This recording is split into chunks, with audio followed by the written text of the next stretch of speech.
Washington, D.C. A Chicago man took out a gun. He shot a young man named Yarrow, a young lady named Sarah, and he made no attempt to run. And they died on the ground as he entered the building and gave himself up to the guards. He shouted, "Free Palestine," as he's cuffed from behind. And now he's alive behind bars.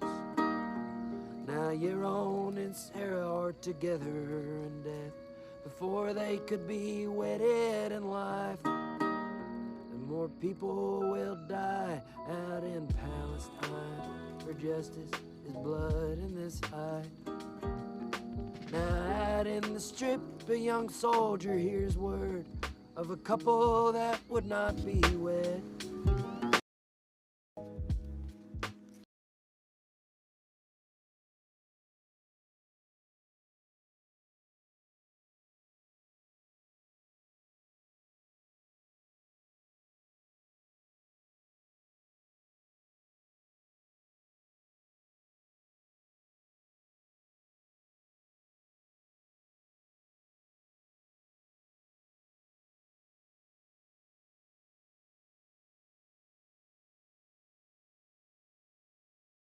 Hello, can you hear me? Okay, this is weird. What the fuck is happening?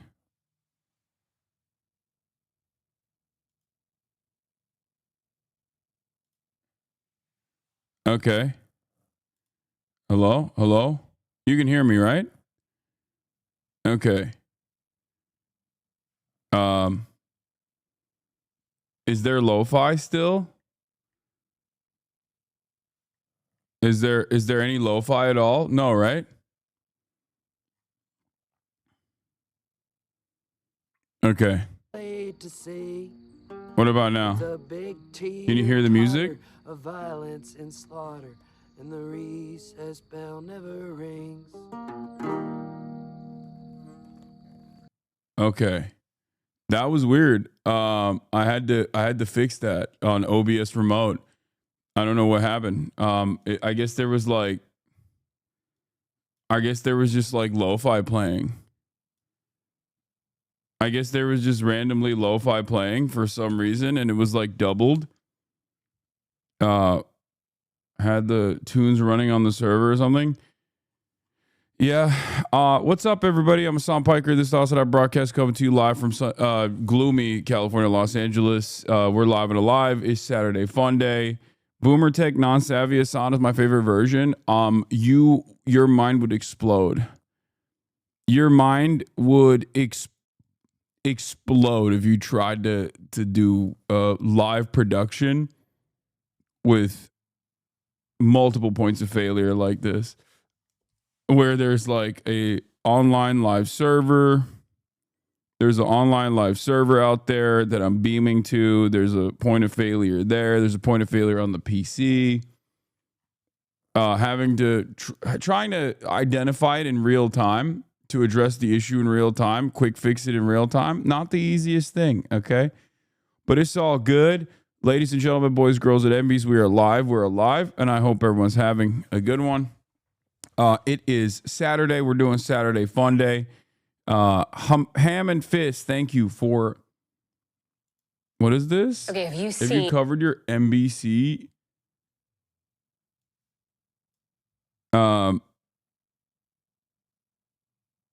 appearance the other day? Is this... Oh, this was a larger piece. Yeah, okay. Ham and Fist, thank you for the 20 gifted subs. Out of nowhere, you're crazy. Can we hear the rest of that song? That was the rest of the song. He just says, "Eye for an eye leads the whole world blind." We making fun of the soy right-wing gamers today. Called Gravecrawler. I would love to. Gamergate 2 is dead. Inside of the failed culture war movement, potentially. Gaming Frogs say you do a Telltale Gaming. I'm talking to every Gaming Frog, and they said this. I used to. Back in the day, I used to. I used to do that. Anyway, listen. We're live. This is the part of the broadcast where I tell you about my personal news, because I ended the broadcast yesterday in a half-day moment. You know what I mean? It was a half-day kind of moment. And obviously, the reason why it was a half-day is because we shot the Fear M podcast.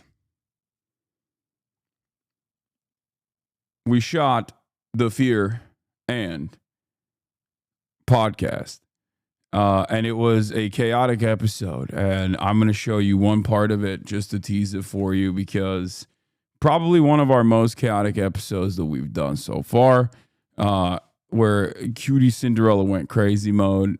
Honestly, she went nutty with it, but we love her, and it was fantastic. Hold on, let me see. March actually filmed a piece of this. But this is what was taking place. Really? Ooh, I'm really doing science. No, this is important, because I'm not going to sit here and let men. Yeah, and then afterwards, of course, we went and we got some KBBQ, which was a lot of fun. And then, obviously, I went to bed much later than I normally would. I had a beer, which was crazy. I was going crazy with it, you know. Had a shit ton of meats. Y'all sub up. Remember, you can subscribe free with Amazon Prime. Yes, John Save America. Thank you for saving the podcast. Thank you for Pod Saving America, and thank you for saving the stream. That's right. Twitch Prime is free. So it's a hype train. Level 3 achieved. Watch the 9/11 docuseries on Netflix. I heard it's not that good. Anyway, listen. Personal news wise, last night I had a bunch of meats, okay, and I wasn't too happy. This week I did the spuds and I did the meats, and that means I broke my diet twice, okay? I broke my diet twice. But there were some advantages to this process as well. Also, I need your guys' advice on something, okay? Last night, we come back from Korean barbecue, okay? And Austin is going back to his hotel. And I hear Christian go, "You're taking how many?" And I turn around and I literally had to snap this quick pic. He took 4, not 3. There's only 3 in this. One is in his back pocket, I believe. He took 4. Is this appropriate? Is this an appropriate amount to take? Like taking one, which he said after eating a metric ton of fucking meats. He's like, "Oh, I need a dessert. I need a dessert." That's what he said. Dog, 4 is crazy. This is, of course, after he has drank another protein shake in my house. Absolutely not, without asking. Fuck no. No, I mean, I don't care. I don't care. Obviously, you could take whatever you want from my house. That's my policy. It's all good. I constantly stay stocked up so that people, when they come to my house, they do that. Okay? But 4 is insane, right? Like, that's just greed at that point, right? You'd fail the cookie sharing experiment. I don't know what the cookie sharing experiment is, but I highly doubt that the cookie sharing experiment is an experiment where like one party basically takes everything. Okay? One party takes everything, the other party exclusively gives.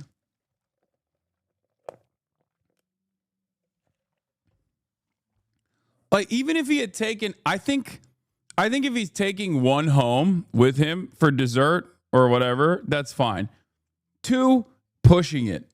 3, we're in uncharted waters. 4, I should beat his ass.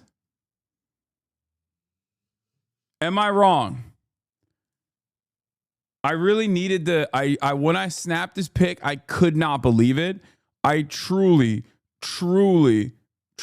could not believe it. I was like, there is no fucking way this guy did this.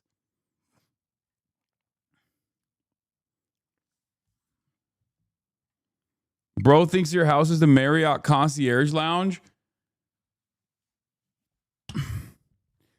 You are incredibly generous with your friends. I have a question. Does he ever replace any of the protein he enjoys? No, of course not. There's never.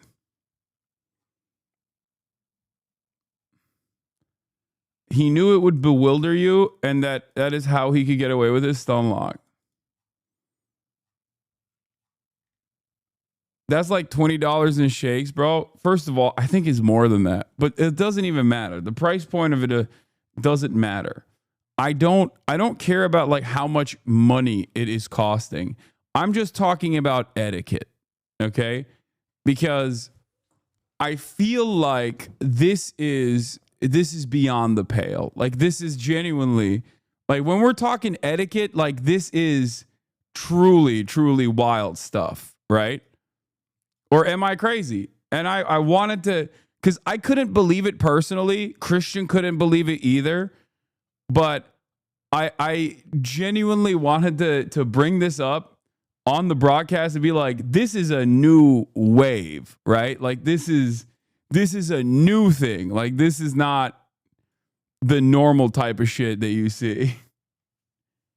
You're a corporate Democrat all of a sudden. I don't even care.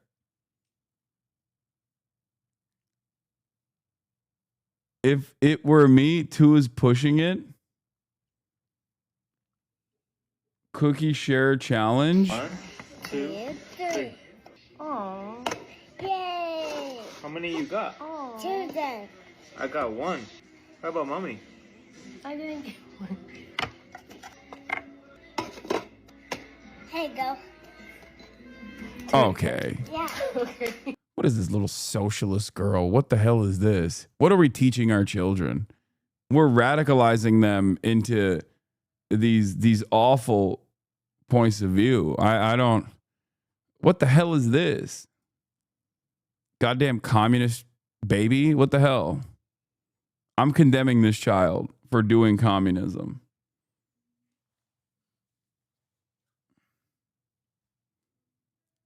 I think this is baby communism. It's the most dangerous type of communism. It's the most dangerous type of communism. We need to put an end to it, okay? Premature baby fascist. No, this is a premature baby anti-fascist. We need to make sure that this is a premature baby fascist because as it stands, this is like kids are so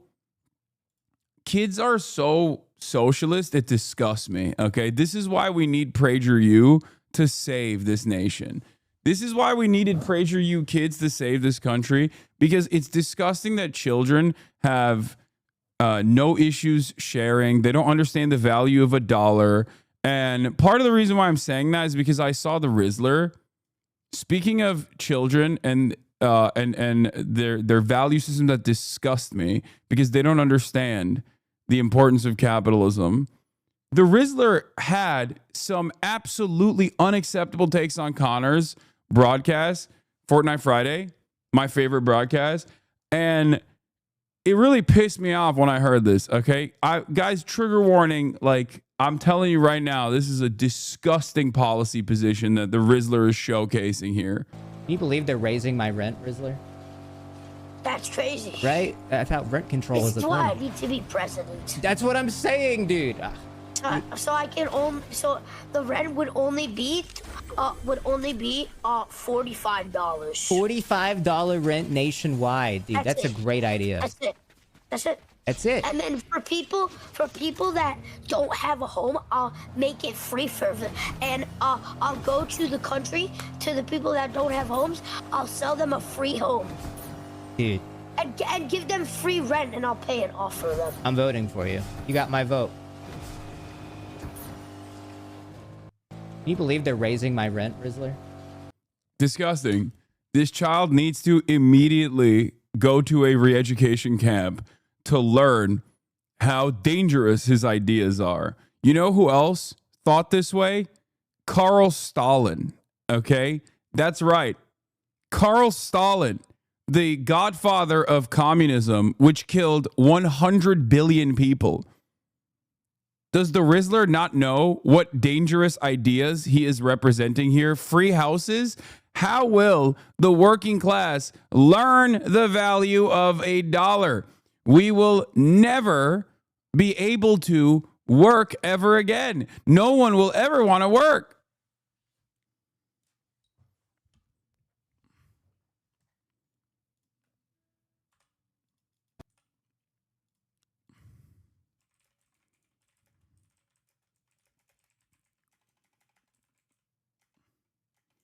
It's disgusting. It's actually disgusting.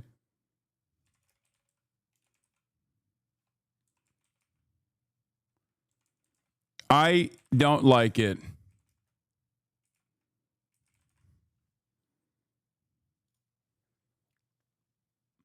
He's only 4 degrees removed from Chairman Mao.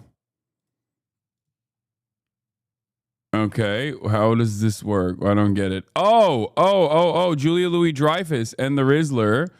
Julia Louis-Dreyfus and RFK Jr. JFK to Nixon, Nixon to Mao. That's 5 degrees. It's not 4. Yeah. Give him a boom. I give him 5 booms. Do we even boom anymore? I feel like that was the Rizzler meta. That's not the Rizzler meta. That's a Costco boys meta. And I feel like that's done now. Anyway.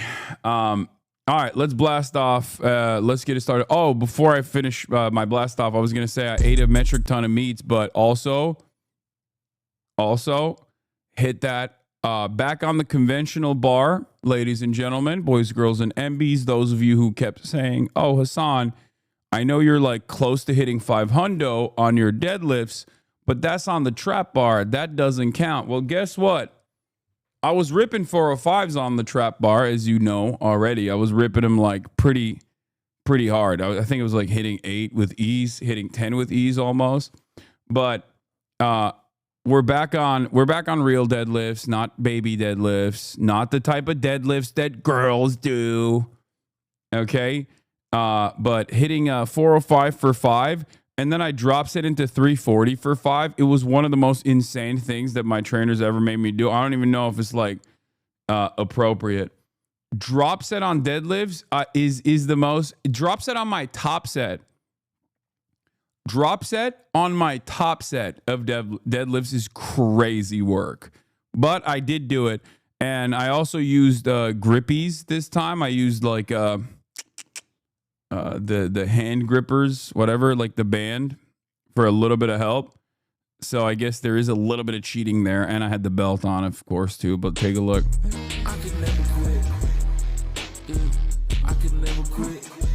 And none of that stop and go. Okay, it's stop and go. No drop and go, just stop and go. Okay, no cheating. No cheating. I remember my first PR. This is not my PR. This is not a lifetime PR. This is not even a gym PR. It's just that, like, there's ups and downs, highs and lows in this process, and this is just me.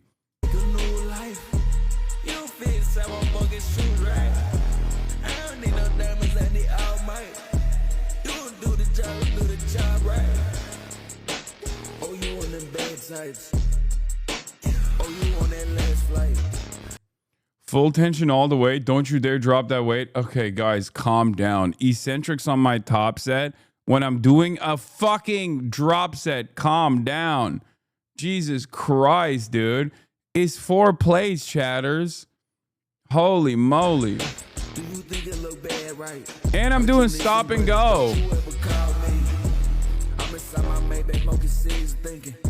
If I was dropping it and then using the momentum to pick it back up, then it's valid.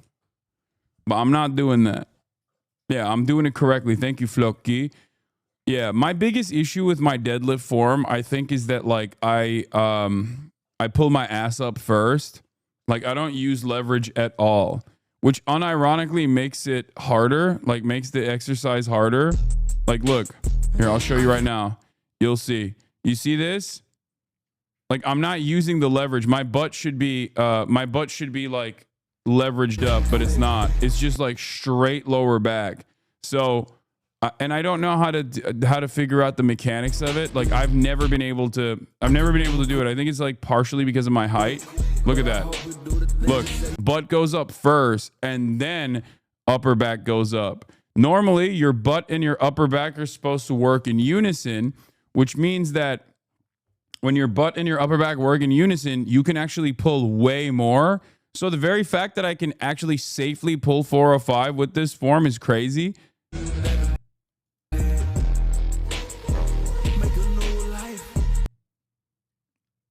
Just shoot your ass more back. I think it's a length issue though, for sure. It's like because I'm tall. True strength is from cleaning in the gym. You got long ass legs, brother. It's not going to look the way it does for most people when you hit it, I think. I'm not a scientist or a doctor. Make sure you lift without the belt sometimes to keep your core muscles engaged. Yes, I only put the belt on for my top set.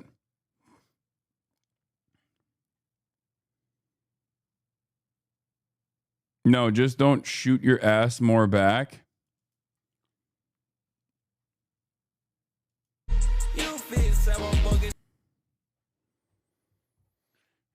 With your height, shouldn't you be using pads for the height? What do you mean?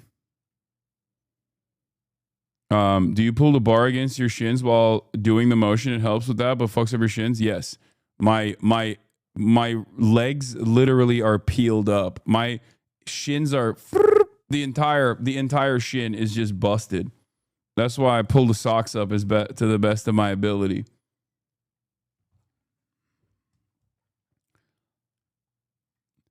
Anyway, yeah, that's then I did another set of 5 with 340 on the drop set. On my top set, stop and go, you know, clean form overall. Just like I said, there are tweaks. There's always, it's not like completely perfect, but there is definitely that issue with my with the way I pull.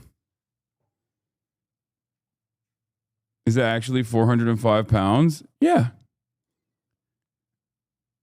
How is using straps cheating? I mean, using a belt is cheating. Using straps is cheating.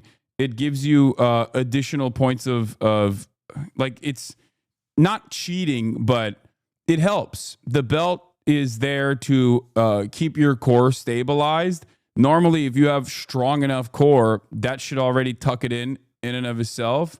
But on really on higher weights, like when I'm doing my top set, I always put the belt on to ensure that there is extra support for abdominal pressure in an effort to make sure that I don't, accidentally tweak something. It's good to do. It's good to do that for safety, regardless of how strong your core is. And then the reps actually help with your forearm strength, because your grip strength, when you get past a certain weight, when you're deadlifting, your grip strength is not going to be able to keep up, especially if you're going for like 5, 6, 7, 8 reps. So technically, it's not, it's a joke when I say it's cheating, but it basically helps you avoid limiting factors in your body that are not limiting factors in your body that normally would get in the way.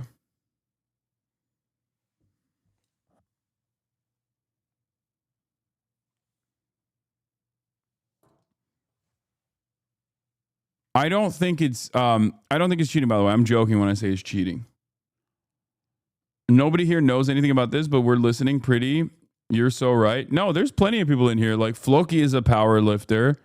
There are plenty of community members who actually lift quite a bit.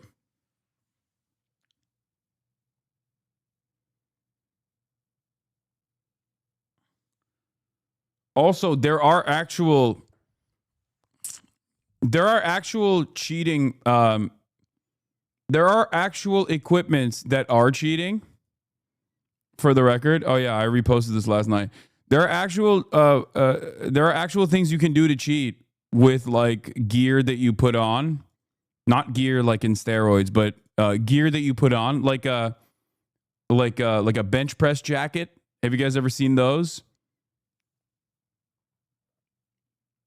Like those are technically literally cheating, in the sense that they will actually factor in two different, like for power lifters, when they're setting records, they will factor in two different numbers. Yeah, that's equipped lifting. Exactly. I don't know what the actual, I guess that is what the terminology is. But like there are different ways, I guess not cheating, but like there are different ways of like amplifying your strength. And that with gear, not steroids, but like things that you wear, like a bench jacket, multiply, single ply. Yeah, if you wear like a bench jacket, then that is technically like you're getting an assistance that helps you quite a bit. So it definitely it definitely is a category in and of itself. It's still incredibly difficult to put up the weights. Yeah, squat shirt, bench shirt, deadlift suit. There's a bunch of stuff like that. What does that even do? It offers so much assistance that it literally puts like a couple 100 pounds sometimes on your fucking max bench press. It literally is so stable and trying to push you into a certain position that it actually like forces your body. Like it stiffens your body, it forces your body. Knee wraps is another one as well. Yeah, the slingshot. You can't even squat down with 100 pounds sometimes.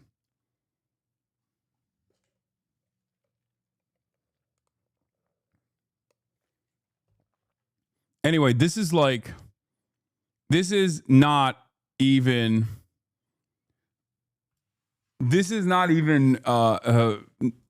novice level shit. This is like extremely niche at that point. Not only is it extremely niche, but it's also expert level. None of you ever have to worry about any of this stuff.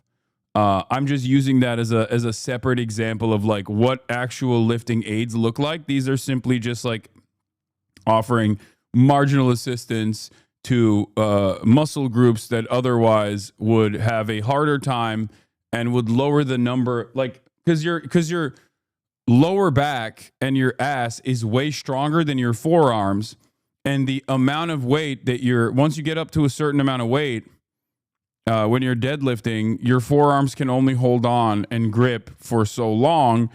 It becomes a point of failure that is unnecessary because you literally have more strength in the tank for the actual muscle groups that you're targeting, which is why some people will use these wrist wraps.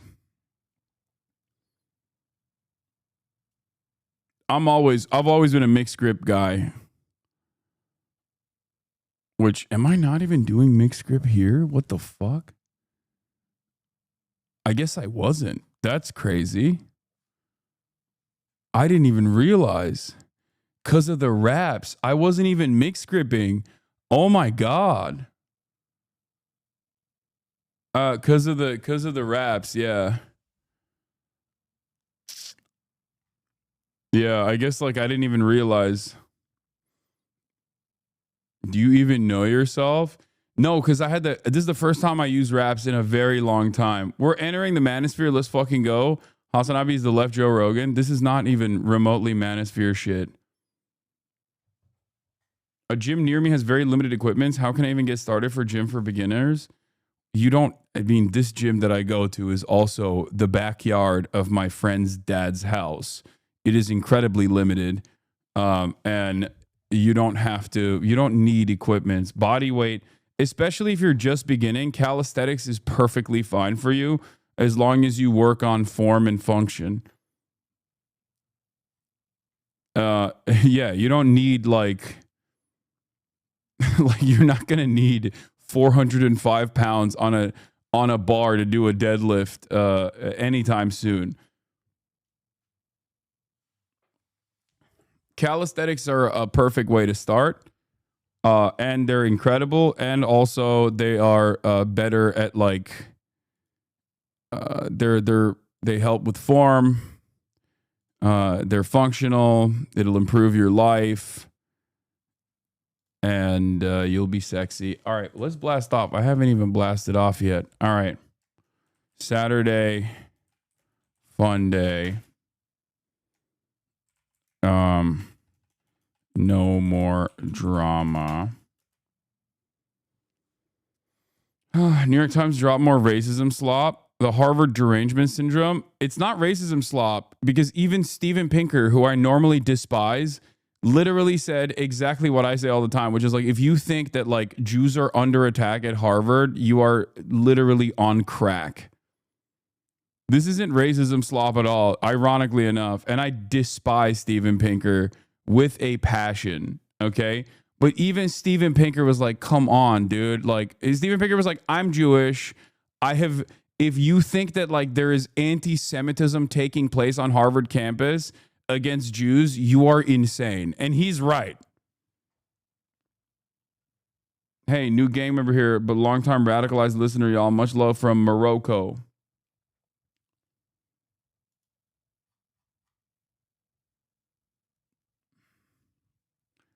Anyway, MediaTek, do you think the double murder was a tier 2 or 3 for you? Oh man, wouldn't you love that? Wouldn't you love that? So you could just be like, oh my God, we did it. We got it. Hasan is doing stochastic terror. I'm so sorry that the dude, out of all of the people that he follows, I was not one of them. I'm sorry, chatter.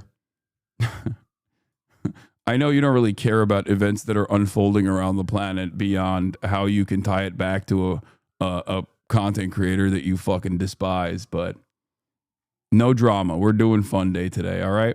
Get with the goddamn program. Saturday fun day, no more drama. Reacts are back. Get in now. Okay. Rex are back. We're doing Manosphere. I have to pee. God damn.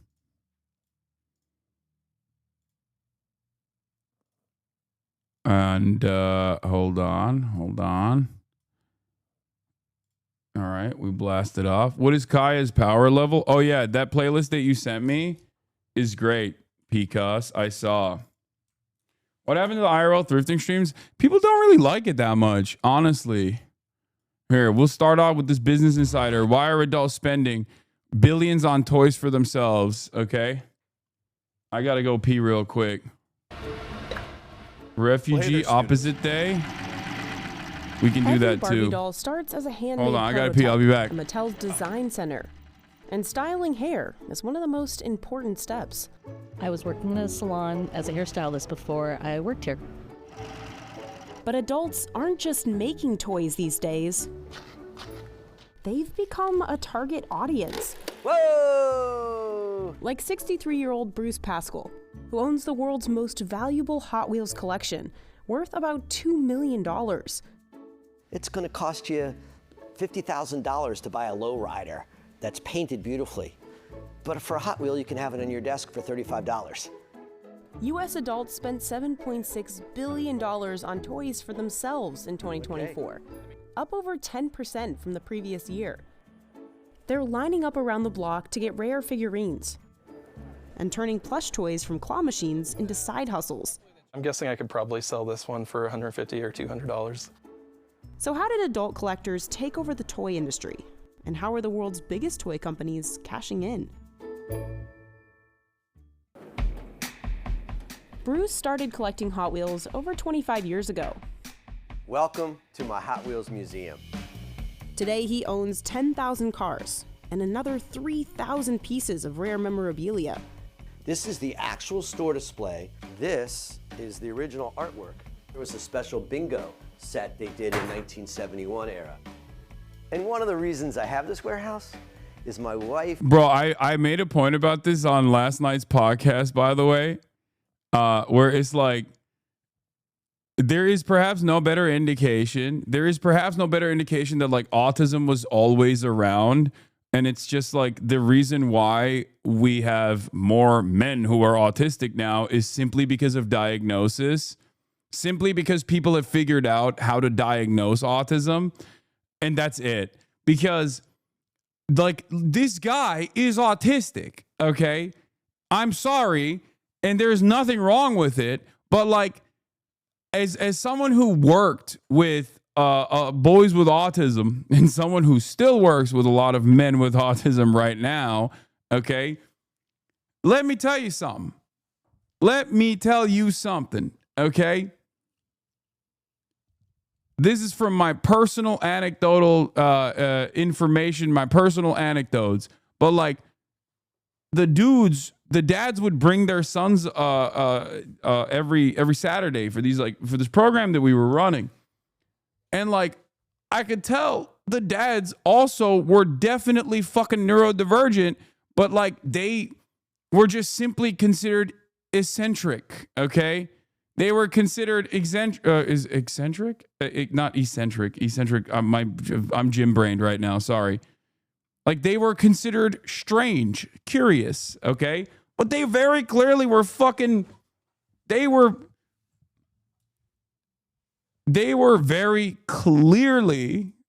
very clearly autistic as hell, okay? Like, here's the thing. Everybody's got like an uncle that is really into model trains. Maybe not all of you, but like, I have an uncle that was really into, not Jank, really into fucking he had an entire room dedicated to model trains. I just thought that was strange, right? I was just like, wow, he really loves model trains and like building out this entire universe and like, you know, making the trains run and stuff like that. Like, but that now I have a very different point of view on that behavior where it's like very clearly very clearly, my unc is autistic as hell. Okay. Didn't really enjoy having so many visitors come by to see my collection at the house. I have about 200 different prototypes. It's amazing what employees just kept in their garage. So the first one I'll pull out, there was a car that came out in 1969 called the Torero. This is what the car looked like, but if you look at it, it's not a Hot Wheel. It's actually a hand-carved piece of resin and then hand-painted. Apparently there was a dinner. I love the sounds. Oh my God. There's ASMR here too. There's just, there's everything in here. It's everything. It's got everything. In 1969 at Mattel, and everybody that showed up got this chromed car. There's less than 10 of these known in the world. Makes this car worth at least $5,000. One of my favorite cars is this Mustang. Only the first cars of production actually had what we called open hood scoop. And then they realized that extra step of process to punching out the metal slowed down production. So almost every other Mustang sold is covered. But what's different about this car is if you turn it over, you'll see it has one of the most shiny bases you can get. One of the rarest cars I have. This car is probably worth $30,000. What? $30,000? That's the price. You could get like an old Mustang for that price. You'd have to put a lot of work into it. That is crazy. You could get like a secondhand Mustang for that price.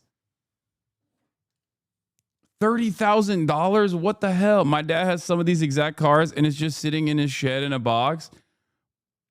Bust it out, blow the dust off of it, put it on eBay. No, I'm kidding. Don't do that. That's so sad.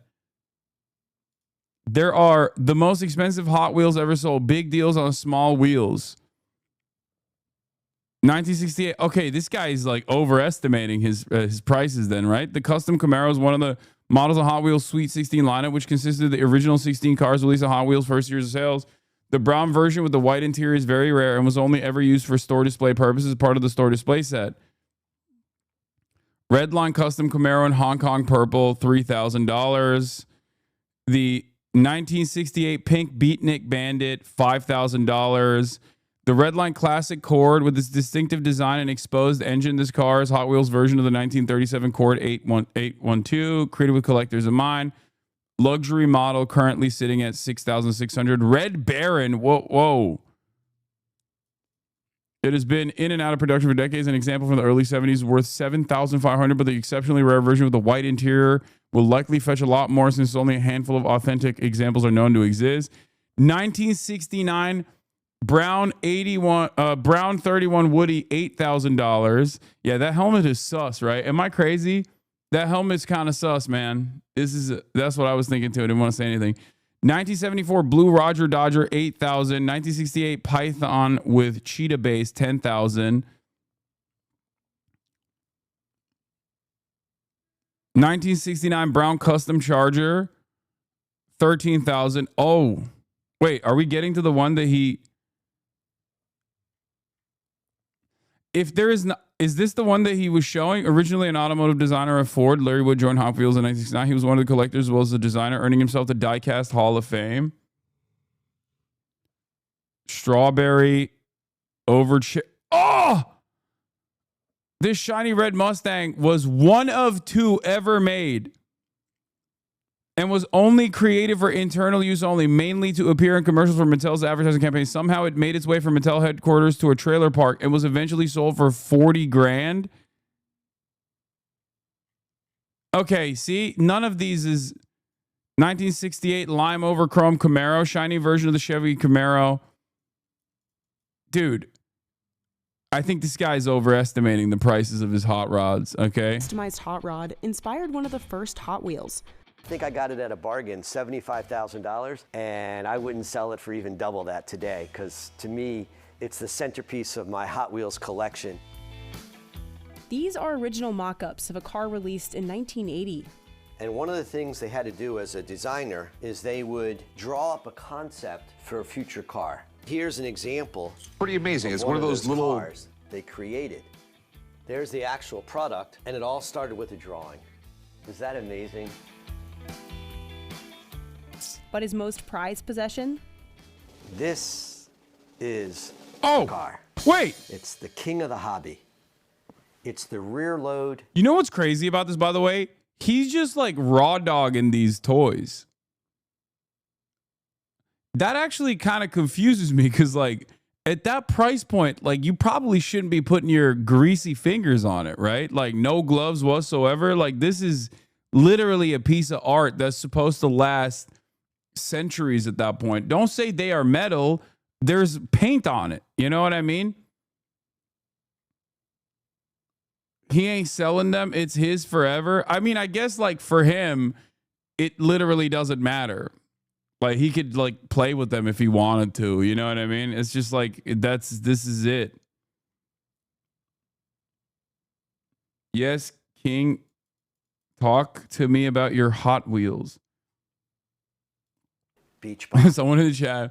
Okay, yeah, he has sensory issues when he wears gloves. That's why he's not wearing gloves. Okay, everyone is just, like, firmly invested with this guy definitely being autistic. I see. All right, that's. I guess we're doing that. We're just all, you know, this guy's definitely autistic. Okay. It's the rarest Hot Wheel in the world. Only 2 of these were ever created. Every car Mattel made had to go through the tracks and the curves. The problem is when this car went around the track too fast, it turned to its side. No good for production. So this is the prototype of the transition between the model they didn't want to make and the future model they were going to make. I paid over $50,000, less than $100,000. That's my range, I'll just say. I always keep it kind of secret. It will take $1 million to pry this car off my collection. I don't think this guy will give this car up. Okay. If we're keeping it at $150. Yeah. 1969 pink beach palm, Volkswagen bus. The most expensive Hot Wheels car in the existence isn't a car at all. And here it is on Pawn Stars. tidbits of history and collecting that, you know, generally you see in some guy's personal little museum or something like that. I mean, Hot Wheels came out in '68, and they got Mustangs, and they got Camaros, and there was so much. This makes me realize that he just brought that in just to flex. Like, a lot of times, yeah, it is him. A lot of times I think, like, people would bring stuff into Pawn Stars just to show, like, what they have and have that, like, little back and forth. Because, like, that guy's not selling. This guy is not selling this car, okay? This guy is never selling this. When he says it would take $1 million to pry this car off my collection, he's lying. You can see in his face. There is no amount of money that can take that car away from him. I assume $1 million is nothing to this guy, right? Like, he'll be buried with it like a pharaoh. Yeah, exactly. Wait, how much money does he have? I missed that part because I was pissing.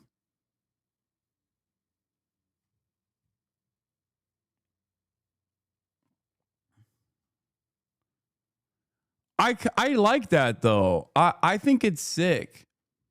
Like, I think it's very cool that, you know, people have this level of fascination with, you know, with things like this. It's good that this is what makes us human, even though he's probably a billionaire and closer to being a reptilian. But, you know, this type of stuff, hoarding is whack though.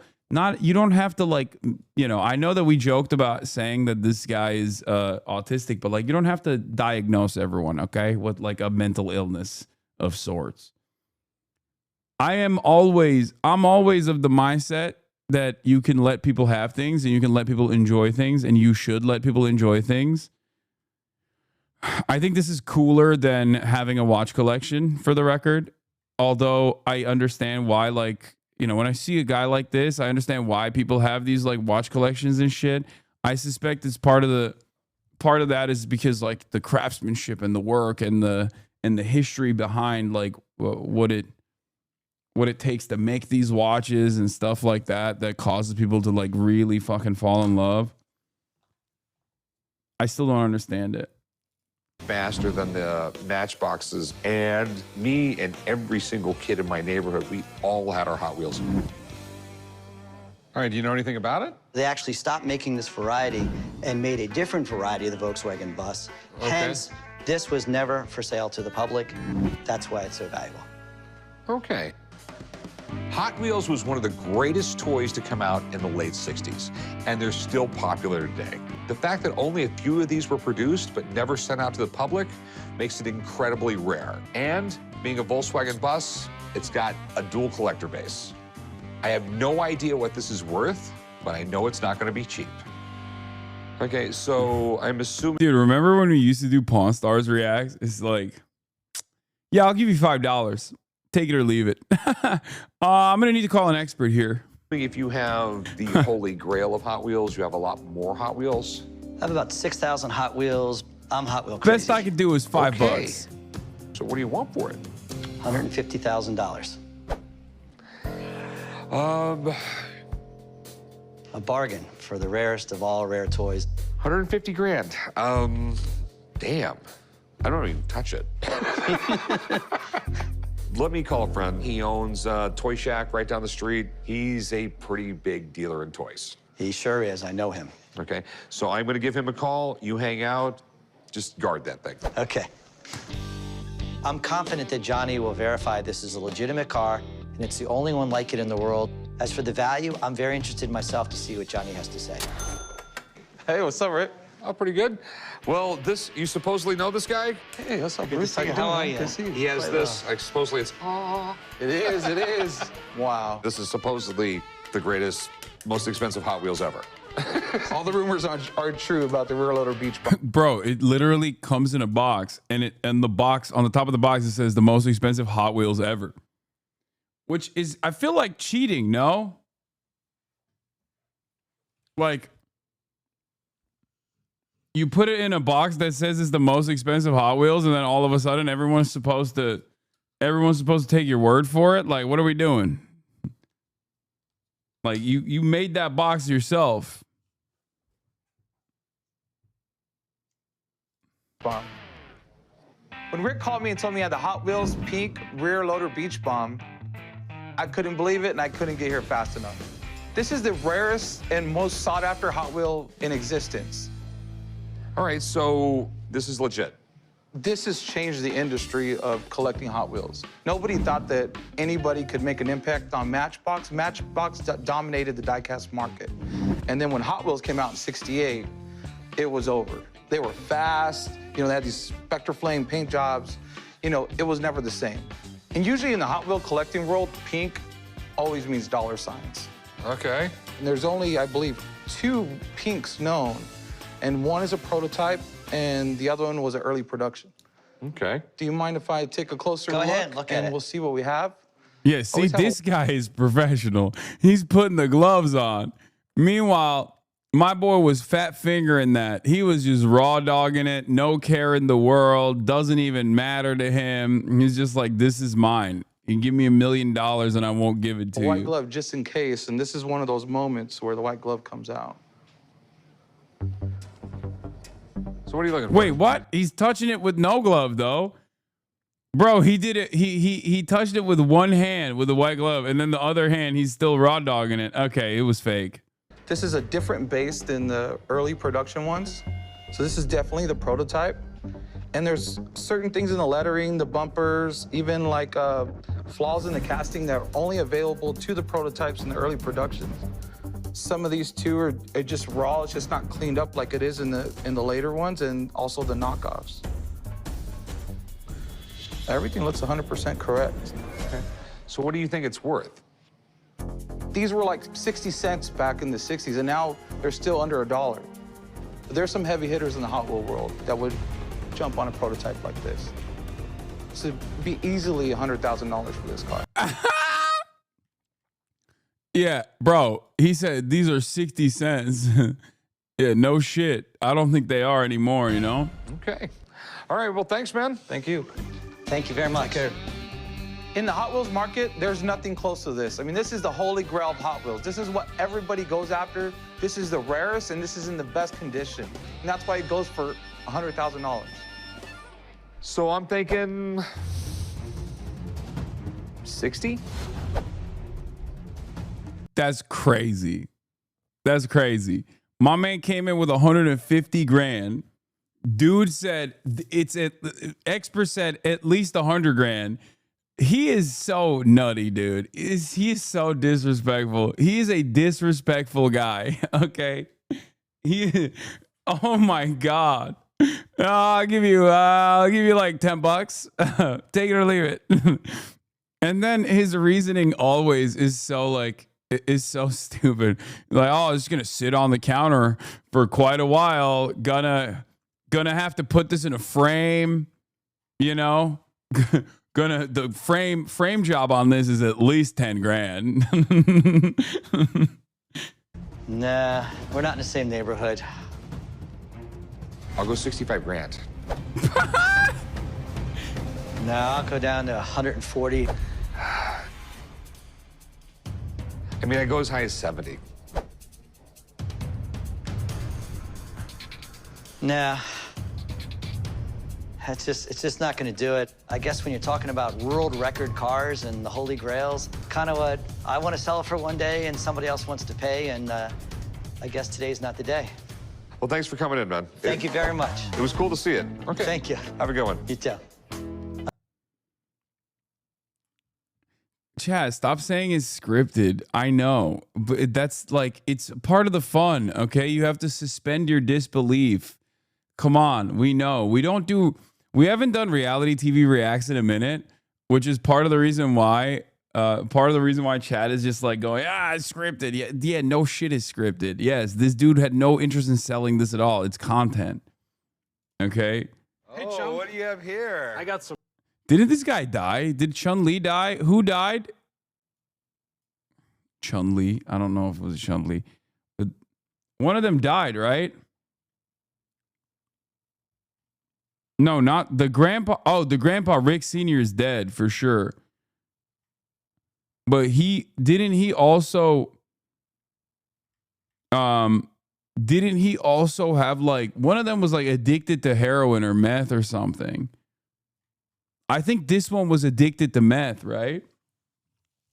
That's not scripted, by the way. He was just a meth head.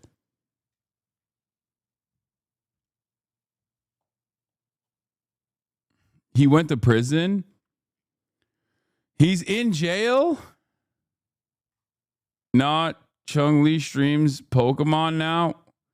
One of them had fucking drug issues. I don't know which one it was. It is anyway, by far my favorite Hot Wheel. When Hot Wheels. Wait, so this whole thing is about freaking Hot Wheels. Okay, there's the Barbies. I don't really care about Barbies. Let's look at the Lego one. That's one of the reasons Dave Coletta has been collecting Lego for over 40 years. It's probably somewhere between 100,000 and 500,000 just individual Lego elements in this room. Even in college, my friends were like going out to the bars and I was like, well, but I could buy some more Lego with that money. Lego's adult community is so big. I'm not going to say anything. I'm not going to say anything, but come on. But it has a nickname. Come on. AFLs, or adult fans of Lego. It's a term that we use somewhat endearingly. Adam died from fentanyl overdose. The dude with the slick back hair was around Chum-Li's name. But, you know, it's also a little cheeky. He buys and customizes sets without using instructions. I am like at a point where I kind of like build in my mind all the time. Like when I see something, I'm like, oh, I would use that piece to build that. Dave's work got him featured on the TV show Lego Masters, where mostly adults compete in brick building challenges. This is a version of one of the things that I built when I was on Lego Masters. It was one of our winning builds, and I was building a miniature version of it because I just wanted to keep that memory. He's currently constructing a model of his bathroom. And using these... So me for skipping Barbie autism. This is exactly why women are not diagnosed with autism, because of what I just demonstrated right there. Okay. Diagnosis for women is far behind. And the reason for why is misogyny in medicine. And it's very clear that this is exactly the type of misogyny that you experience in medicine as well. That's why we will never know what the telltale signs are for girl autism. Okay. We just skipped it. These pieces, which originally were lightsaber rods, but I'm putting them on their ends and putting them all so close together that they make that hexagonal tile. I had to use tweezers to like get each one in where it went. I probably ordered like 2,000 lightsaber rods just to make this floor. What the hell? I don't ever really think about how many pieces. It's so crazy to take Legos that are supposed to be like, Legos that were supposed to be pieces of a set that's made for like something extraordinary and make something so ordinary with it, which is the tile of a bathroom. Like, that's crazy. Pieces go into it because it's like you're a painter. Do you like count how many brush strokes that you put into your painting? I don't think so. What Dave does think about is the cost. He guesses his collection has set him back about $50,000. Sheesh! I try to set a budget of like $200 a month per Lego, and sometimes I'll need more if I'm like working on a commission, or like that helps supplement what I'm spending on Lego. A minifigure like this could go for $200 because it's a very rare minifigure that only appeared in one set ever. I'm trying to be budget conscious, but it's fun. To save money, he buys pieces off resale sites like Bricklink, which Lego acquired in 2019. The site has over 1 million adult members. If I'm working on a project and I need 1,000 3-length white rods, I can source them from anywhere in the world and find the cheapest price. One downside to his passion, he's often modeling alone.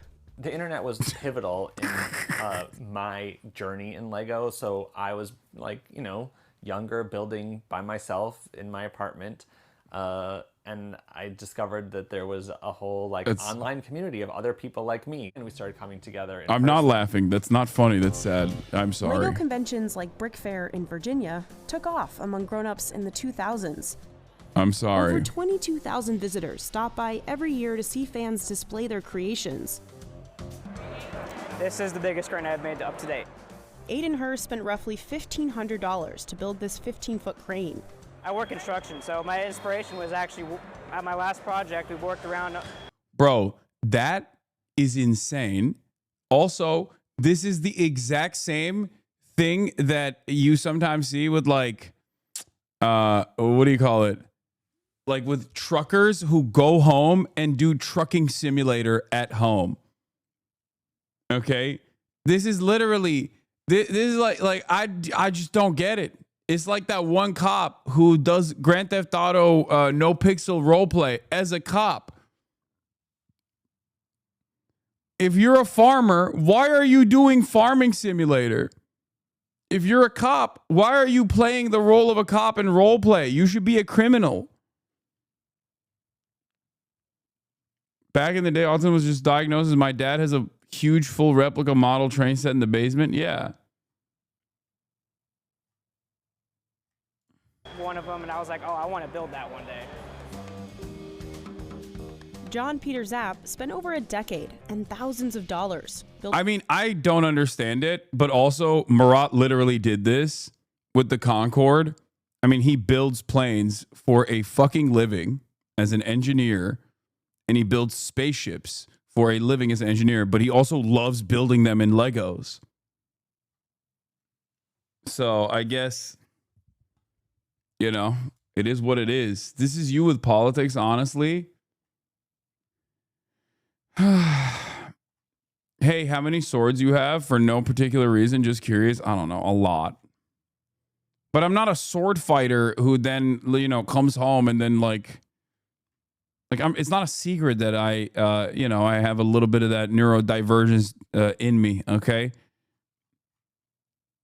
I guess like the equivalent would be if I'm like debating people for fun, I guess in the real world or something. I don't know. Building this miniature of Middle Earth from Lord of the Rings. A lot of stuff broke on the way down, so... How many political paraphernalia do you have? I mean, I literally just bought a new book and it's incredible. From Streaking Delilah. They just came out with a new book. Trust in God, believe in ammunition.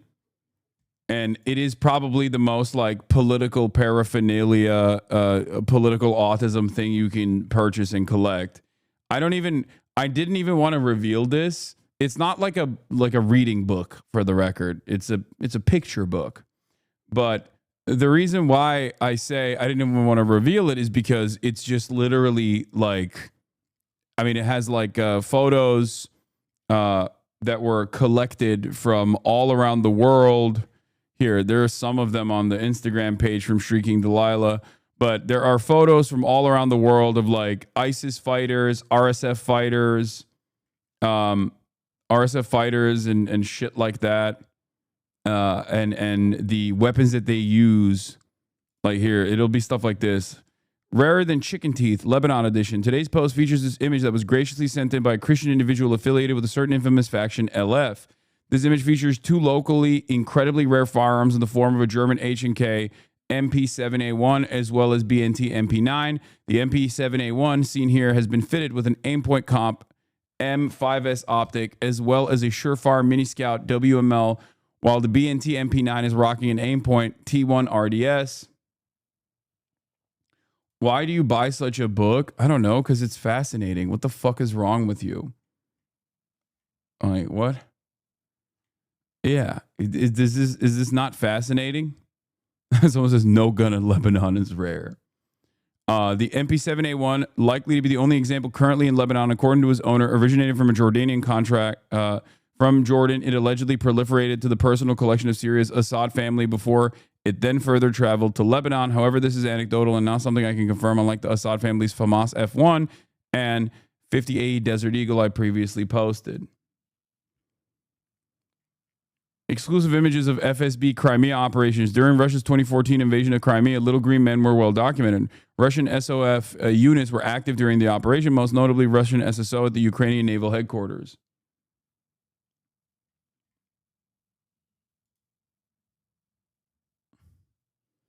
Pro-government combatants in Myanmar.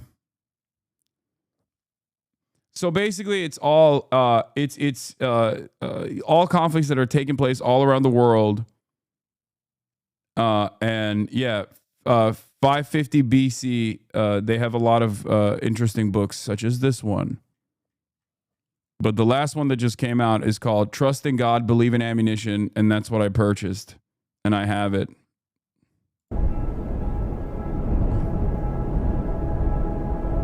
They have like, it is War Criminals Digest. Yes. I think what is it? It's like, what's fascinating about this is that, it's kind of like, it's that image of that famous Taliban fighter with a Kobe jersey. It's like burned into my mind. You know what I mean? Where you got dudes that are in Afghanistan, okay, that are in the Taliban, and they still, like, they're rocking a fucking Kobe jersey. And it's fascinating because you're like, this is, like, it reveals something about their worldview. It reveals something about, like, how pervasive American culture is. It shows, like, the decisions that person is making, you know, throughout his day.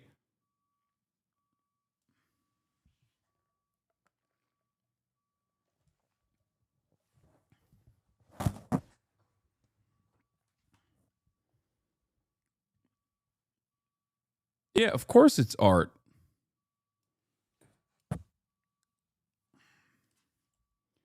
What cover did you choose? I'm a sucker. It said that the covers that were running out, one of the covers that was running out was the Sudan one, and then the other one was the Syria one. So I got the Sudan one.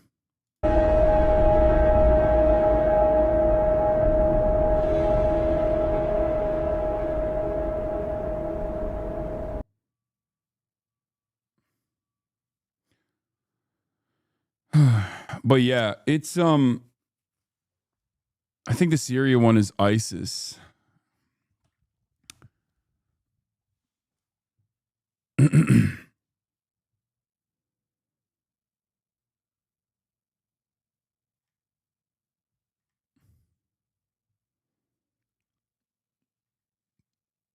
What's your preferred firearm? I mean, I don't really have any preference.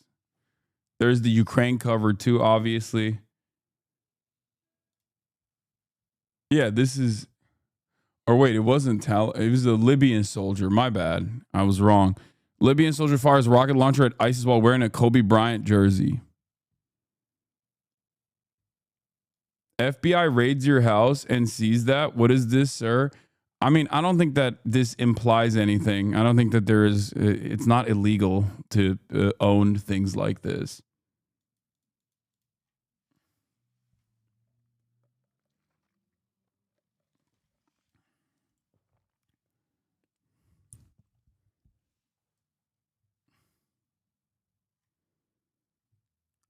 Yeah.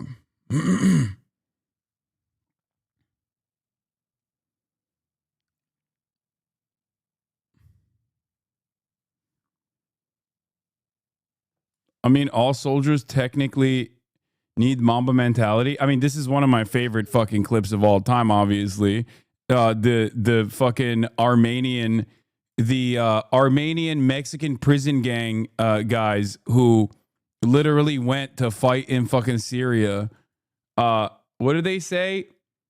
Dude, I mean, this is a classic. This is a classic clip. This is a classic HasanAbi clip. Got the enemigos right there, homie. Yeah, enemigos.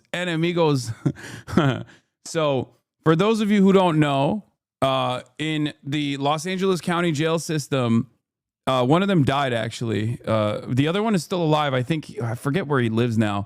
But in the Los Angeles County prison system, there are Armenian gangs.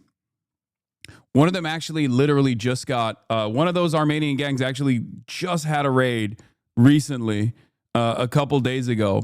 But the Armenian gangs are also under the banner of the Mexican gangs in the LA County prison system. Let me represent myself, homie. It's Creeper, homie, from that G. Yeah, Creeper. Gang, I think homie, Creeper's the one who died, homie. right? Fucking whiner from Westside Armenian Power Gang, homie. Still Puro Sureños putting it down, here, homie. And Middle East, homie, in Syria, still gangbanging, not giving That's two LA gangbangers fighting in Syria. They're thought to be two members of the Armenian Power Gang and also reference Sir 13, who have a presence in Los Angeles. Oh, we know is the one that died. Sorry. Creeper is still alive. Creeper has a bunch of children now, too, I think. By the names of Wino and Creeper, and at first we thought it seemed so odd that it might be fake. As you know, homie, and shout out, homie, Capone, Mr. Criminal from Silver Lake, homie, Capone from Cyclones, and Crazy Loco from Pasadena, and Pink Lady. We still got love for you, girl. We still got love for you. But here's a couple of reasons why we're now pretty convinced that it's real.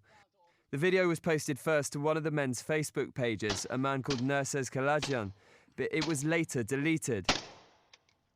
Bro, look at that. Look at the way he's holding that fucking AK, bro. Are you crazy? It is so... What an insane... Like, what the fuck? Since then, it's been reposted online, obviously, going to prove once again that one does not simply remove something from the internet. Inshallah, fool.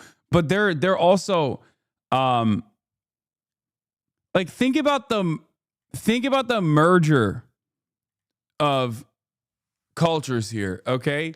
These are Armenian dudes from fucking Glendale and Pasadena, okay? That you would never know are Armenian because they're a part of an Armenian gang that was under a Mexican gang in prison. Now they're in fucking Syria. And I assume they probably were fighting alongside Assad.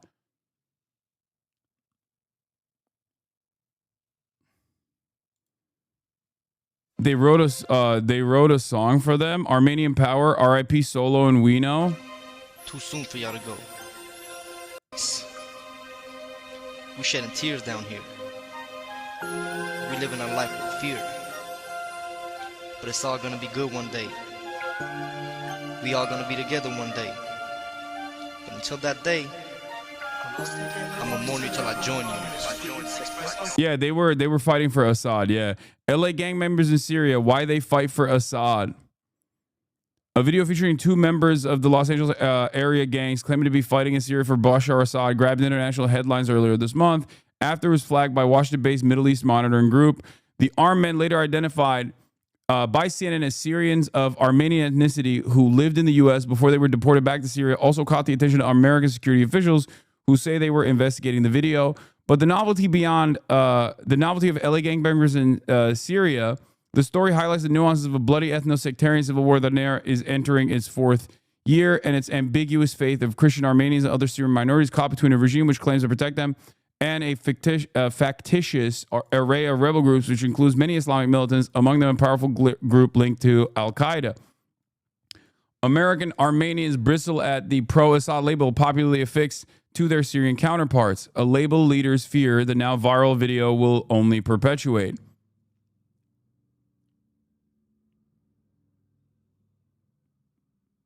How do we get here from Legos? A book Hasan was reading? Yeah, it's Wino. There's a pic of Wayno dressed in Hezbollah uniform. Yeah, he did.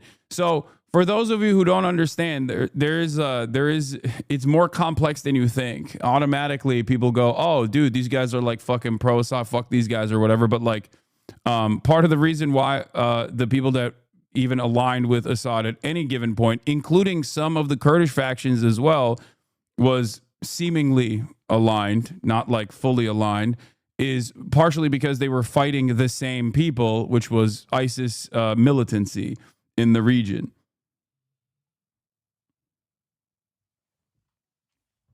Yeah.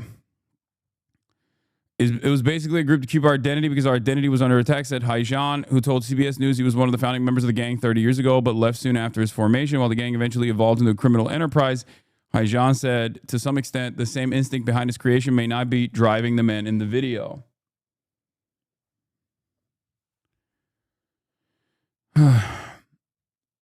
Who the fuck are you to fight in Syrian land? Dog, they're literally Syrian Armenians. What the fuck are you talking about?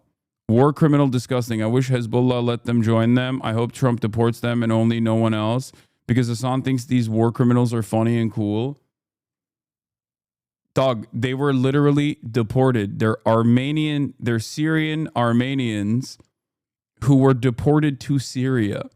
It's not like they were living in California, dude. And it's not even Trump that deported them. This is many, many years ago. This is many years prior to Trump. This is from fucking 2014. One of them is already dead. Okay, calm down.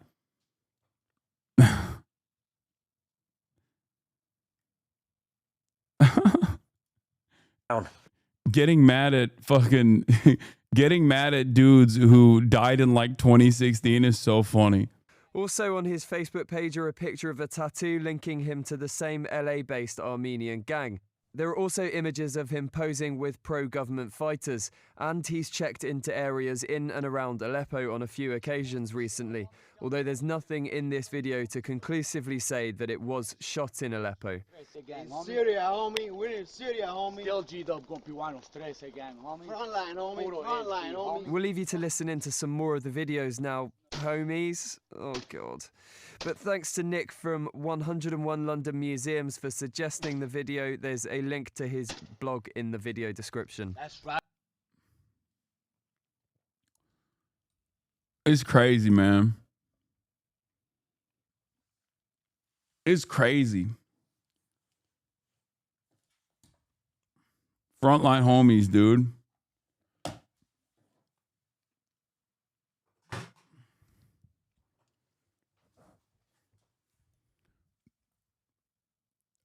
Wow.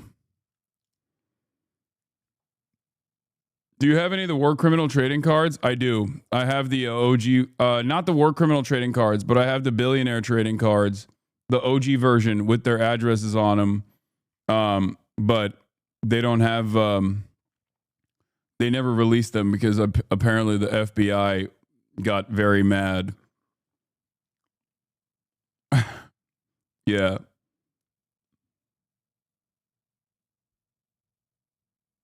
First edition, never produced. The CEO ones.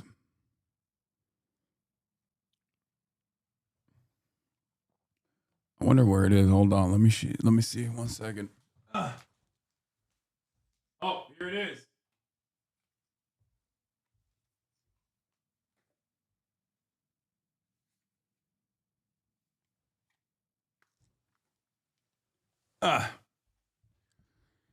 I will show you at least one, not all of them, without showing you the full thing, but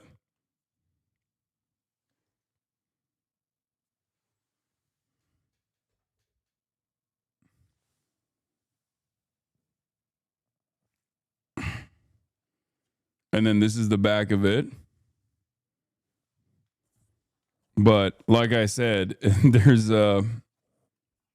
there are addresses on them, and I think you can still purchase them without the addresses now. Bro, sleeve them up. How do you get these things? I'm a collector of political paraphernalia, as you guys know, political curios. But this is tailored off of the classic Most Wanted Iraqi playing cards. During the 2003 invasion of Iraq, the Defense Intelligence Agency developed a set of playing cards to help troops identify the most wanted members. But that's what it is. Anyway, let's get back to the Legos. I got to go pee. All day yesterday, me and my two helpers were just fixing, so it was a long day yesterday. I think I'll take it to 1 or 2 more shows, and then it's meant to break apart and build something new out of it. It's Lego. It's not like it's meant to last forever. But LEGO didn't always prioritize the buying power of these adult collectors. LEGO started out really designed to be educational and to have a rich and fulfilling play experience for children. LEGO was founded in Denmark in the 1930s and only made wooden toys at first. The first plastic bricks came out in 1949 and were called automatic binding bricks.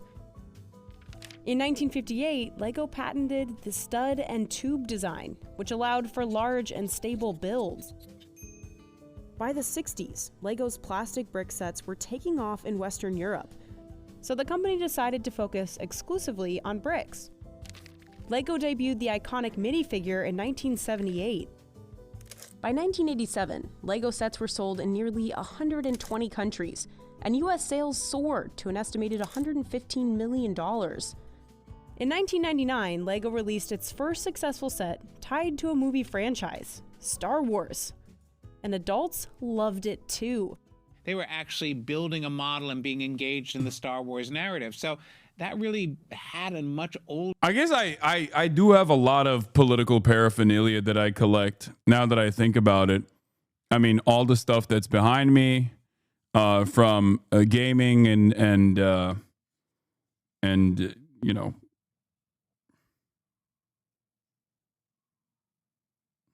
here. Wow, I opened the book and the first thing I find is Turkish-backed Sultan Süleyman Shah Brigade fighter operating under the Syrian National Army, armed with a Chinese Zhejiang M99 semi-automatic anti-material rifle.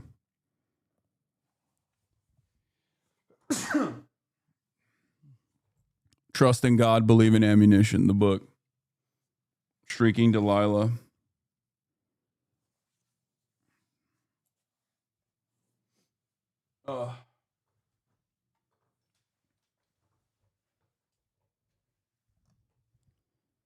Open your P.O. box back up. I have a giant collection of unopened Desert Storm trading cards.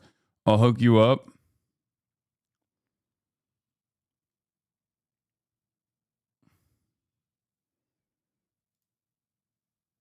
Whoa, this is crazy.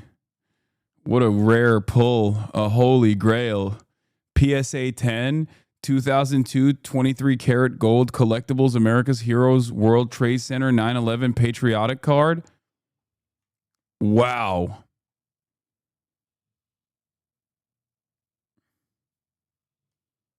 Wait, what? The most powerful playing cards with addresses are being sold for 1 million? Wait, what?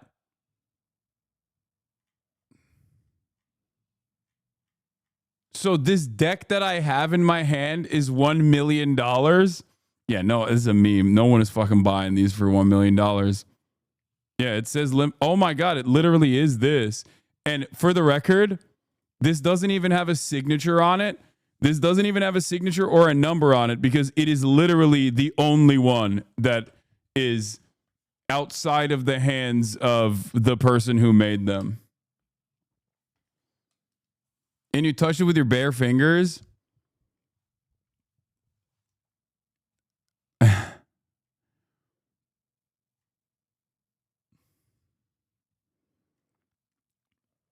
Where did you get yours? What?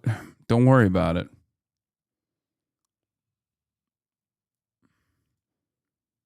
Do you want this sick-ass Operation Iraqi Freedom Dale Earnhardt 2003 commemorative knife? Dale Earnhardt knife I found in my attic? What the fuck?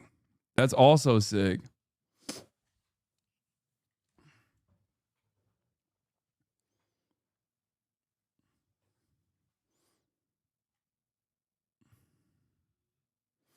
They got seized by the police, I think, per the last email I saw. Yeah, no, the cards are...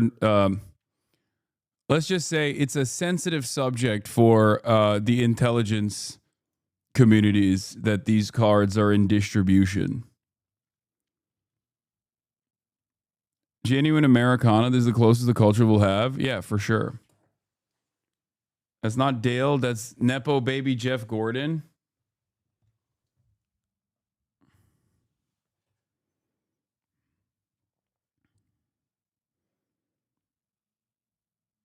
Did Hasan do a mating call for autistic collectors? Maybe.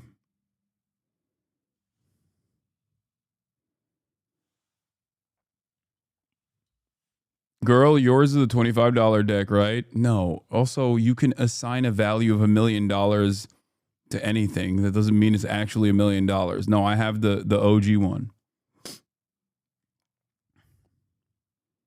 I have the literal prototype. So one day, maybe it'll go for a lot of money. Who knows? But I obviously don't.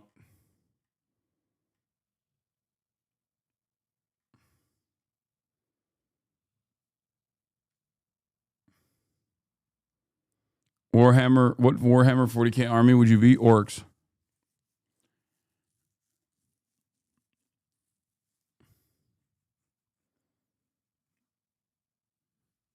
Why is that book so fucking expensive? I don't know. Anyway, but yeah, I have a lot of, I just realized I have a lot of political curios in here. I have the George W. Bush action figure that you guys sent me. What World of Warcraft Collector's Edition is that? It's the one that you're thinking of. It's the OG one. I have a poster from literally the Democratic People's Republic of Korea behind my head. I have a poster from Vietnam as well.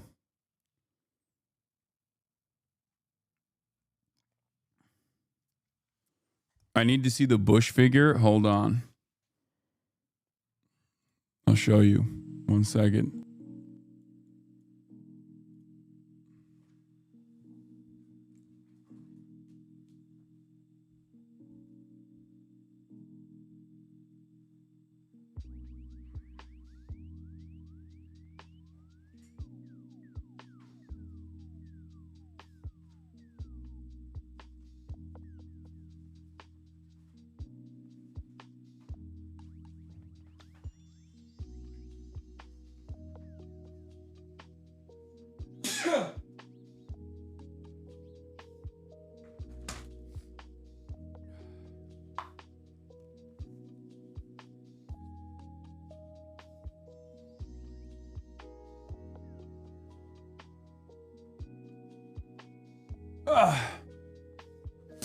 Look at this one. This one is the President George W. Bush collector quality talking action figure, 25 unique and authentic phrases. Like lifelike features and details. Listen to the authentic phrases by pressing the lapel pin. Okay, and I tested it out a while back. It still works. I don't know if it will right now. Nope, it's not working right now. Wait, where is it? No, hold on. The lapel pin actually is supposed to hit like a button on them, but I don't know where the button is. Wait, hold on. Pray for this great nation. Yeah, it works still. Look. And may God bless America. See? And our country is unified. And we are strong. And we are resolved. And that makes this president feel really good. Yeah. Including the official toy president's biographical pamphlet featuring over a dozen rare photographs in the president's early years. It has the realistic presidential boots. It has his cowboy boots on. But yeah, 43rd president, elected in 2000, toy presidents, president number 43, President George W. Bush, a real war criminal.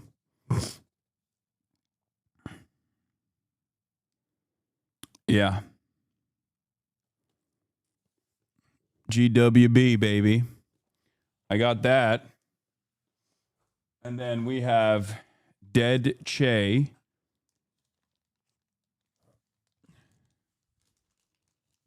Ultraviolence by Kozik. This is sculpted by George Kaspar. And it is 13 out of 20 ever made.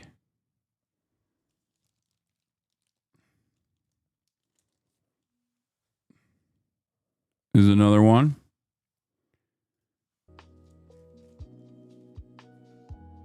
This is a mini finger game basketball. I don't know why.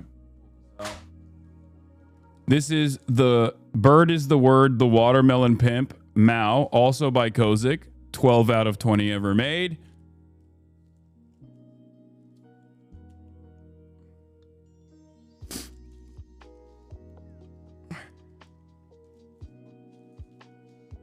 This is the 1980 International Afghan Heroin Syndicate. It comes with an AK-47 on the side. In December 1979, in the midst of the Cold War, the Soviet 40th Army invaded Afghanistan in order to prop up the communist government of the People's Democratic Party of Afghanistan against a growing insurgency. At the time, the United States had been making headway in the Middle East at Moscow's expense. Outmanned and outgunned, backed by the CIA, Afghanistan used the only profitable crop to support the war: heroin.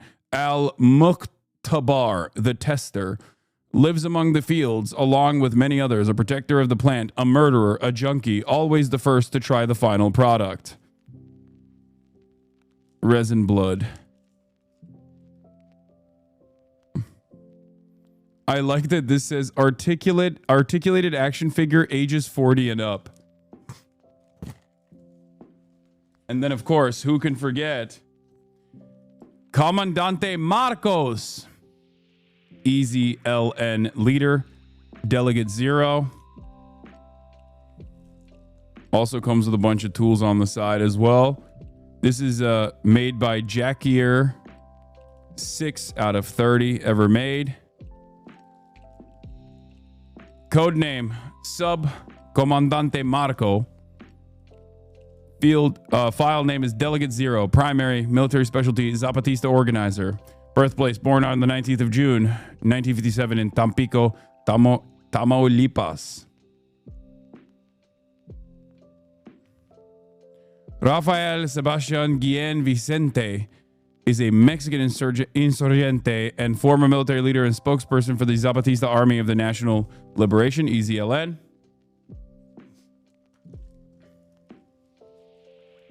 I no longer want you to do a Lego stream. You'd make us look weird by association.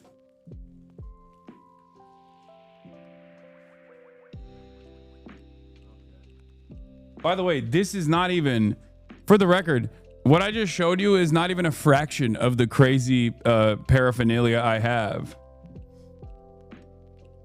I mean, there's the army the fucking helmet that you have back there, that's a Yugoslavian helmet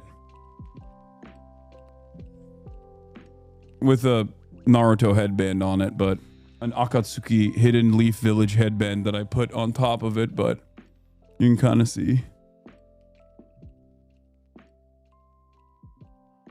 What else?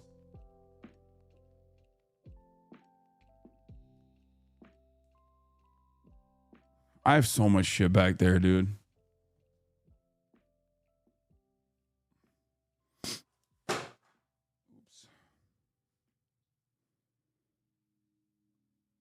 You should do a Sunday stream showing all your political paraphernalia. Oh, this is crazy. Elite Force Aviator, George W. Bush, U.S. President, and Naval Aviator. No way.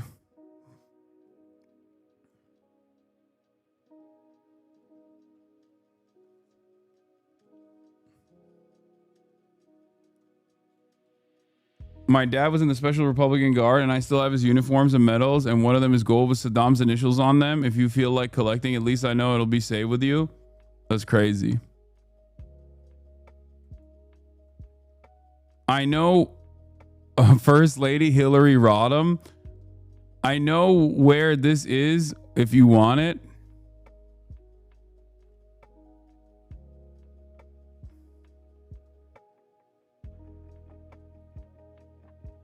If you ever did a Lego stream, would you pull out a 1 out of 30 rare embalmed Lenin build? Sure.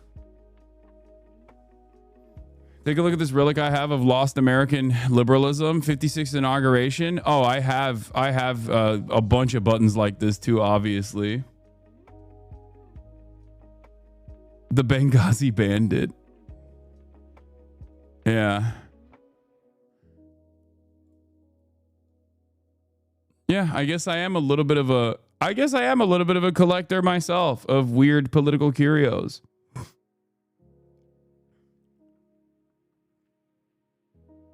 I have a book of DPRK currency if you want it, that my boss who was connected with the CPC got me when she visited the DPRK a few years ago.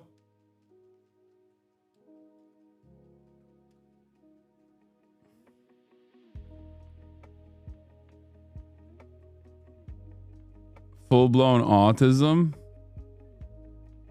This is a lot of this stuff was sent to me via PO box, but I just like shut it off because there was too much weird shit that y'all were sending too.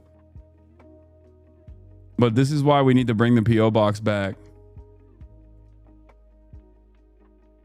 Reopen the PO box and get more curios. I have so many Soviet memorabilia as well. Chat approves of this use of your funds. Most of this isn't even stuff that I purchased. A lot of this stuff you can't even really purchase. It's just like it's gifted. Like, how the fuck am I going to purchase a Yugoslavian used helmet? No, someone's dad literally brought it into the United States of America and then they sent it to me. I mean, I guess you could eBay. Like, I have medals.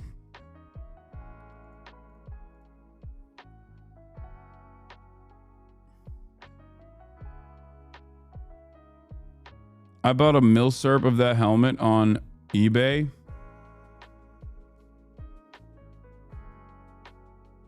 I remember when you shut up Chatter up when they said you don't know Punisher comics and you pulled out the Punisher collection. Yeah, I mean, I have a bunch of like crazy comics of my own from a long time ago.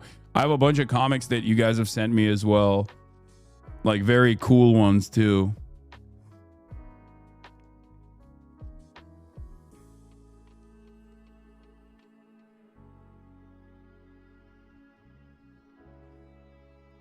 All your P.O. Box unboxing streams are just you opening letters filled with news, Lamount. That was definitely that too.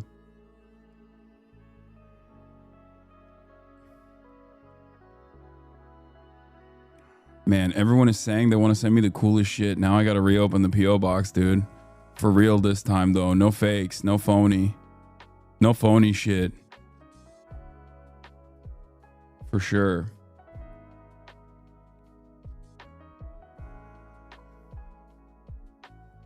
God damn.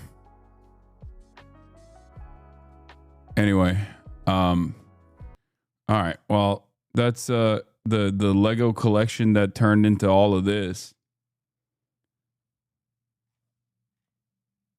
Can't believe we moved on from Lego collection to this. Stacking blocks. But in the 90s and early 2000s, Lego took its eye off the ball, spending hundreds of millions of dollars on theme parks, digital projects, and merchandise. Meanwhile, video game sales were growing, cutting into the toy market.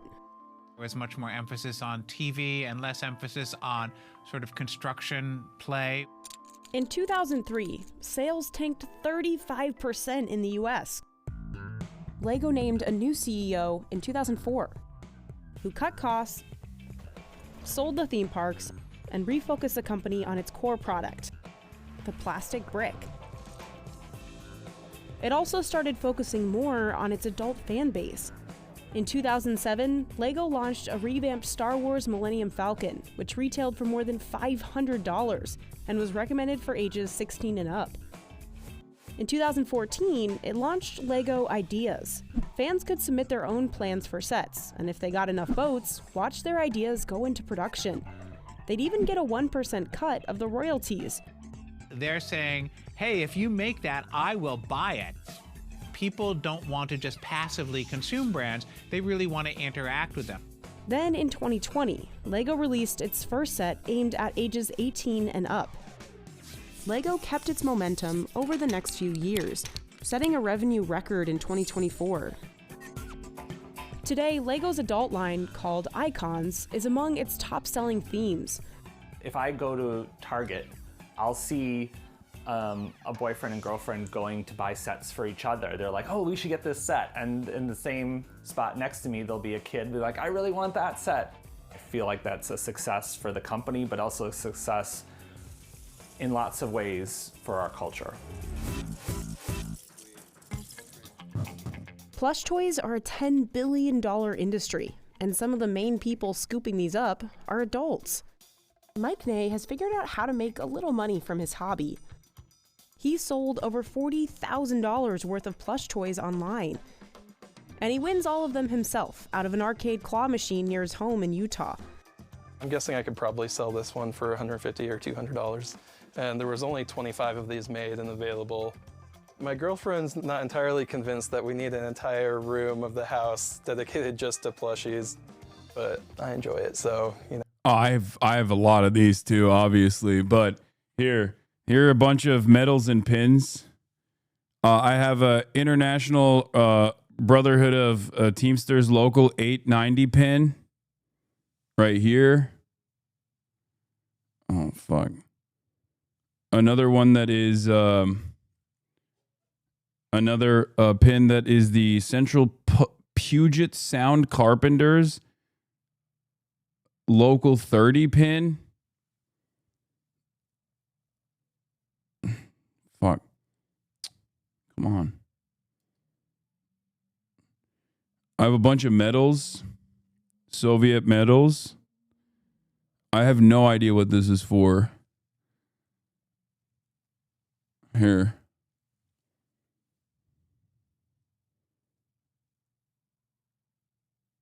Maybe you can make it out.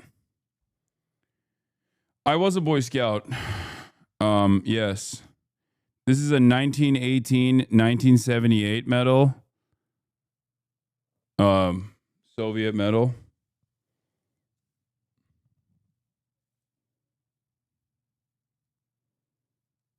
Look at the other side of it.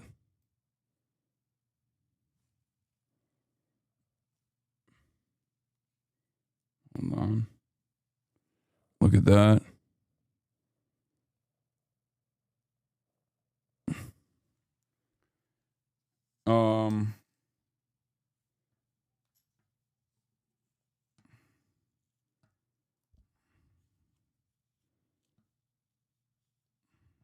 There's some military achievement. This will defend military achievement. It says 1775. And then there's obviously also this passport.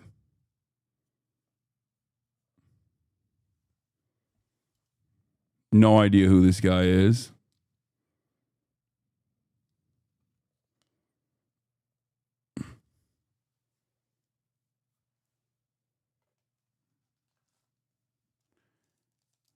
What is this?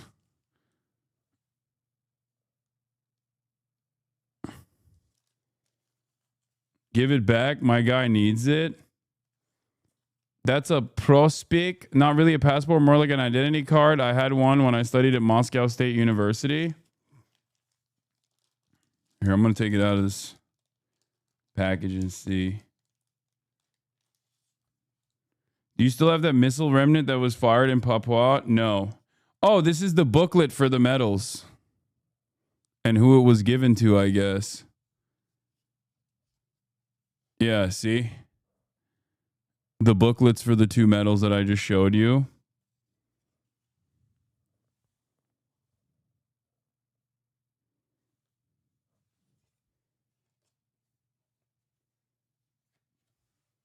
No, the West Papua fragment I never took. It was in Australia. And also I did not bring it to America anyway. First one was a war participant passport. I have this incredibly old communist manifesto that I never touched because I'm terrified of breaking it. But it's like, it's a little bit falling apart. Communist Manifesto, Marx and Engels, No Compromise by Wilhelm Liebknecht. And in it, there's like a bunch of money. There's like fake, there's novelty Karl Marx bills.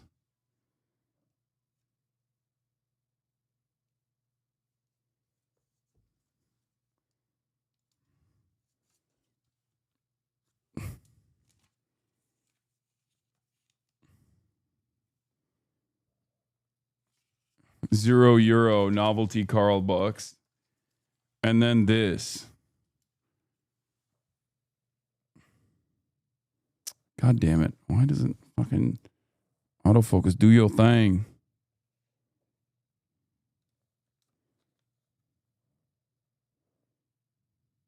Yeah.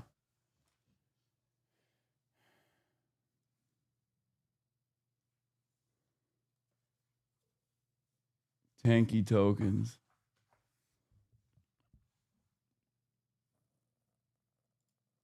You know, she supports me. In 2020, he bought a hobby machine from Alibaba and started studying how claws behave. There's a lot of strategy that goes into it, more so than the average person might realize. You know, looking for the geometry of the plush and the specific way that the claw moves around it. Propiska in the Soviet Union. The USSR had both permanent and temporary propiskas in the transition period to a market economy in the aftermath of the collapse of the Soviet Union in late 1991. The permanent propiska in municipal apartments was a factor that allowed dwellers to obtain private property rights of the living space that they were inscripted in during privatization. Those who built housing at their own expense obtained a permanent propiska by definition.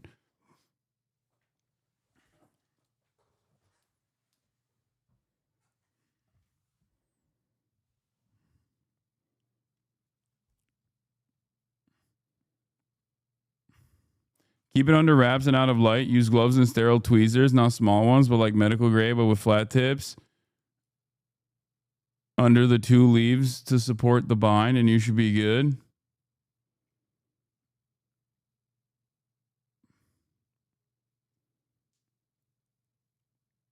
This is the second Soviet medal. Oh, yeah. Jubilee Medal, 60 years of Armed Forces of the USSR. Was a state military commemorative medal the Soviet Union established and bestowed upon military personnel to denote the 60th anniversary of the operation of the armed forces in the Soviet Union. It was established on January 28, 1978 by decree of the Presidium of the Supreme Soviet of the USSR.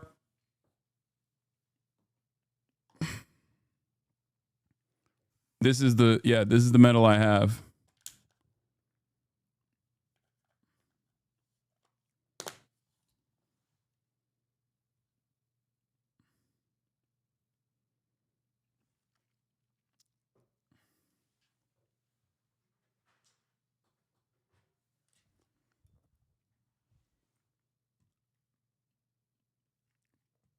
There were a total of 10 million of these made. Sick. Do not wear gloves. Just keep your hands clean. Fiber from cloth gloves will get on the book. Plastic gloves won't let you feel the moisture and texture fragility of the paper. Yeah, I'll give you $250. Yours is 20 years of victory, not 60. No, I have this one and I have the 20-year victory medal.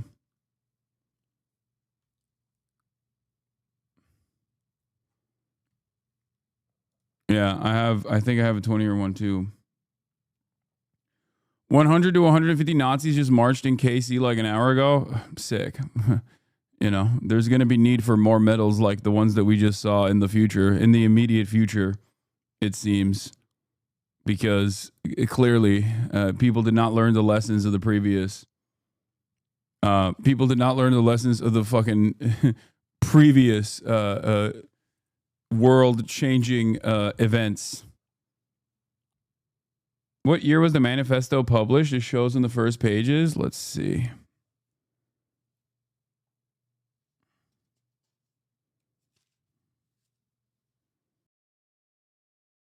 Odd. This says Chicago, Charles H. Kerr and Company, 1906. Where would it say exactly when it was published, though?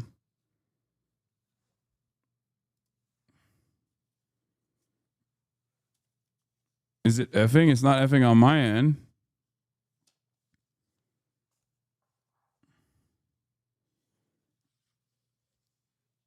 Manifesto of the Communist Party.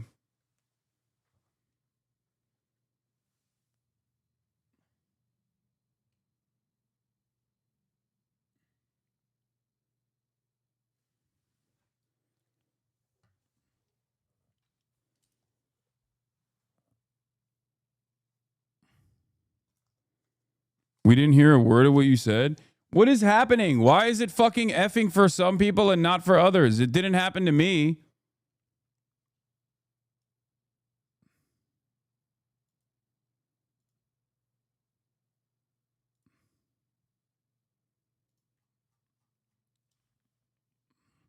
I feel like if there's a baby blip on the broadcast, people think like it's over. You know what I mean? This is like the most devastating. This is the most devastating thing to have ever happened. This is the most devastating thing to have ever happened. It's over. It's just like I'm done. The stream is done, I guess. I'm leaving. And all it did was like a blip. There'll be like a half-second pause.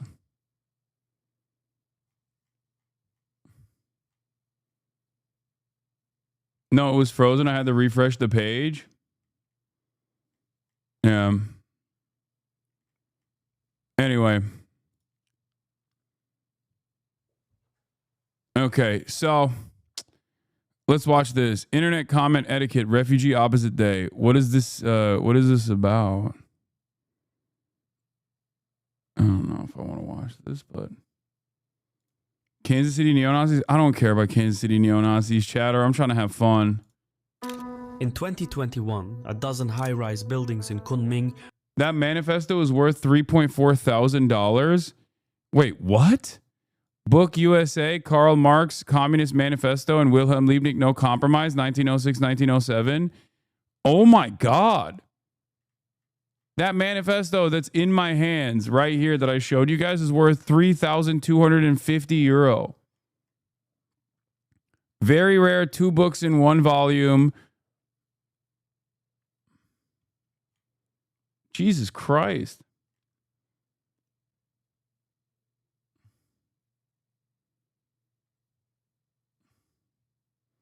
Yeah, but this one's in mint condition. Yours is falling apart.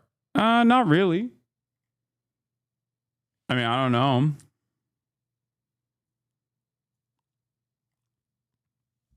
It's worth more than that. Inside is signed by the author.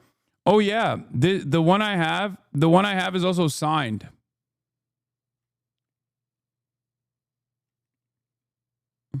So I don't know if that actually increases his price or not.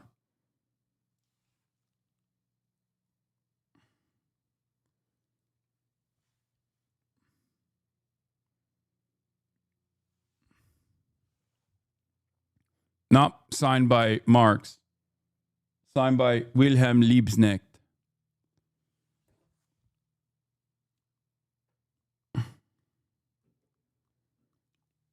How did the chatter know? Because I showed the cover, the inside of the cover.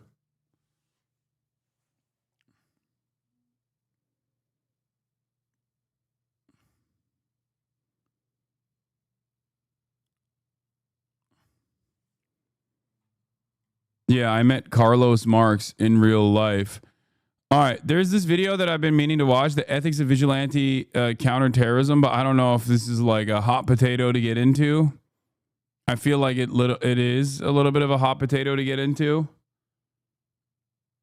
So I don't know.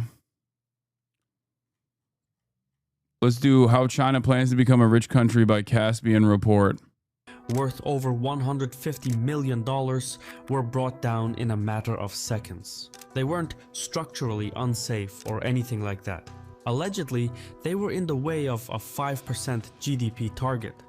That moment says a lot about how China has chased growth for decades. Build fast, build big, and worry about purpose later. But now, that model is running out of steam, and Beijing wants to do things differently. It is investing in industries like AI, robotics, and smart devices to improve how its people live and work. From 2025 to 2035, the country expects to grow at 5% annually. If that holds, its GDP per capita will double from 2020 levels. In effect, Beijing will join the rich club by 2035. That's been China's dream for more than a century. But there is a slight problem. GDP growth is not always productive growth. You can build a highway, tear it down, rebuild it exactly as before, tear it down again, and do this over and over, and it will all register as economic growth. Construction or destruction, GDP doesn't care what the activity is. It just counts the money. This loophole isn't unique to China, but local officials there have used it to hit their GDP targets. That's why you'll sometimes see perfectly good buildings demolished. But at the end of the day, none of this is productive growth. It's not real. It doesn't benefit the public in the long run. And so, now that China's economy is maturing, the time has come to move up the ladder and rely on the Chinese consumer for growth. In the next decade, Beijing aims to rewire its economy so that household consumption, not state-driven investment, becomes the main driver of growth. However, yeah, oh, this is a good take. Exactly.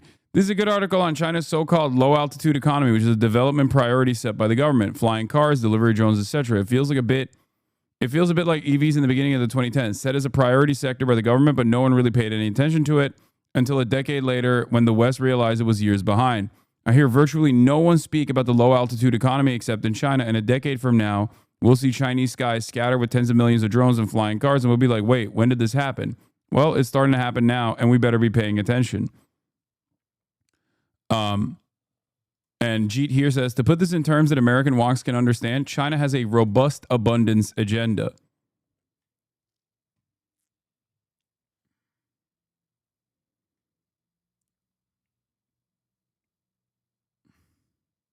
When you came back from your 9/11, you did the P.O. box and received that book, by the way. The Communist Manifesto. 30th of August, 2019.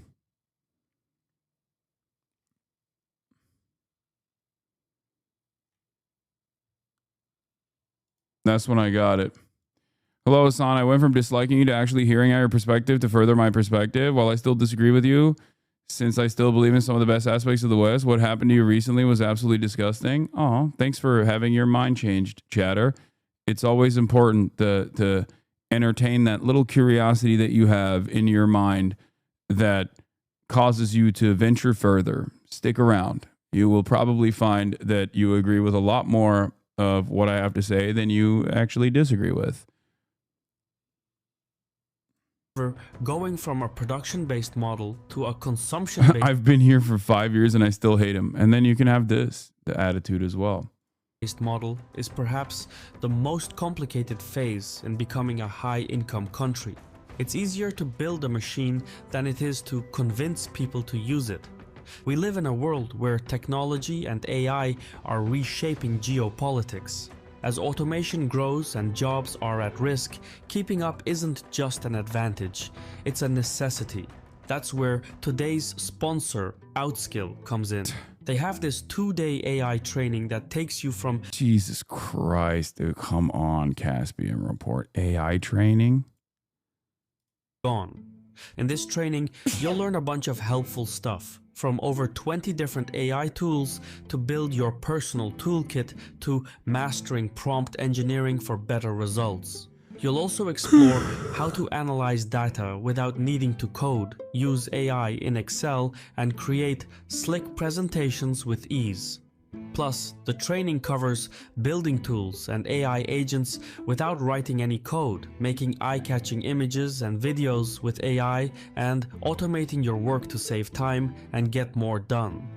This program is for everyone, whether you're in tech, sales, marketing, prompt engineering, HR, operations, or even running your own business. Over 4 million people from more than 120 countries have joined so far, and slots are filling up fast. Click the link in the description to book yours now. Also, make sure to join their WhatsApp group to get all the updates. The intro call and first session of the 2-day training start on Friday at 10 a.m. EST. Don't miss it. In 2023, China's GDP per capita was $12,600, which is just below the World Bank's high-income threshold of $13,800. However, that threshold is expected to rise steadily, reaching $15,700 by 2028 and $18,200 by 2035. If China misses its 5% growth target, it risks not only falling short of the rich club, but also locking itself in the middle income trap, with no easy way out. Even so, GDP alone overlooks a key component of true wealth: consumerism. To grow, an economy has to produce, sell, and build. Money has to circulate in the market. Chinese officials have long debated shifting the economy from investment and exports to consumer spending. China is a massive market after all. Its population tops North America and the EU combined. But boosting domestic consumption has added urgency now because of US tariffs. You see, up until now, China has relied on exports and construction to fuel economic growth. But there's only so much you can build or sell. Germany, India, Japan, and others want to produce and sell stuff too. And with geopolitical uncertainties... Thoughts on this vid? It seems really capitalistic minded and stupid. I think a lot of the China narratives, like anytime someone analyzes China from the West, they literally look at it from a dogmatic perspective. They look at it from a capitalist dogmatic perspective, and therefore I think they sometimes end up missing the mark. Having said that, in spite of being GDP brained, yes, there are absolutely like some of the things that he's mentioning in terms of like China moving into domestic consumption is not wrong. That is definitely a priority for them in order to become more self-sustaining. Like, reading too hard into GDP as like the most valuable metric of success or failure aside, I think looking at China's interests as far as like focusing on internal consumption or even the creation of secondary markets is correct. Growing, many advanced economies are putting up barriers to protect their own respective industries. Yeah, see, it's not capitalistic minded. China needs to shift from investment to consumption is the #1 issue facing China right now. It's not about capitalism, it's about economic reality. I don't disagree with you on that. Yes, China's reliance on construction has been unsustainable and the bubble is burst and the government is shifting. Yeah. I agree. Like, I think that this is a shifting priority for the Chinese state. That is true. While at the same time diversifying supply chains away from China. Essentially, globalization is taking a step back, and it's all coming at the expense of Beijing. This trend makes hitting 5% GDP all the more difficult, and it falls to the Chinese consumer to pick up the tab. However, as of now, only about 39% of China's GDP comes from household consumption. That's low. In fact, it's the lowest of any major economy. In the United States, consumption accounts for 68% of GDP. In Britain, 62%. In Brazil, 63%. In South Africa, 67%. And in Japan, 53%. For reference, household consumption reflects how much of the economy is driven by consumer spending. Globally, the average ranges between 60 and 70%. China, however, ranks among the bottom 15 globally. That's because the average Chinese household saves more than 30% of its income, while in the United States, it's around 9%. China's high saving rate is rooted in its culture and history. Having endured centuries of hardship, the national mindset is ingrained with a deep sense of caution. So, saving isn't just a habit, it's almost instinctive. And while excessive spending, as in the United States, can cause problems, spending too little can also hamper real economic growth. Consumerism in China took a nosedive after draconian COVID-19 lockdowns. Households never fully recovered and grew more frugal. Even after lockdown restrictions were fully lifted in late 2022, consumer confidence plummeted, and people started saving at a higher rate than before the pandemic. What's more, due to the instability in Chinese real estate, most of these savings... I don't know how much of this, like, the Chinese save too much and they don't have a debt-based economy is valid. I don't know. I'm not an expert. I do hear this all the time from Western analysts, though, which is that the Chinese citizens do not spend as much and they save way too much, as opposed to like American consumers that are under an insane amount of debt at all points, but they also spend a lot. Were and are channeled to bank deposits and other financial assets rather than new homes. So essentially, Chinese households have savings and decent jobs, but after the lockdowns, they stopped spending. Not because they can't, but because they're afraid of what comes next. As a result, China is seeing a totally different financial crisis than in the West. While America is struggling with post-COVID inflation, China is experiencing deflation. This means the rate of inflation dips below zero and prices decrease. In the past 2 years, prices have fallen for 18 months in a row. And while that may seem like a good thing at first, persistent deflation can be more harmful than inflation. When people expect prices to keep dropping, they often delay spending, hoping to get a better deal later. Businesses then cut prices to attract buyers. But the more this happens, the less money they make. Eventually, economic momentum grinds to a halt, which can lead to layoffs or closures. Yeah, I don't... This is... Okay, listen. This is what I mean when I say, like, this is a dogmatic approach. Because when you have a command economy, you can structure it in a way where you can avoid these sorts of problems. Because if money is fake, ultimately the government can change its priorities in a way that, like, the U.S. Market fundamentalist approach will not be able to deal with. Because if the only tools you have at your disposal in Western liberal capitalist, in air quotes, democracies is monetary or fiscal policy, and you don't have any way of, like, actually, you don't have any way of dealing with these issues with a centralized approach beyond that, and that fiscal policy only happens at the legislative level, and that the legislature is completely destroyed, as it is in the United States of America, the only tool in your tool belt is monetary policy. You have a very money is fake, a millionaire. I mean, it is. It's true. That doesn't mean that like without it you die. That is the case.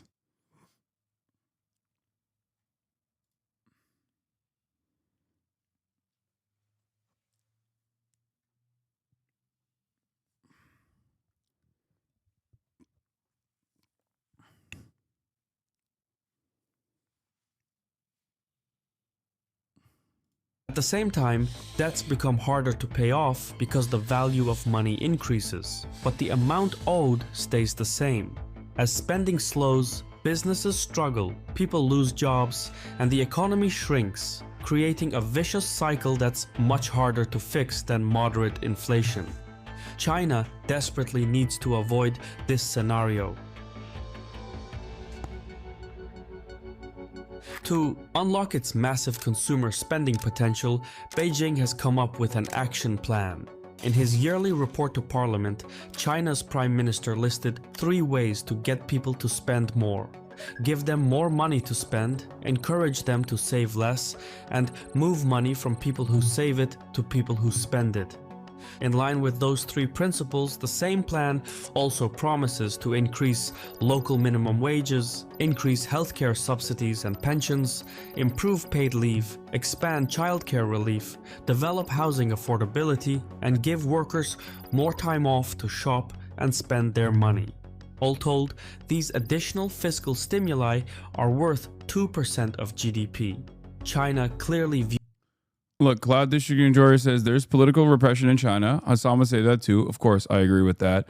But I think it is the type of political repression that exists in China that makes it more, in some ways, makes it more resistance to like international forces of pressure.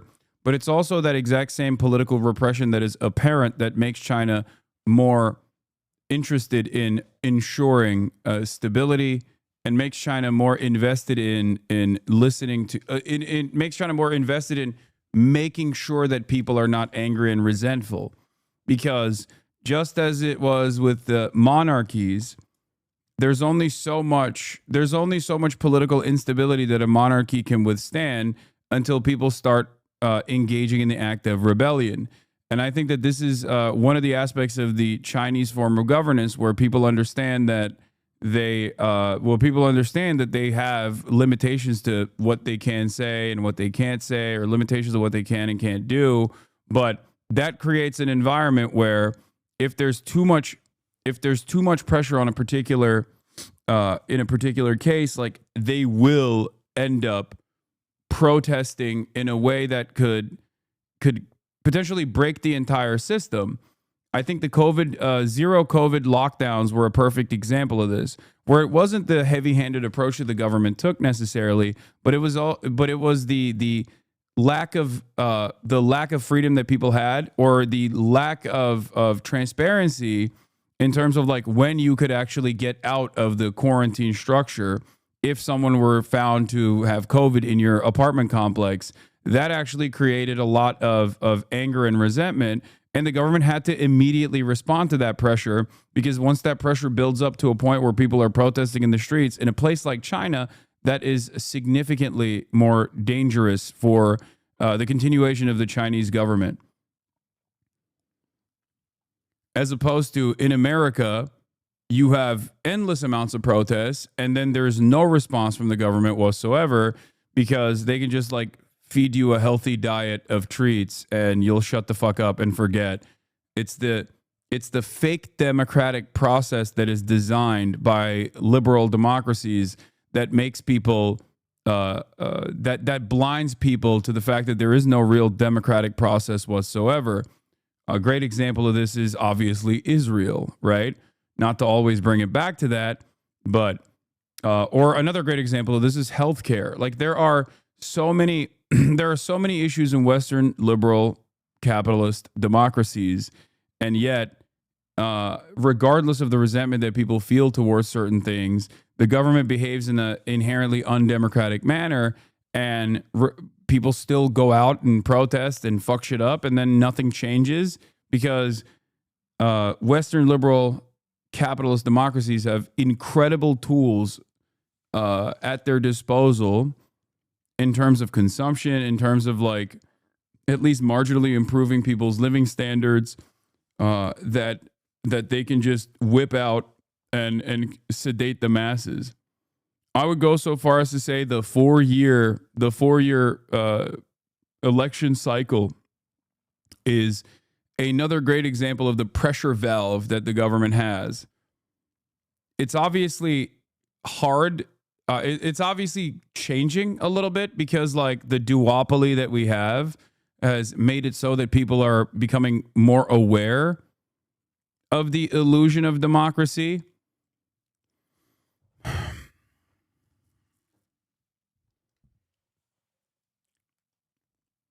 But ultimately,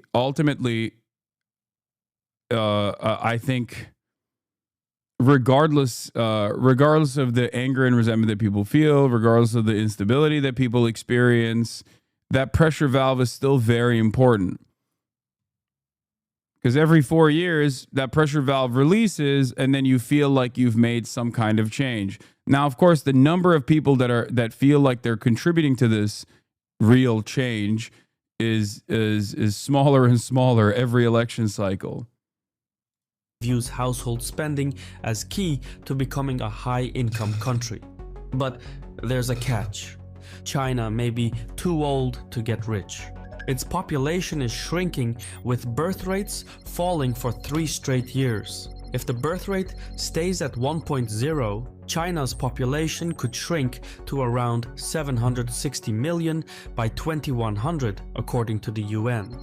The high estimate is 1.1 billion, the low is 480 million, but 760 million is the most likely. Either way, this demographic transformation will be China's greatest challenge in the years ahead. It will fundamentally change the country as we know it. According to the World Health Organization, a country's population is considered aging when more than 7% of its people are 65 years or older. China reached that milestone in 1998, and its elderly segment now makes up at least 14% of the population. In the coming years, China's elderly share will grow unabated, which will affect production, consumption, entrepreneurship, and innovation, all chipping away at China's economic momentum and drive. Countries with younger populations, such as Japan in the 1950s and South Korea in the 1960s, experienced rapid economic growth thanks to large working-age populations. But as their populations aged and the labor pool diminished, growth slowed sharply. These two charts show what that process looked like in the case of Japan and South Korea. In both economies, the GDP per capita peaked owing to their young populations.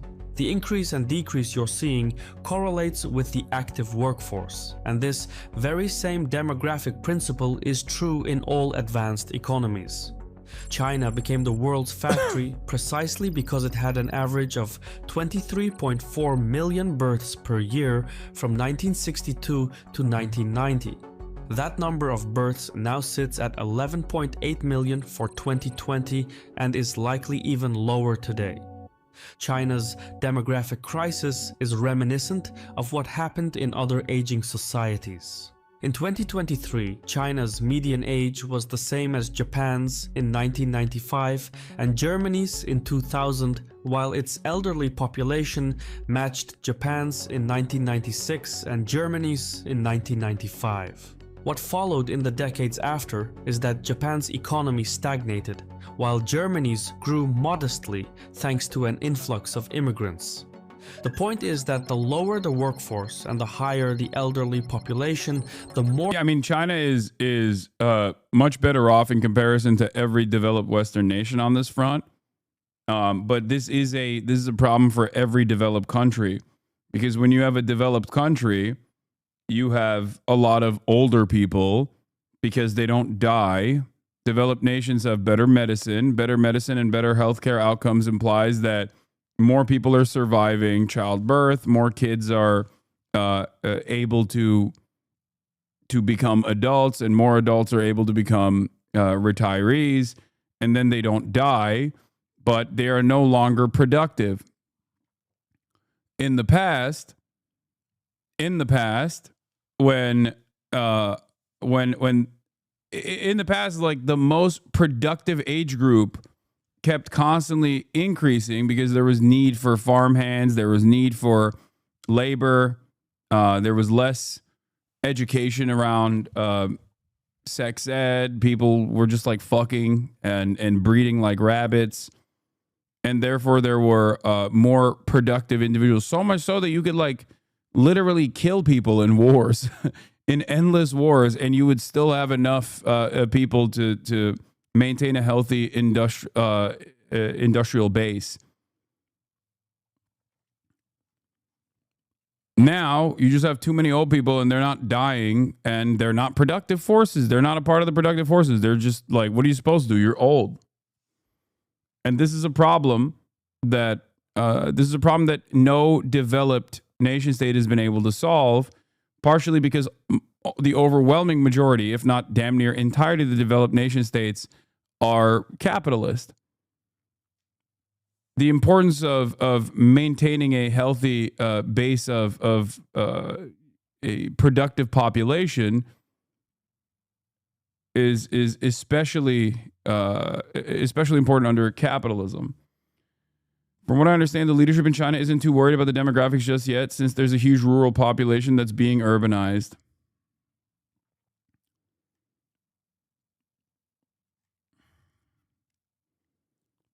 Obviously, there is an issue if like the entire planet, the global south will carry the planet in terms of the booming population numbers. But if the entire planet was technically developed like the United States of America is, where I believe the elderly population number is just like increasing, and the population growth is either stagnant or diminishing, like in places like Japan, then there would be a genuine issue unless we had full automation. But even in that process, even if we had full automation,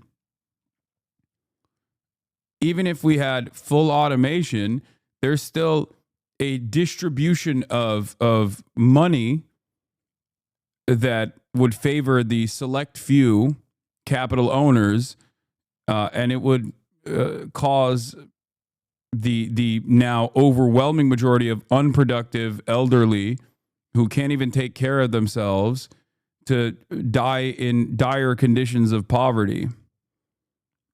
So there's still the element of money distribution that has not been solved in any of these developed nations, especially because they're still operating on the last time that they actually made any sort of socialization initiatives like Social Security in America, for example. That was a fucking 100 years ago. We're still carrying on the last time. Like the thing that's holding this goddamn country together as it stands currently is literally socialization initiatives that took place 100 years ago. Okay? Think about how insane that is.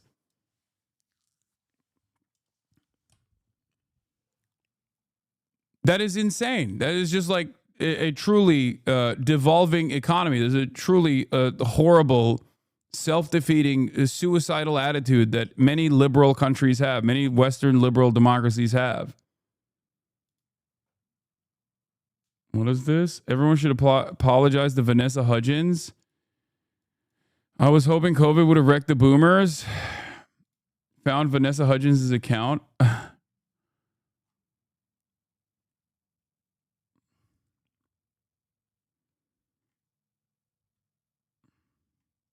More difficult it becomes to attain economic growth. In fact, after the 15%. What is this? Do mention that population carrying capacity arguments have been debunked constantly. Chatters are still mentioning this for no reason. World population will balance out at 9 billion and plateau. Food and water wise, we are actually pretty set. Still, environmental damage is a problem due to capitalistic expansion. Elderly milestone, major economies have consistently struggled to grow more than 4% of GDP for more than a decade. What China is trying to do is not impossible, but improbable. Beijing's solution to its aging population is innovation. It is investing heavily in AI and robotics to offset the economic drag of its elderly demographic. However, this is like if you were to close your eyes and not even think, even for a brief moment, about profit seeking, and you actually were to entertain real global problems that face humanity, okay, without being shackled by dogmatic capitalist thought, the way to address a lot of these issues would require spending a shit ton of money in research and development to ensure that there is no more necessity for a large base of productive forces, given that in 300 years from now the population is going to look a lot older. They're going to keep surviving, even if our bodies keep diminishing and atrophying. I think that a big part of that upkeep would probably require like exoskeletons and things of that nature to keep people upright, standing, walking. There would be a lot of necessary technological aids that allow you to continue living as though you're in your 20s or 30s. And then also on top of that, you would need to build this cyberpunk vision where most of the commodity production is relegated to automation, automated labor. But even then, there's still the distribution of wealth problem. That is essentially where we're at. With no current ability to reverse birth rate declines, we will need an equitable way to reduce our reliance on human labor and promote automation. But in the current global economy, I'm not sure how we do it equitably. Yes, there's that problem. And then the other problem is obviously anthropogenic climate change, like the impact of carbon emissions and human production on climate change, making the planet unsustainable in general. At least like the areas where life could sustain in the past will no longer be sustainable. We're already seeing that. We're already seeing climate refugees and migration patterns born out of agricultural output being completely destroyed in certain areas. Latin America to North American migration patterns is a big part of this.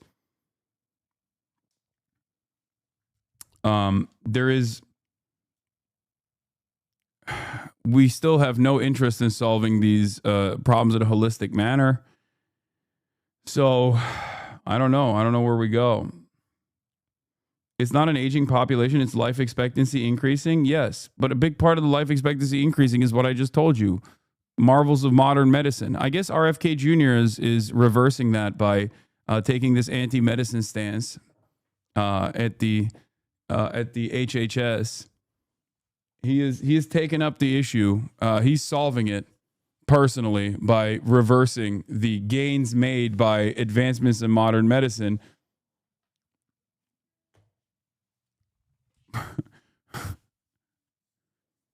Like life expectancy comes from not just the fact that people are like living longer lives. That certainly plays a role in this. But a big part of the life expectancy numbers comes from children not dying or children surviving into adolescence and like adults not dying in the workplace, for example. Like OSHA regulations play a role in life expectancy numbers going up. Medicine plays a major role. Vaccines play a major role in life expectancy going up. Then there's also the other, like I said, there's also the other problem of like what to do with the elderly when their mental capacity diminishes, what to do with the elderly when they can't help themselves, who is going to help them? Is that also going to be automated? Right now, we just warehouse the elderly basically in some of the most exploitative, the most predatory industries in the United States of America. And we don't even like think about it, or we don't even talk about it. I'm not talking about warehousing them in Congress, dude. I'm talking about like elderly care and palliative care in facilities that are horrible. Because again, they are also working on the profit motive. The elderly is the only generation that has any wealth to begin with. And these industries are basically farming them for all of the wealth that they have, because all the wealth is captured in the hands of the elderly who don't really do much.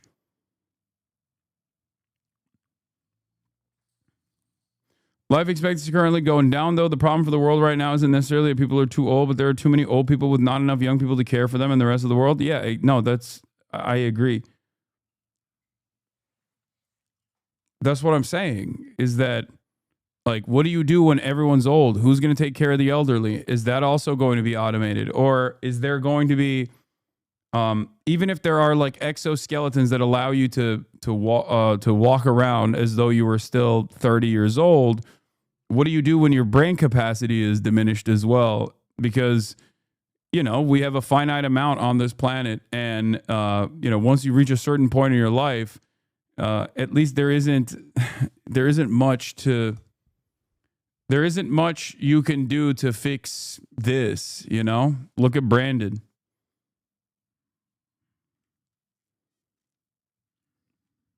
Uncharted territory. It's never been done before. Sure, innovation may buy time, but it won't replace demand. AI and robots don't consume like people do. They consume electricity, but that doesn't drive demand in the economy the way human spending does. All things considered, China stands at a crossroads. For decades, it grew by building for the world. Now, it must learn to build for itself. That shift from producer to consumer, from quantity to quality, requires more than just economic policy. It calls for a complete rethinking of how people in China work, spend, and live. It's a change that won't happen overnight. But if... Okay. This guy 3D printed Luigi Mangioni's ghost gun. I gotta pee. Gun used in the most high-profile assassination in recent memory. Well, it's not actually the literal gun Luigi Mangioni allegedly used to kill United Healthcare CEO Brian Thompson. But it is the exact model of firearm, and we made it with just a 3D printer and some parts ordered off the internet. Some people call this a ghost gun because no government agency has any record of its existence. I didn't get a background check or show ID. No gun control at all. I'm Andy Greenberg. I investigate the strange, dark, and subversive corners of the internet for Wired. This is Hack Lab. I made Luigi Mangioni's gun.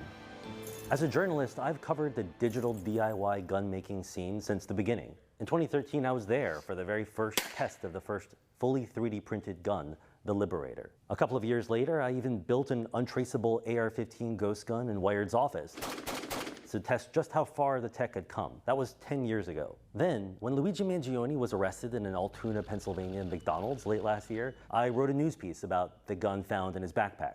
According to the DIY gunsmiths I spoke to, it seemed to be a Chairman Juan V1, a tweak of a popular, partially 3D printed Glock-style design known as the FMDA 19.2, an acronym that stands for the libertarian slogan, "Free Men Don't Ask." So I wanted to know, how easy is it for someone to build a deadly and untraceable weapon like this now? Has the law finally caught up with the reality of ghost guns? To find out, I decided to make one. So I went to Arabi, Louisiana, to a gun range outside New Orleans, owned by James Reeves, an attorney and a popular YouTuber. James, nice to meet you. Our experiment here that we're trying to do is to actually 3D print Luigi Mangioni's gun, just like he did. Allegedly. Allegedly, thank you. But my question for you first as a lawyer is all of this actually legal? Totally legal, but it depends on the purpose. So if you're making a firearm for yourself, there's no prohibition in the Gun Control Act of 1968 that would prevent you from making a gun for yourself. You can make it for someone else, if you're selling them, distributing, totally different story. You've got to have a license. A lot of states have made this illegal, but here in Louisiana, like, we're still good to go? Oh yeah, yeah, absolutely. We have free country down here. And Terrorist sympathizing streamer shows audience how to build murder weapon. Okay, dude. Come on, stop. The great state of Louisiana. Over the years, the US government has certainly tried to regulate 3D printed and other kinds of ghost guns. After Cody Wilson released printable files for the Liberator online, the government ordered his company, Defense Distributed, to take them down. By 2018, Cody Wilson briefly won a legal fight to repost them on his website, but multiple states sued, shutting it down again. Then in 2022, the Biden administration really tightened regulations. Well, wonder what happened to that guy. He got... I'm of two minds on this stuff, where when someone becomes I'm of two different minds on this guy, because on the one hand, he's obviously like a turbo libertarian. So I do kind of believe that maybe he had compromising materials in his hard drive organically, but also on the other hand, I can totally see a world where the government would maybe find compromising material on his hard drive that might not have been there initially, in an effort to take out someone that they consider to be annoying. You know, it's this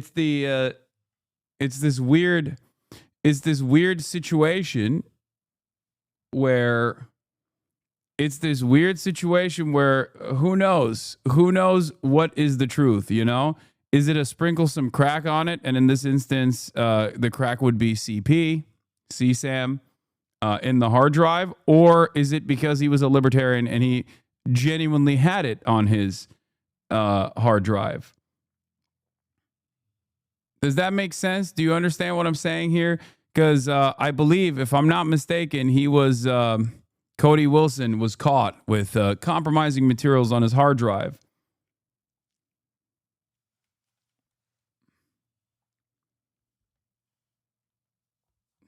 I do land more so on the side of it was organically there and it wasn't planted, for the record. The truth is that he actually had it, but they also planted some extra.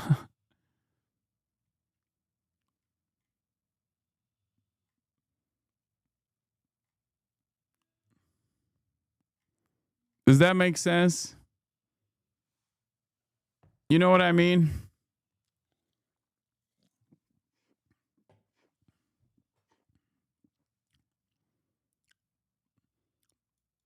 Too late. Already got videos of you in context saying it was a false flag. What?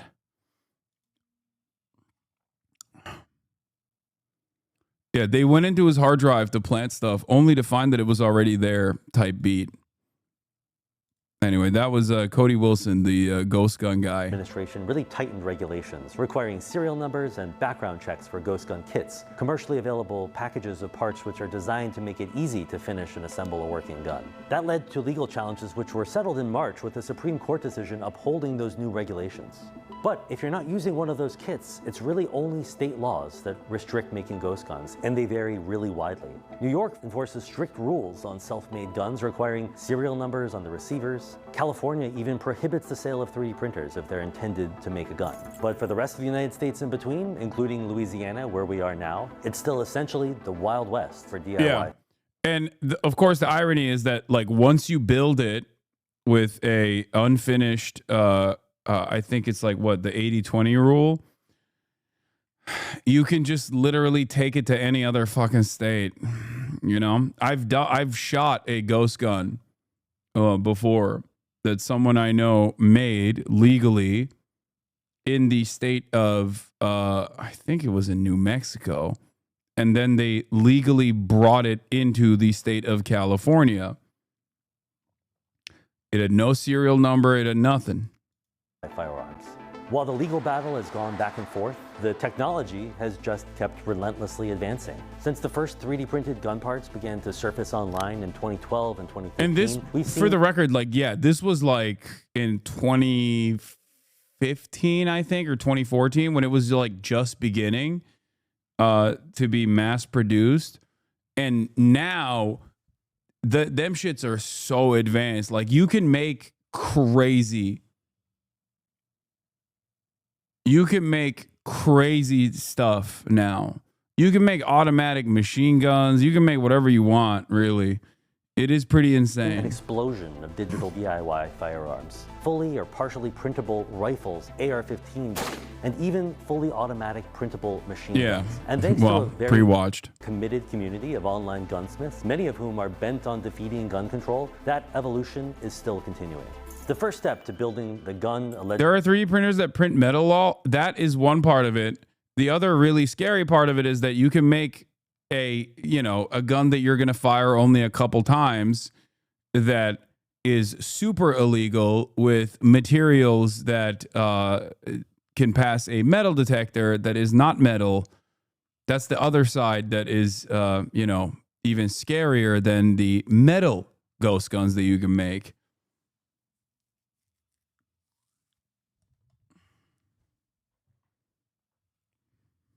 Allegedly used by Mangione was easy. I found the gun plans online in minutes. Certain file sharing sites are packed with DIY firearm blueprints, detailed instructions, everything. In states like California or New Jersey, parts of this gun printing process, even sharing the files, is illegal. But in Louisiana, no such law. In fact, according to US gun control laws, only one component, known as the frame of a Glock-style pistol, is considered the gun. If I make that part myself, say with a 3D printer, and I combine it with commercially bought components for the rest of the weapon, I can basically circumvent all regulations.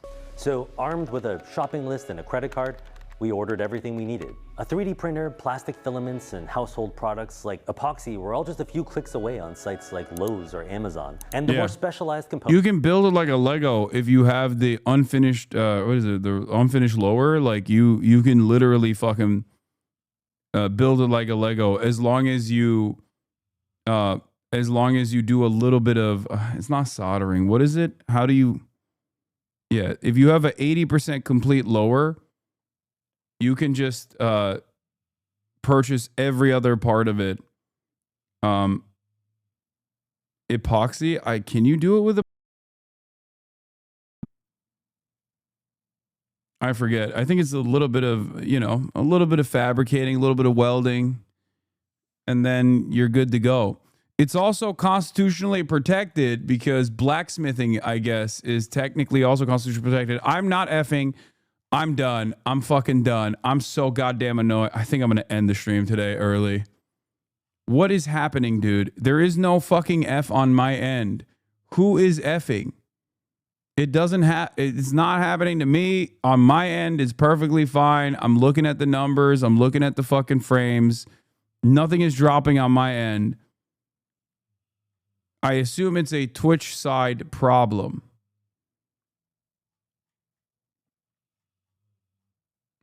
Components were available on sites that sell gun parts, just not the guns themselves. A few days later, every ingredient I needed to make Mangione's gun arrived in the mail for the grand total of $1,144.67 plus shipping. And that includes the price of the 3D printer. This is like Christmas Day. This looks like a slide, very much like an obvious gun part. Kind of crazy that you can just order this. So it's kind of like a very interesting and fun technical challenge, but I keep having to remind myself not only that we're making a lethal weapon, but that I'm also potentially retracing the steps of an alleged murderer who carried out exactly this process. 3D printers work by extruding heated plastic filament through a nozzle, layer by layer, to slowly create the object. We're gonna print 2 frames just to be sure. Printing these 2 frames will take about 13 hours, which is pretty quick. Back when Cody Wilson, a pioneer in the DIY gun movement, printed the Liberator, the original one-shot 100% 3D printed pistol in 2013, 3D printers were much slower, and the materials were pretty unreliable by comparison and cracked easily. When Cody Wilson tested that first ever 3D printed gun, he was concerned that it might blow up in his hands. He even used a string to pull the trigger for the first time. To some degree, I'm still a little worried about that, to be honest. DIY gun fails are still pretty common. When I made an AR-15 in Wired's office in 2015, a gunsmith warned me the frame of the gun that I had made wouldn't be reliable enough and recommended I use an aluminum lower receiver I'd made with a computer-controlled milling machine instead. We're about to see how much that question of reliability has changed over the years. Okay, let's get started. Hopefully this whole experiment won't literally blow up in my face. Again, not the same Cody Wilson that was arrested for CSAM. Wait, what? Wait, really? Wasn't this the same guy? Are you sure? Wait, hold on. Are there 2 Cody Wilsons that were also libertarian gun guys? What the hell? No, I know it's a common name. Check my messages. No, because the other Cody Wilson was, I think, also a fucking gun guy. It's a different Cody Wilson that was arrested. Cody J. Wilson was the guy arrested, not Cody R. Wilson, the activist. Bro, there is a Cody Lee Wilson as well. Dog, There are 3, not 2. 3 Cody Wilsons.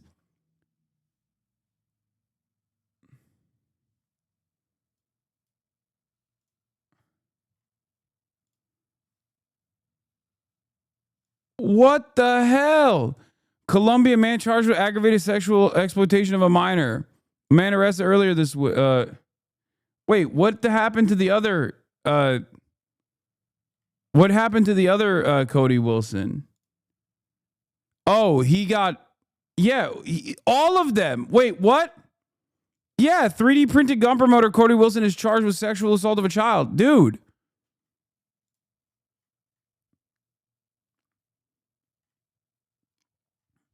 Bro, there are so many Cody Wilsons, including this one, though. I wasn't wrong. This guy also got hit with something. Cody Wilson, the one who pushed to post blueprints for 3D printed guns online, has made him a key figure in the national gun control debate, was charged on Wednesday with sexually assaulting a child in Texas.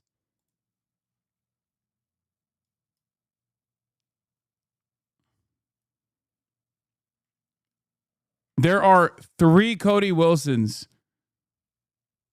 But the gun guy, the gun Cody Wilson guy also was, all of them are, there are 3 Cody Wilsons that we found out. The third one I just found out.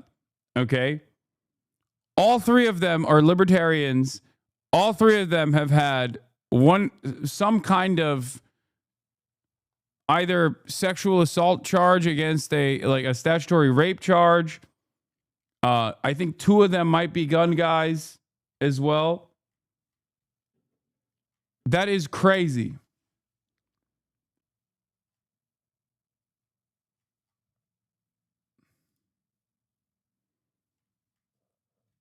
Yeah, Mr. Wilson, 30, is accused of having sex with a 16-year-old girl at a hotel in Austin and paying her $500 in cash.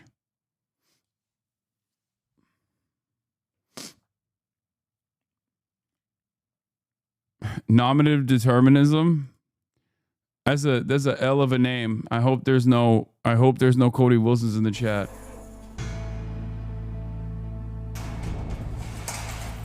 The next morning, I returned to check on the 3D printed frames.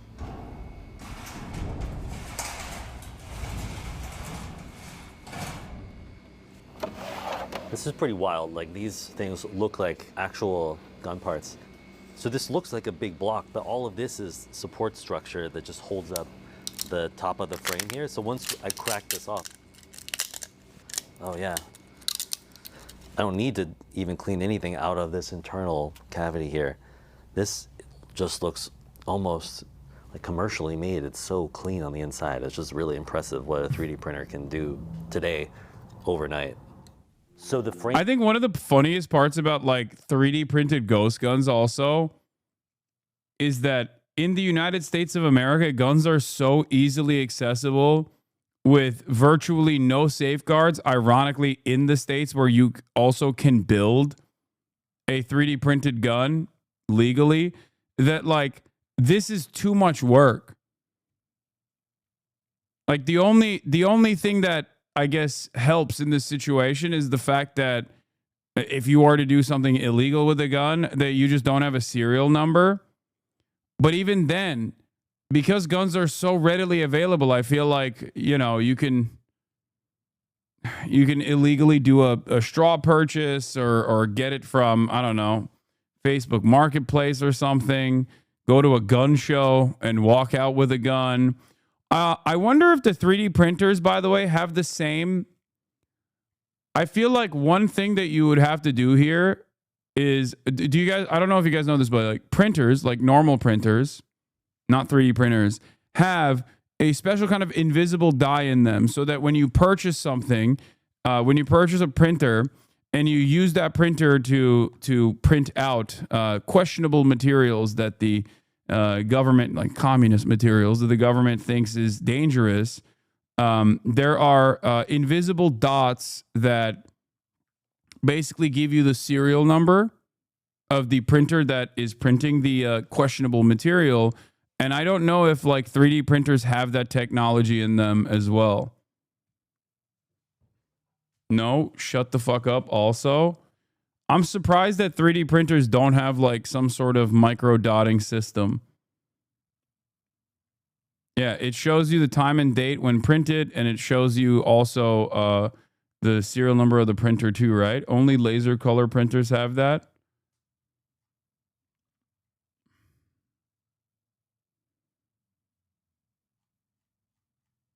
Frame is done. Now it's time to assemble this gun. I know from experience that it's tricky assembling a gun from scratch. There are lots of little pieces, and to be honest, I have no idea what I'm doing. So that's why I've reached out to a DIY gun expert and YouTuber who calls himself Print, Shoot, Repeat. He prefers to keep his face covered to preserve his anonymity. So what do you think of this 3D printed? Yeah, this guy's crazy. Frame? It looks beautiful. It's very excellent print quality. So how do we get started? So, do you see that hole there? I saw the hole at the bottom, yeah. So you are a 3D printed gun aficionado. What is it about these things that appeals to you? I think the thing I like the most about it, aside from exercising your constitutional rights, which is awesome, but you're able to make guns that you can't buy. There are these really cool, intricate, neat designs that people create and test that you can make that you actually can't purchase in a store, but also to be anonymous and private with your gun making. But there's also this element to 3D printed guns that somebody who's mentally ill or a felon or Luigi Mangione can, fabricate their own gun and go out and commit a crime with it. I mean, how do you feel about that? Freedom is ultimately dangerous. There's no way to stop people from hurting each other, unfortunately. I don't love that people commit crimes and kill each other with guns, but they are designed for killing. I'm not going to deny that. But we live in a country. I'm willing to bet this guy's name is Cody. This guy's giving real Cody Wilson vibes, dude. That is relatively free when it comes to a lot of our laws, and especially the Second Amendment. It is kind of remarkable, the precision of this. It seems like a commercial piece. The design of this particular pistol was so good in 2020 that it's still the go-to Glock style frame. It's open source, and designers can take the raw blueprint of this thing and then add their own tweaks to it. If you really were like a lone wolf killer trying to make this thing alone in your garage, where would you learn this? Or if you were just someone who's into building guns and not a lone wolf killer. Sure. But there are assembly videos, particularly like the sites where you download some of the files, but it's a lot of trial and error. The slide to me is like shocking to even look at. It's like, I can't believe this is just a component of a gun. And so it's just strange that like the regulated part is not the part that holds the rounds. Yep, that's per the ATF. The ATF decided that. So thanks, ATF. This can be challenging because what can happen is the rear rails sometimes don't line up perfectly. Yep, now pull it back as hard as you can. Now let it go. All right, now we got our gun. And just make sure you don't point it at anyone. I see the empty chamber. Yep. And now we're gonna put in one of these magazines. And which one do you think we should use? What I found on the evidence photograph, there was 2 magazines. One was a Glock 17 magazine, which holds 17 rounds versus a Glock 19 magazine. This is a Magpul P-Mag. This one had jacketed hollow points in it. Going off that, I would say we should stick this one in. This is essentially Luigi Mangione's gun, but we're still missing one component. Yes, critical component. Which is the suppressor. Exactly. Suppressors, also known as silencers, have been highly regulated under the National Firearms Act since 1934, and 3D printing one without a certain kind of gun-making license would be a serious felony. Since James has that license, he's going to do it for us. So it's quite a process to legally own and possess a suppressor. The second you print out a suppressor, felony, prison, so it's a very serious deal. 3D printed suppressors are a relatively new phenomenon, and the technology to make ones like the FTN suppressor allegedly found on Mangione has come a long way in a very short time. So the suppressor is printing, and it looks like it's going to take another 3.5 hours. Yeah, it smells a little bit like a burning vacuum cleaner. When this is done, we actually have to fill out a couple set of federal forms. After a few more hours of 3D printing, we had our suppressor. We wrapped it in hockey tape just as Luigi Mangione allegedly did. So I think we're now ready to put this thing together, right? Yeah. That's crazy. Thread it on. Once I screwed it onto the barrel of our gun, we had the complete configuration he was accused of using as a murder weapon. This thing just got at least like twice as scary. Before heading to the range to test it, I wanted to get the gun control side of the story, so I spoke to Nick Saplina at the nonprofit Everytown for Gun Safety. 3D guns are a whole new ballgame. I think 3D printed guns are about to have their moment. I've covered this world of 3D printed guns since 2013. And back then, I wrote about this believing it was kind of a science fictional future phenomenon. I do not think this is a future problem. ATF estimated that between 2016 and 2022, over 70,000 ghost guns were recovered at crime scenes across the country. The technology has really come of age. The printers are better, The materials are better and the designs are better. There are models of gun that have come out in the last few years. These almost fully 3D printed semi-automatic rifles that truly look like something out of science fiction that are really powerful and really accurate. One of the things that has developed over the last decade or more is a community of creators and sharing designs and improving upon each other's Yeah, designs. they And a have lot like of that really are fucking valuable. silly guns. I mean, what's the song, the slap song for the, it's not the MP5. I mean, I've played it on here before. I know someone. Oh, the print shoot repeat. You call that an MP5? Das ist ein The Stück HK slap. Scheiße. You Americans are very funny, yeah? Oh, you 3D printed that? No way. I'm a developer at HK. I don't think this is okay. Look at this. The way you massacred my boy. This looks a little chunky, yeah? Isn't this already patented or something? I don't know if you're allowed to do this. You're messing with German engineering. Where is the magnets? Hans, I think we have a problem. Ich habe eine MP5, you give a little slap. Ich habe eine MP5, we slap it just like that. Ich habe eine MP5, we have a little fun. Ich habe eine MP5, a 3D printed one. Listen, I didn't come all this way for you to just be gentle with me, alright? I need you to slap me hard. I need to go into battery, alright? Give it to me. Don't hold I know one of the guys that does this stuff. Do the HK slap.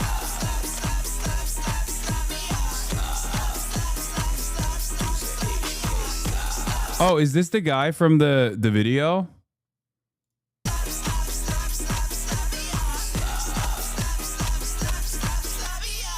Do you mean to tell me that you made this in your living room with just a 3D printer?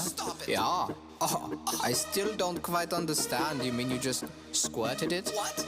I squirted it, yeah. I squirted it out of the 3D printer with plastic in my living room, yeah. I'm scared. This could mean anyone could 3D print it into a living room. I think that's the point, yeah. But it's very scary. Well, sometimes the world is a scary place. Slap it with your left, slap it with your right. Slap it in the day and slap it in the night. Slap it like you mean it.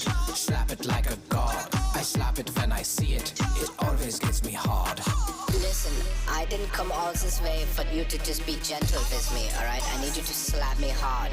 I need to go into battery, alright? Give it to me. Don't hold back. Do the HK slap.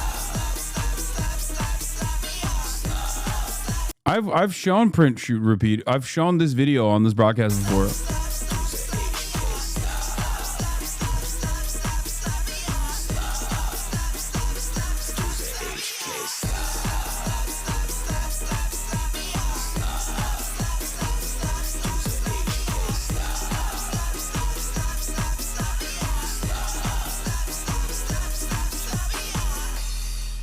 Are gun guys always this homosexual? Yes. Are you kidding me? Have you never seen gun? They're not even homosexual. They're amosexual.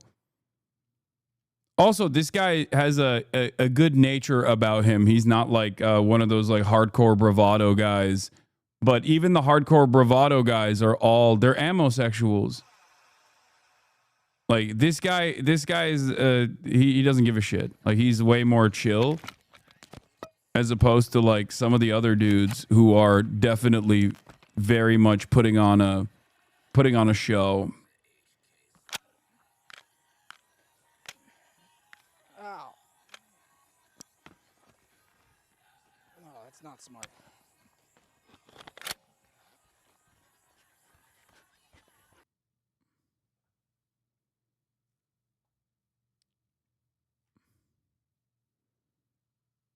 Ammunition Boner is my band name. What does amosexual mean? Dudes who literally are in love with their guns and want to fuck their guns and treat their guns like a second penis. Values that creators, I think, really can embrace. But we can't lose sight that this is about firearms. You have a right to personal protection, but when you're purposefully creating firearms that are flooding communities with illegal firearms that are used in crimes, and when we're innovating to make them harder to regulate, you have to ask yourself the question, just how serious is this community about doing their part to protect the community? I mean, we have seen already that you can actually have most of the parts of the firearm be fully 3D printed. That is the state of the art right now, and that is going to be the next chapter of the ghost gun problem in this country.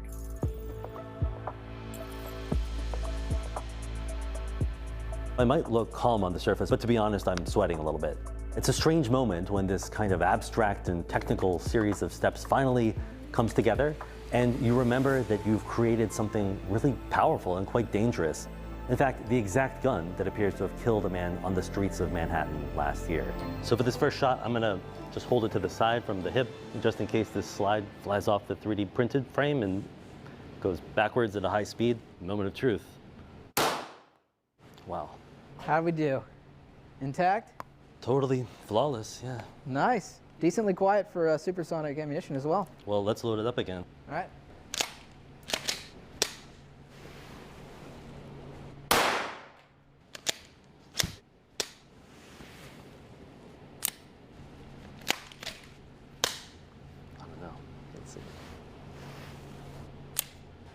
Another misfire. So I guess what's happening here is that the suppressor is preventing it from cycling properly? Yes, what's happening is the slide's coming forward, but probably not quite enough to strike the primer and then cause a detonation downrange. But we did get a couple there, so I want to kind of give it a shot and see if I can break it in a little bit. As we saw in the DCT camera video, he was going like this after every shot, hitting the back of the slide like you did correctly. But I want to actually see if this is going to function without the suppressor attached. Let's do that. Let's take it off. Okay. In a normal semi-automatic Glock, the upper part of the gun, known as its slide, which retracts with every shot, resets the trigger and loads a new round into the chamber. In the video of Thompson's murder, the gun allegedly fired by Mangione appears not to have functioned. That's a result of the suppressor attachment preventing that rechambering. And yet, the CEO killer in the CCTV video didn't panic or stop to diagnose his ghost gun's apparent malfunctioning. Yeah, that shit was cold-blooded, bro. I don't even understand how he was like, nope, I've done this before. This has happened to me before. He reacted quickly, allegedly racking the gun, shooting it, and racking again, as if he knew exactly how the weapon he had made would perform. Had the assassin practiced with his gun at a range to break it in? Had he, in fact, engaged in exactly the type of troubleshooting we were doing right now? Not everything works, and so you got to do a little bit of filing sometimes. We've done a little bit of modifications. We're going to see if it runs semi-automatic. You take it for a spin.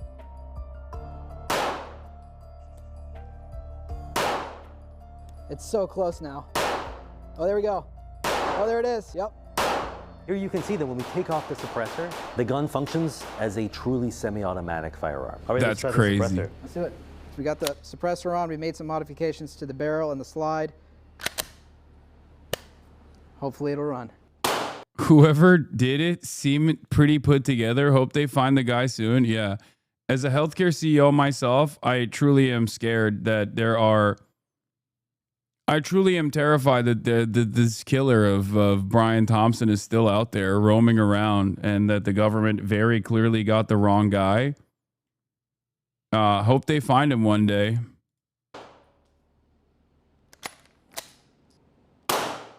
How does the gun not explode? It's plastic. No, none of the components that actually have the exploding function is plastic.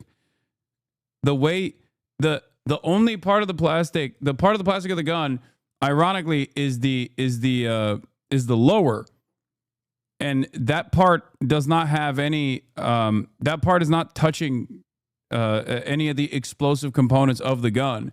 All of the other parts of the gun that are touching the explosive material is metal, and it's also normal gun parts that you purchase online anyway.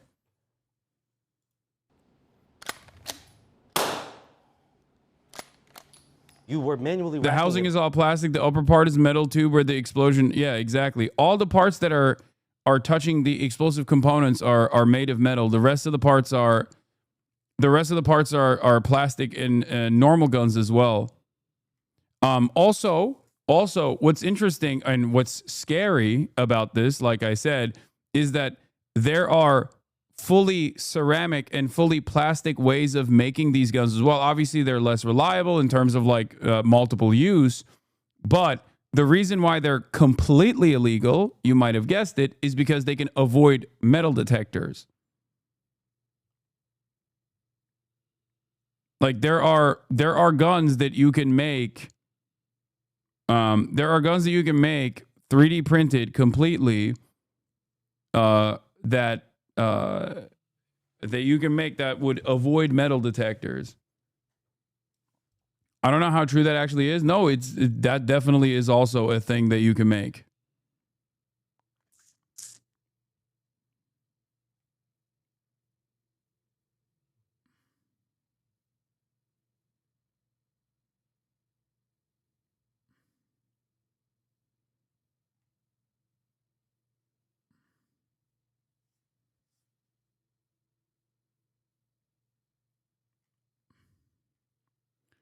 I think the only part of it that I guess has to be metal would be, and again, like I said, it's not something you can reuse. It's only a couple shots that you can fire. It's not sustainable. But I think the parts that will have to be metal is the ammunition. I don't know if you can like, I don't know. I guess maybe ceramic bullets. Is that a way to do it? And after a couple fires, it's over anyway. And there's no guarantee that it's actually going to go in the direction that you want it to. But it is something that people have made. But just like we saw in the video of Brian Thompson's killing. And to be clear, like the thing that we had to file was not the 3D printed part. It was this kind of slightly crappy commercial part. You know, I imagine that for allegedly Mangione himself, he probably had similar kind of hiccups and then probably did take a file to it at some point. Indeed, and it seemed like he knew that it was going to malfunction in the way that we just saw and was ready for that malfunction to happen. Right. In my hands is the gun that allegedly killed CEO Brian Thompson. The same Glock-style pistol, same parts, same suppressor. As I squeezed the trigger and racked the gun in the exact same way the killer allegedly did, I felt the same explosive recoil he would have. And it drove home the disturbing realization that our experiment in building a lethal, uncontrollable weapon had been a success. What kind of law or regulation do you actually imagine could get a grip on this issue? The key part of this is to make breaking the law harder. And the way you make breaking the law harder is to focus on the 3D printers and the sort of firmware and software that make them work. We've been here before with money counterfeiting, and the software companies like the Adobes of the world detect whether you are trying to print currency. You can't do it. We're starting to have conversations with the folks behind these printing companies that is like, yeah, we can detect it and we can stop our printer from printing. I can already imagine the incredible backlash to any effort to kind of put DRM on 3D printers or try to just restrict computers, essentially, that people own. I'm in the business of trying to save lives. And the fact of the matter is gun violence is the #1 killer of children and teens in this country. And there's lots of room for legal ownership, for even maybe legal printing. But the idea that we're going to sort of sit this one out because the crypto anarchists have won is not going to happen. And they're going to find that those of us in the gun safety debate have a lot of fight in us as well. I've successfully made a ghost gun. Now I have a problem. I can't legally take it back to New York, where I live, and I can't legally leave it here in Louisiana or give it to someone else. He has to give it to the cops, either. right? So I'm going to turn in the parts I made to the local police. Yeah. Hopefully they're not going to ask too many questions. I think we've proven that a dozen years after I first started writing about 3D printed guns, it's actually easier than ever before to use digital tools to build a deadly weapon with total privacy and impunity in most of the United States, despite every effort by gun control advocates. Until that changes, and as 3D printing technology keeps getting better, it's safe to say we're going to see more ghost guns in the world, and more people, like a certain CEO killer, ready to use them.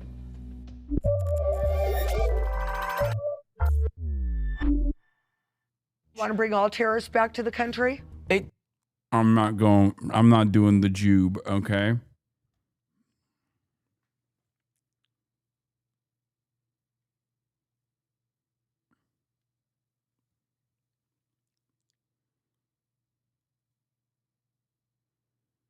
I don't know what we do about this.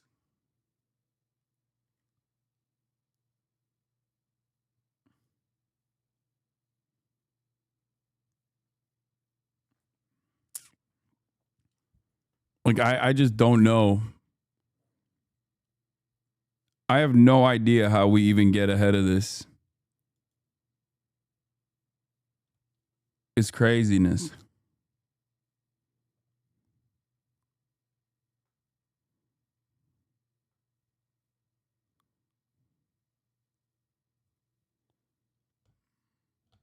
Good luck getting a printer company that absorbs the cost of analyzing each unique 3D print with AI to figure out if it's a gun and have thousands of false positives with that.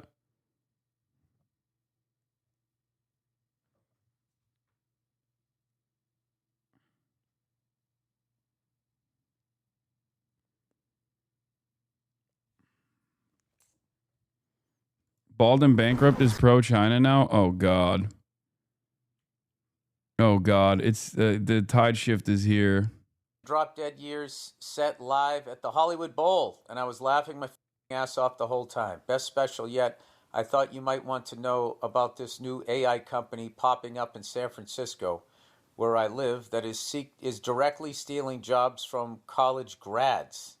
All right, these freaks call themselves artisans, and they are virtual BDRs, business development reps. A BDR is essentially an entry-level sales position for grads trying to break into the business world, a starting position to move up in that company, a spot to learn about an industry, to gain experience, etc. I myself started as a BDR selling data to real estate developers. I learned about the industry. Now I am a developer. Good trajectory, right? These dipshits don't seem to think so. Anyways, the worst part are their creepy-ass billboards. They feature this AI-created broad with fake blue eyes with captions like, "Stop hiring humans." Whoa, that's aggressive. Artisans won't bail on work for a Napa trip. Now they're blaming you for being human? This is happening in San Francisco. And my favorite, Ava won't miss work after a long night at Balboa, a famous bar down the street from the billboard. Wow. Okay, these people that make these things, I am telling you right now, these people are a fucking virus. There's human beings out there that are a virus and need to be fucking eradicated. And virus people, for whatever reason, are built to tell normal people the direction that we are all headed in. But there's another part of me that thinks that that's God's plan, if you believe in a higher power. I think it's all sort of the, you know that there's bacteria in your gut that is there your whole life for when you die. And when you die, for whatever reason, it activates. And its job is to begin the decomposing process.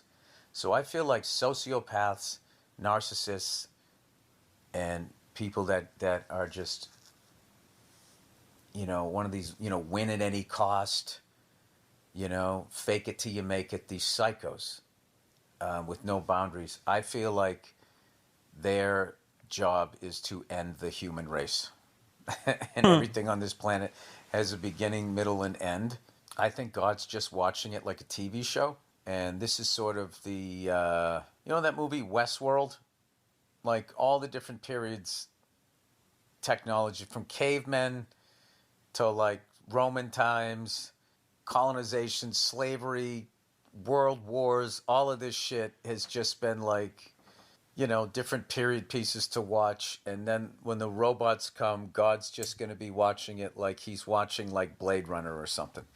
But it will all be wildly entertaining. And I think these sociopaths will always keep us divided. We'll never be able to fight back against them. And what will take them out is the same thing that's going to take us out, which is technology. That's what I think. But I'll tell you this, man, they can't stop you from having a good time and being nice to another human being. You watch these politicians get paid off by these AI people, and you know, if we start like rebelling against robots, these robots will get rights, and if you tip over a robot in the future, it will be considered a hate crime. Anyway, sure, these demon corporations will save money in the short term on wages, but hiring a BDR is how companies identify talent and promote. I'll give you one example of this that is so normalized that people don't even consider it to be weird. Pedestrian jaywalking. Laws against pedestrians. Okay? If you were to close your eyes and think about it, it is such a strange law that it is illegal to cross the road? Like, what do you mean? Why the fuck would it be illegal to cross the road? It's because of our car-reliant infrastructure. That's car rights, okay? That's driver's rights. That design is identical to what Bill Burr is suggesting right here, which is that, rebelling against robots will be illegal in the future.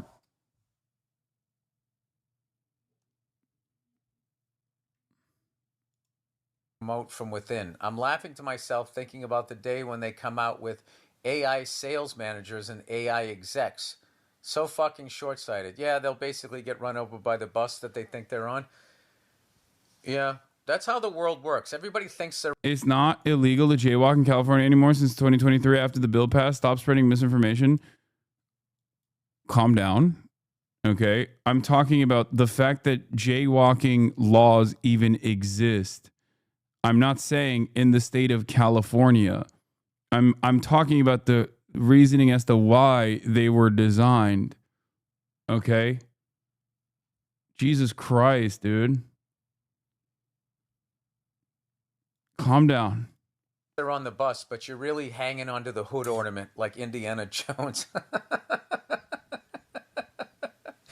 Anyway, I have attached pics of the billboard below if you want to tweet about it. Thanks for the laughs and go fuck yourself. Wow. Wow. I mean, that's a watershed moment in advertising. It's not a good moment, but it is a definite things are not the same again. The first billboard that is openly hostile towards human labor. Wow. I don't know. I don't know what it's going to take. What can you do to bring us all together as human beings? That's not that type of stuff does not care about red or blue ties. You guys got to get out of this politics stuff. You got to get out of these ideologies. You got to get out of this. You're a conservative. I'm a liberal. You're a snowflake. I'm a this or whatever. Got to get out of that stuff. Class. Racism, all of that stuff. It's all designed so this stuff can take us out. Just keeping us divided. There is an us and there is a them. Also, rage bait has become processed. Google VO3 realism just broke the internet yesterday. This is 100% AI. This is something I've been meaning to tackle, something I've been meaning to talk about as well, because I've watched some of these fucking videos. And this is probably the most, look at his mouth, with the exception of some classic markers of AI-generated content. These videos, I would say, are the closest we have gotten to, this is the most advanced version of generative AI that I've seen so far. And of course, predictably, my TikTok timeline also has literally versions of this that is already like street interviews and rage bait. What's one move with AI that makes haters go crazy every time? Look at the way his mouth is moving. It's not just Twitter artifacting, okay? It's 100%. You can tell. There's like this still uncanny feeling, this lifeless, uncanny feeling, and also the voices. The AI voice generation is still like kind of robotic. I don't know how to describe it. I don't know what the actual markers are, but there is something very robotic about the way that these people talk. Having said that, if you didn't know this was AI and you were just like kind of glancing at it from a distance, you would not have considered this to be AI, I don't think. What's one move with AI that makes haters go crazy every time? Oh, y'all gotta give them that. This is wild. It's over. We are cooked on that thread. You get me? What's one move with AI? I think in the near future, photos and videos won't be accepted as evidence in courts. Yeah, there are some. Yeah, AI that makes haters. There's here. So I went to the zoo the other day, and all they had was one dog. It was a Shih Tzu. This is AI. This one is a great example of how dog shit it is still. Like, look at how dog shit it is. Look at how dog shit this is. In terms of like their movement, in terms of like the way they react to stimuli in the environment, like it's just not a way humans would react. But again, right now at a glance, unless you go through it piece by piece, unless you're paying close attention to it, you might not be able to make out that it is AI at all. When we get in there, I want no bullshit. You stay on my 6 at all times. There are still obviously like parts of this that just like don't make any sense. Like, why is this door open? Like, this is an open door. He's driving with the door open. Like the car doesn't make any sense. Like, how big is this fucking vehicle, dude? Like a lot of this stuff is still not great, but anyway, yeah, some are SWAT, I guess. Anyway, look. What is SWAT? But it's not SWAT, it's just SMT.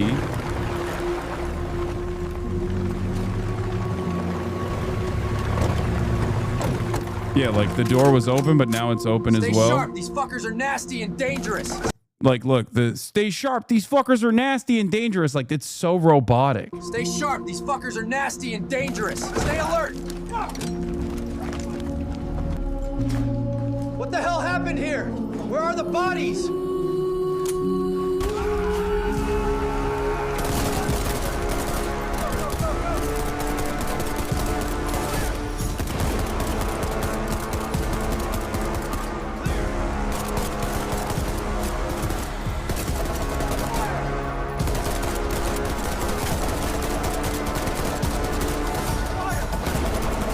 Like, what are these guns?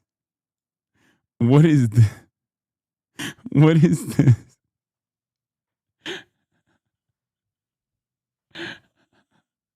People who see this and think it's cool are of low intelligence. I agree.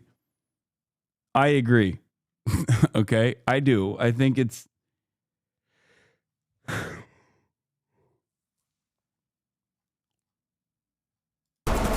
Yeah, also the gun is firing on its own, even though the finger... Look at this. The gun is firing on its own. It's not coming out of the barrel. Okay. And he's not even pulling the trigger. Like, there's stuff like this. There is stuff. There is a lot of stuff, like little things. But if you were to look at it, if you were to look at the entirety of the output at a distance with your eyes kind of squinting, you would probably not immediately peg this as like AI.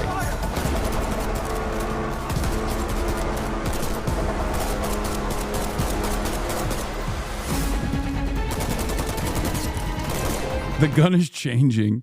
The big thing too is you have to take extra time now to decipher if it's real or not, which most people won't have the diligence to do consistently. Not only will most people not have the diligence to do this consistently, as I showed you yesterday, people don't even have the capacity to watch a 37-second video and instead would rather just rely on what the description is. And one of those people is literally Jake fucking Tapper. I posted this yesterday. I said a fascinating phenomenon nowadays is people clipping things in context and simply claiming I'm saying the opposite of what I'm saying in the description. This is 37 seconds long, and this dumbass lied about everything. Jake Tapper literally retweeted this post. Okay? The video is me arguing against what the description is suggesting I'm doing. The idea that this was a false flag. And yet it doesn't matter. So if that is how stupid people are at this point, why the fuck would you ever expect them to go through and figure out whether something is AI generated or not? Fortnite gameplay that never happened. Here it is. Oh my God. Yes! Woo! Victory Royale with a pickaxe! The pickaxe is... Oh my god. Yes! Make characters talk in video, talk from prompt. Silence. Yes, we can talk. We can talk. We can talk. We can talk with accents. Oh, I think that would be marvelous, Yes, it is very fun. But Yes, it is very good. It's very fun. What's going on back there? Yes. we can talk. Yes. We can Eyes talk. are busted every time. Look at the eyes. Look at the eyes. We can talk. No. Eyes are so freaky. The eyes are so freaky. We can talk as cartoons. This is amazing. Imagine all the narrative possibilities. We can sing talk. Okay, I will say Gal Gadot is cooked after this, okay? No notes. Gal Gadot is cooked, okay? Career over. Who will hire her now when AI basically has the same exact demonic, lifeless, soulless energy that she brings to every work that she's a part of? Hell no! I mean, the AI can do that, okay? She cooked. She is absolutely destroyed. Her job is over, okay? Her career is over. Let's be real. It's done. It's donezo. Let's talk. So, what are we going to talk about now? What are we going to talk about now that we can talk? I have no idea. What do you want to talk about? Now that I can talk. I love that pause after where it's like, Now that I can talk. No. Yeah. I don't know if I have something to say. We can talk about how magical this is. I'm a hallucination. I want to say something important, something deep. The future is still in our hands. That's cliche dialogue. Let's not talk. you can also tell that the people that are writing these prompts or the people that have like, I don't know, like the boundaries that have been placed on this AI are so like they are made by STEM lords and Redditors, okay? Because like the person who prompted this is like, oh, it's brilliant. This is so crazy. It's like AI recognizing that they're AI and recognizing that they can talk. It's like, oh my God. It's so soulless. Like the human component of this is soulless as well, okay? And you can tell that it is soulless. STEM writers all the way down. I swear to God. This is what happens when you fucking defund the humanities, dude. Let's not talk.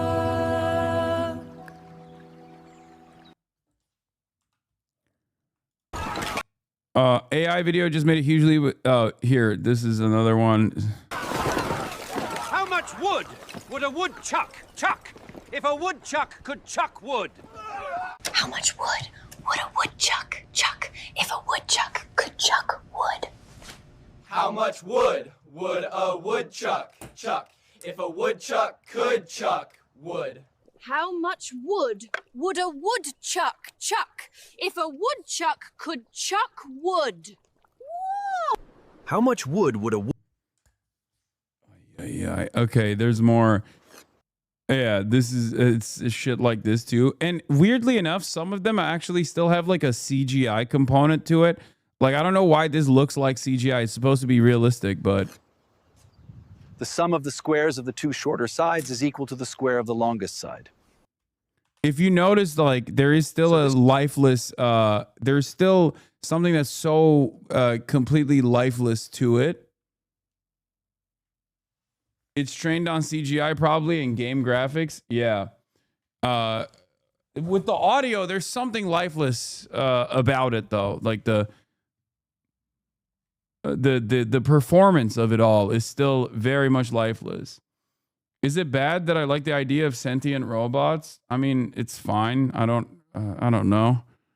But this is something totally different. This is slop, okay? This is not sentience. This is just a machine spitting out basically all of the data that we've put online and just like spitting it out in this like hollowed out lifeless, soulless version. Yeah, here's the news media generated British news anchors saying in shocking news, J.K. Rowling's yacht sank with her on board after being attacked by orcas off the coast of Turkey. This prompt took 2 minutes to generate. In shocking news, J.K. Rowling's yacht sank with her on board after being attacked by orcas off the coast of Turkey. Yeah. Even if it looks like AI to you, boomers won't have a clue. This has serious potential to manipulate people on a massive scale. Yes, I do think that. I obviously think that it has the capacity to even dupe Zoomers and everybody else too. So this is an AI video about nothing? It's about nothing.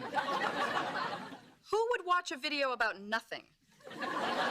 So this is Great question. This one was like the craziest one.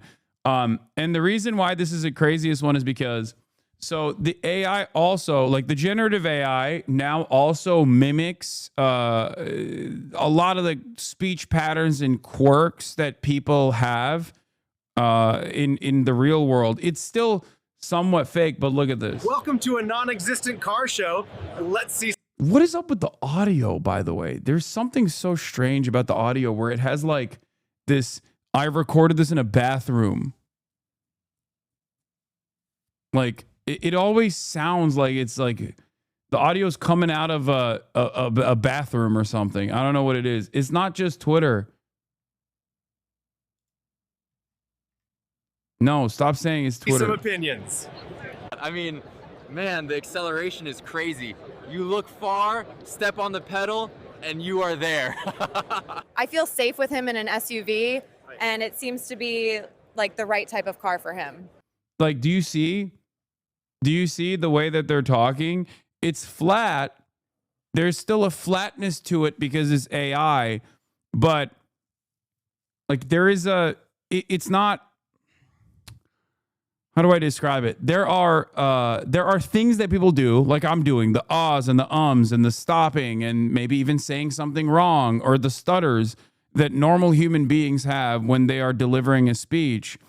And the AI is also now generating those things as well in an effort to make the speech patterns look more natural.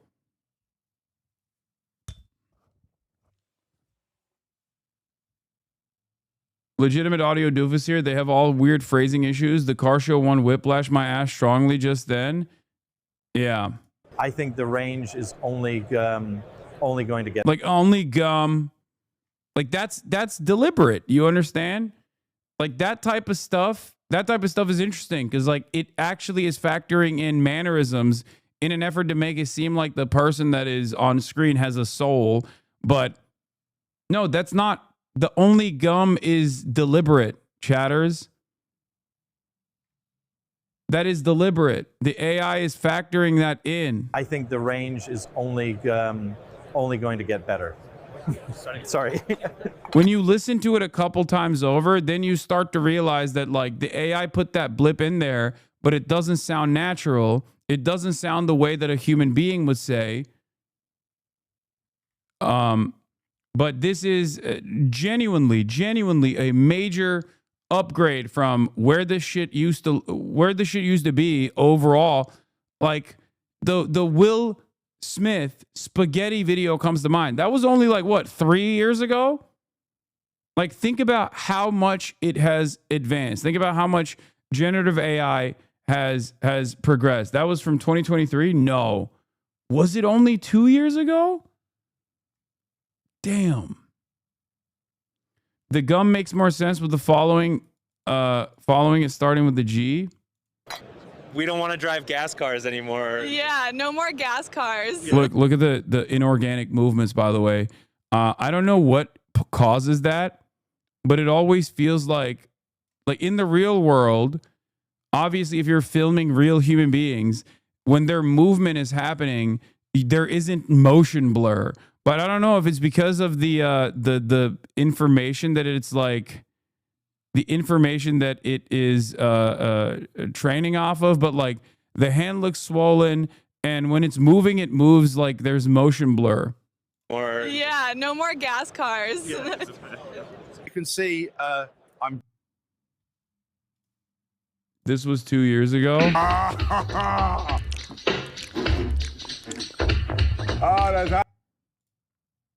That's crazy that this was 2 years ago. Holy shit. Uncle Phil, come try this. Fresh pasta of Bel Air. Oh, that's hot. It should have stayed like this. Inconsistency. AI cannot handle when consistency is broken, like putting something behind another item. Yeah, here. It's Spaghetti 2023 versus 2024. And this is from 1 year ago. Hey, Uncle Phil, come try this. Oh, that's hot. That's hot. This part of my life is called being stupid. The freshest spaghetti and meatballs of Bel Air. What?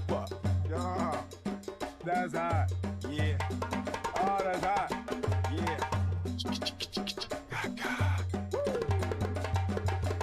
Love will make you do crazy things. Don't ever do that again. Keep my wife's spaghetti out your fucking... No, this isn't AI generated. Wait, what? This is not AI generated. This is real. He did a skit. Yeah, what the fuck? Anyway, I have it with 2025 though. This is AI generated. Here, let's take a look.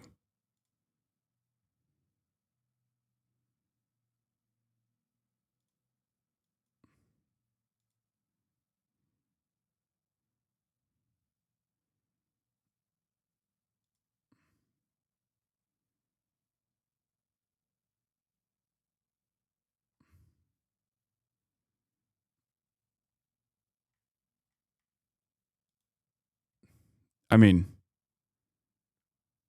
that's the 2.1 version, not the new one also. Yeah, this is 2.1. The new one, is there an even newer one? Everyone's talking about VO3, but meanwhile, Kling is about to drop 2.1, and trust me, it's going to hit hard. Is there a VO one as well? The VO3 Google one?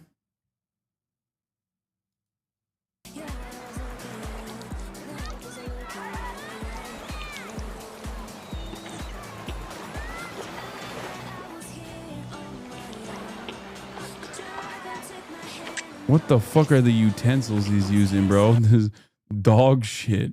Look at the utensils.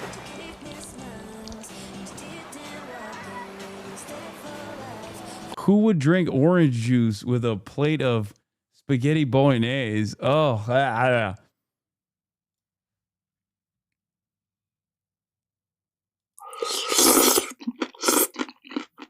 Why is it crunchy still? Why is it still crunchy, bro? I think the AI audio is the same as AI video. There's weird artifacts and traits that arise from breaking down the sources. Biggest thing I hear is the reverb space never matches the scene. Yeah, this one actually, the reason why I wanted to show you the car show one though, is that it seeks to address that. If you noticed, it tries to mimic crowd noises. It tries to make it seem as though like the person talking is actually talking into a microphone in a crowded area where the microphone noise gate is like picking up some of the other stuff. Hell's Angels, by the way, they still have such a hard time with like the writing. They suck at writing. Kind of a... Like, look, it doesn't even say angels on here. It doesn't make any sense. Hell's Angels with a H-E-L. Here, anyway, let's watch this guy. He's a bit of a rebel. See, I'm kind of a misfit here, but don't tell anyone. I've just bought an electric car. I think it's really great for families and for little babies with all the safety. That guy works at Blockbuster, okay? Features that these SUVs have. But what you're really seeing is that technology is going to be very, very important in terms of how Okay, Best Buy, sure. we go forward. It was Like they got accents. He's not really saying much, but What you're really seeing is that technology is going to be very, very important in terms of how we go forward. it was great to come to the conference because my husband loves cars. I think I have to buy an EV now. I love my muscle cars, but I try to stay as healthy as I can so I can make it to the next car show. Yeah.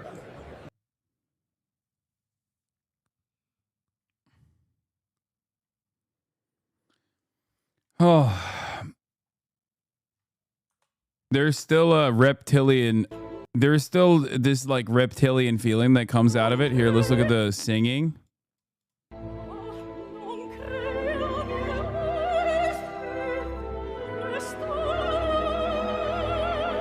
We're gonna light up the sky.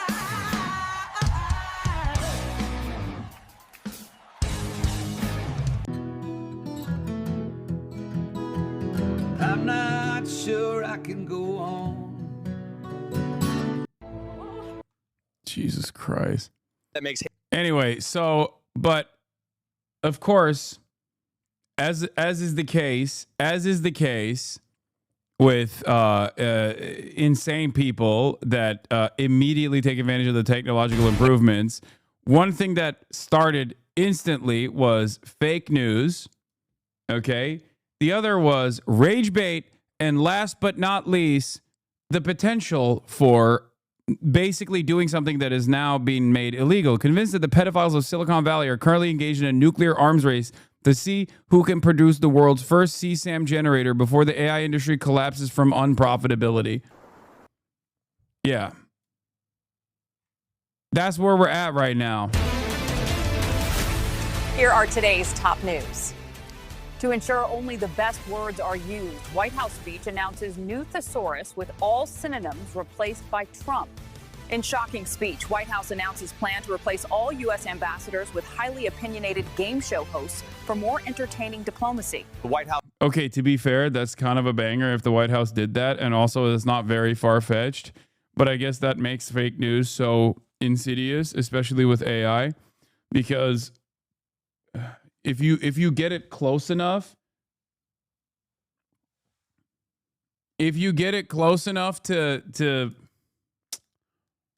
to what could happen,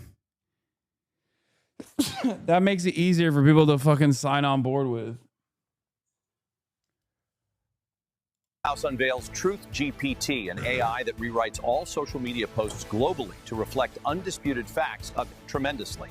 White House announces AI will now write all press briefings to ensure 100% factual incomprehensibility. White House speech reveals plan to resolve international trade deficits by challenging other nations to high-stakes Mar-a-Lago croquet matches. In a bid to combat misinformation, AI content. By the way, this is like a real anchor, I'm pretty sure.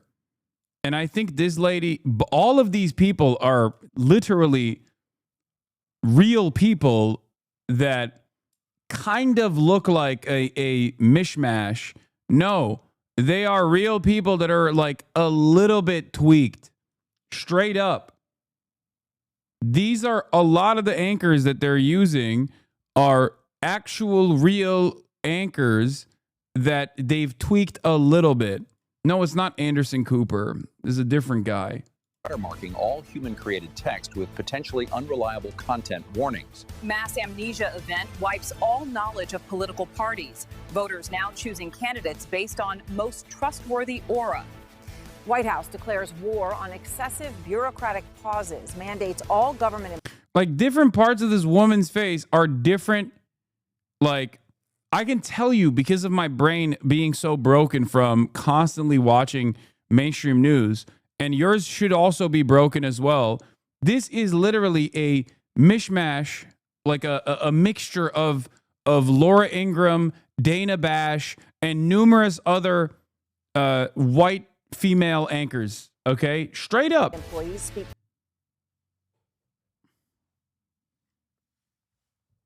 It's obviously not one anchor. It's clearly not one anchor, but it's like basically a combination of all of them. 25% faster.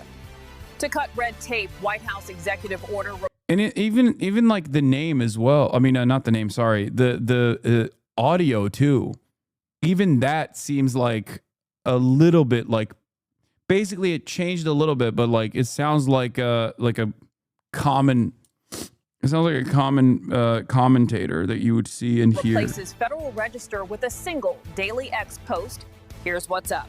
AI-driven news aggregators start blending factual reports with algorithmically optimized dramatic embellishments to boost engagement. The White House outlines plan to solve national debt by selling naming rights to individual states to highest corporate bidder. The White House claims to have negotiated a fantastic deal with AI. Dude, they still cannot get the text. AI is so bad at text generation. How is this? Generative AI is so bad at text generation. How is this possible? Tar7 et peruse. Yeah, Corbin din tuts. Granting it control over national weather in exchange for always sunny weekends at Mar-a-Lago. To enhance border security, White House unveils plan to train bald eagles as patriotic aerial surveillance units.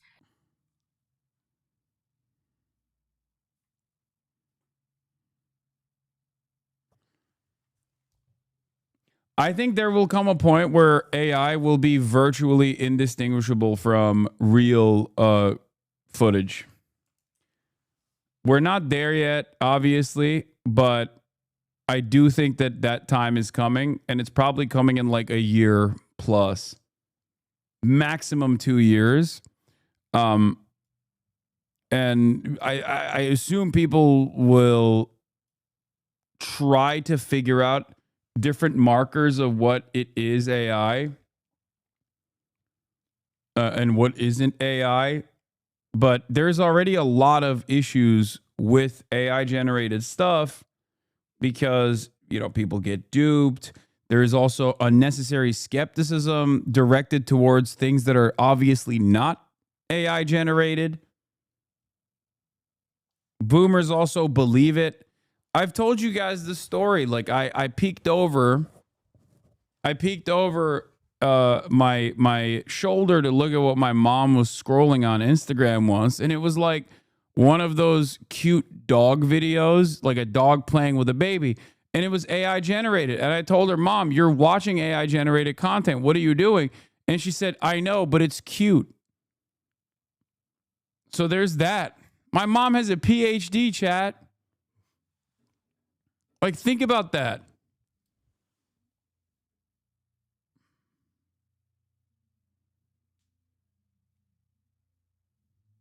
I guess then there's the other side of the story where people are just like, I don't care. I don't care this AI. It's cool. A girl told me we're made of prompts. Like, seriously, dude. You're saying the only thing standing between me and $1 billion is some random text? Honestly, the biggest red flag is when the guy believes in the prompt theory. Like, really? We came from prompts? Wake up, man. You want to convince me that this perfect creation behind me is the result of ones and zeros? A binary code and nothing more?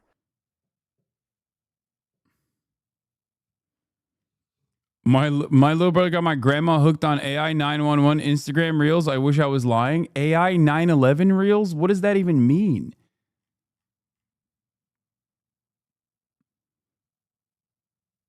I'm a 39 female autistic with high IQ. When I did tests before my diagnosis, I had no problem understanding people on social interactions, etc. High IQ explains it somewhat, but when it comes to AI, I have major problems sussing out if it's real or not, especially voices. What? Yeah, the captions are busted too. Wait, really? Do autistic people have a hard time deciphering what is AI and what's not? No.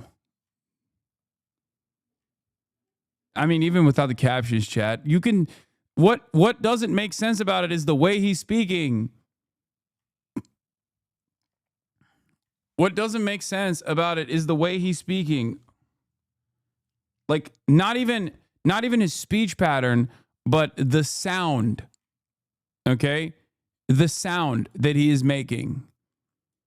It sounds like it's condensed. It sounds like it's coming out of like a... It sounds like it was recorded in a toilet. Result of ones and zeros? A binary code and nothing more? Also, there's obviously in this one, there's no feedback at all. There's no There's no nature sounds at all. No wind sounds at all. It makes no sense. Imagine you're in the middle of a nice date with a handsome man and then he brings up the prompt theory. Yuck. We just can't have nice things.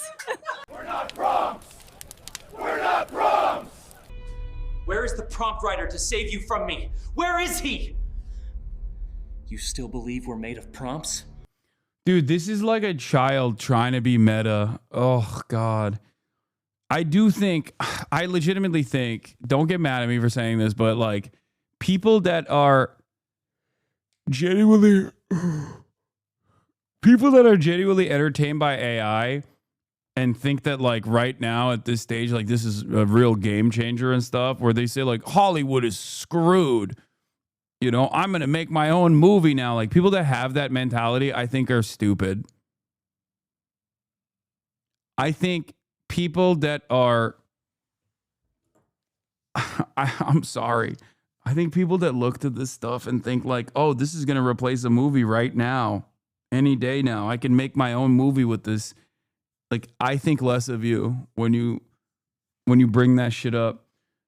That's Asmol's chat. Boomer ass take. This is...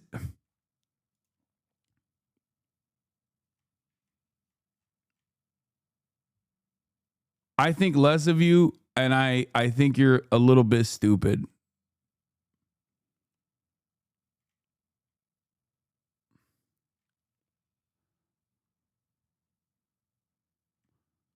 A lot of software for voice isolation has that effect. A lot of the TTS models sound a million times better than this without the artifacts. So I imagine with editing, that isn't whatever the hell they did to the voices and it sound realistic. But I think the current problems are consistency, emotional direction.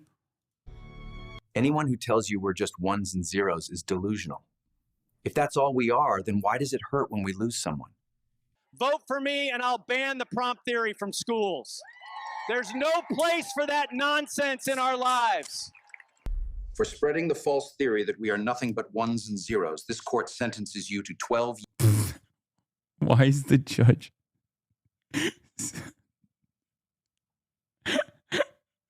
Why is the judge sitting where the defendant would?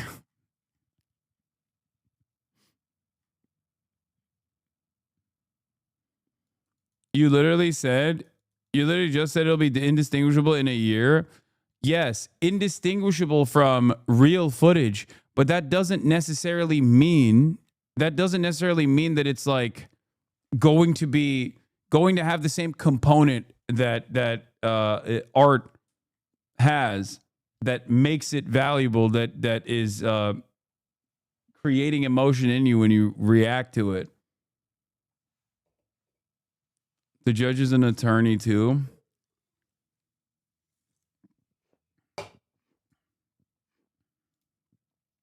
Because he's the judge, jury, and executioner, he's also the defendant. He's the judge, jury, executioner, and defendant. Years in federal custody. I don't need some prompt God whispering in my ear to tell a story. I write what I want. I have free will, remember that? I know for a fact we're made of prompts. Deny it all you want. The signs are everywhere. You know how I know we're made of prompts? Because nothing makes sense anymore. We used to have 7 fingers per hand. I remember it clearly. Now we just have 5 fingers per hand. It's because society's on trial. Okay, fair. Facts. Art is social. Art is a social relation, so AI art in a technical sense is not art. I don't even know how to describe it. I don't know how to explain it. I just feel as though... What is this? Yesterday, Google unleashed the most intense barrage of AI hype bait, trust me bro benchmarks, and paywalled vaporware the world has ever seen. And it was awesome. Gemini 2.5 DeepThink crushed all other reasoning models like O3, and even the cheap Gemini Flash model was able to beat off O3 from the top spot. In the Chrome browser, Gemini will soon have the ability to navigate and use websites for you. Meanwhile, this new tool called Stitch will automatically generate and design UIs, which means you're really screwed if you're a web designer. AI is going to be designing websites websites for AI agents to use in the AI-powered browser. Meanwhile, Jules is an async agentic coding agent that will code your AI agents, making coders obsolete yet again. I'm afraid of no man, but this new AI tool called Flow scares me. This thing could actually make low-effort, faceless edgelords on YouTube obsolete by generating entire cinematic adventures with AI. But that's just the tip of the slopberg. In today's video, we'll break down 11 game-changing things you need to know from Google I/O 2025. It is May 21st, 2025, and you're watching The Code Report. When I went to watch the keynote, I saw that they had turned off comments, and it's obvious this cowardly move is because they already knew what the top comment would be. And that's why we're going to talk about the worst thing first, Google's new AI Ultra payment plan. I'm already on my second mortgage to afford all my AI subscriptions, but now to get access to the full girth of Gemini's power, you need the new Google AI Ultra subscription, which is available at the low price of $124.99 per month for 3 months, then $249 a month after that. And if you buy right now, they'll also throw in 1 month free and an absurd 30 terabytes of storage for all your generated slop. But that might be worth it because Gemini is now the best across all LM arena categories. Not surprisingly, it completely crushed its own Trust Me Bro benchmarks, and the vibes are strong with this one. Gemini also managed to beat Pokemon on its own. Now I have this inherent distrust. Is this made with AI? Is this AI? Did Fireship make this video with fucking AI? We only watched a couple slop videos, and now immediately my brain is wired in a way where I'm thinking this could perhaps be AI. Stop watching Fireship, I'm begging you. Why?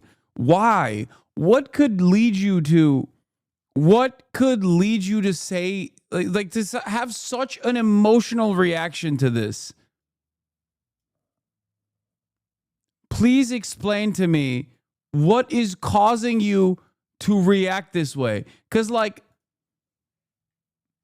I don't understand. Like, he's saying he's begging. It's not even like, he's not even saying like, yeah, this guy actually kind of is ass or whatever, or giving me a reason as to why not to watch him. He just immediately goes to, I'm begging. What did Fireship do to you? Did he kill your family? Did he burn your house down? Is that what happened? I'm just oblivious to it. He replaced his channel with AI.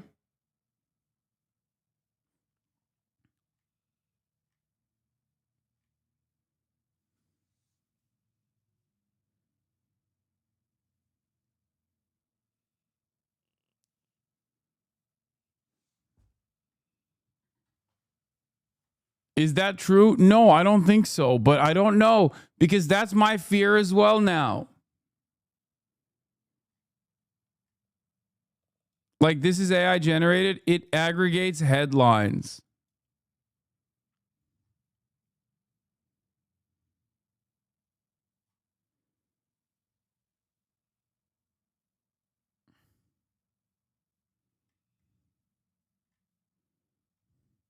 Are we AI? Is this chatter AI? What is AI and what isn't AI? I feel like I'm losing my mind, dude. I'm losing my freaking mind.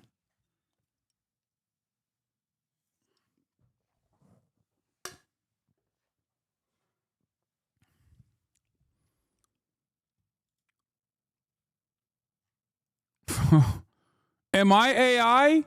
Do you know? What if the AI is doing these little goofs? These little like zoom in moments, you know, that's pretty easy to recreate. Now that you know AI also has these weird speech patterns and whatnot, maybe I'm also AI.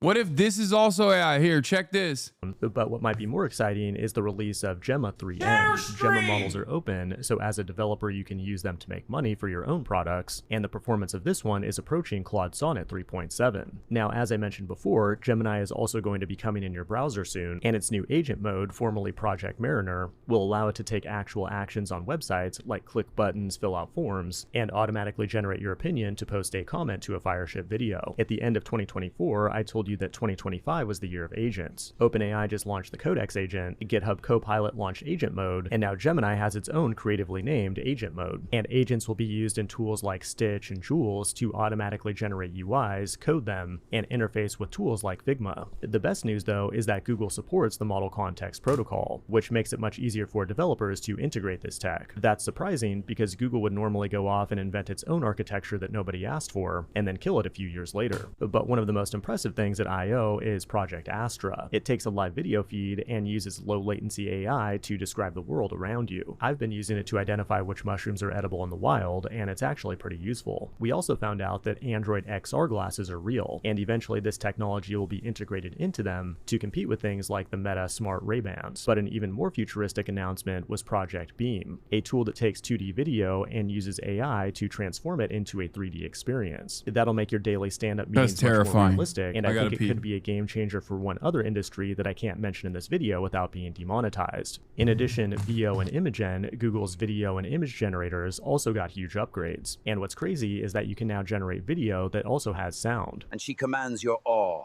with every breaking light. And this is all being put together in a new tool called Flow, which is targeted at Hollywood studios, and someday might be used to generate all the content that you binge on Netflix. And that brings us to the final thing you need to know, which is absolutely insane and crazy, and I can't even believe I'm saying this, but CSS has new primitives for building carousels. Instead of 10,000 lines of jQuery, you can now build something like this with just a few hundred lines of CSS. And once you've done that, you'll need a server to deploy it to, like Hostinger, the sponsor of today's video. Not only do they provide fully managed hosting solutions, but also virtual private servers where you can deploy anything. For under $10 per month, you could be running your own server with predictable pricing and a respectable 2 CPUs and 8 GB of RAM. In fact, when you create a server, you can automatically configure it with tools like Coolify, which makes it possible to host Next.js on your own VPS with minimal pain. If you're looking for freedom and an awesome developer experience, check out Hostinger with the link below. This has been the Code Report. Thanks for watching, and I will see you in the next one.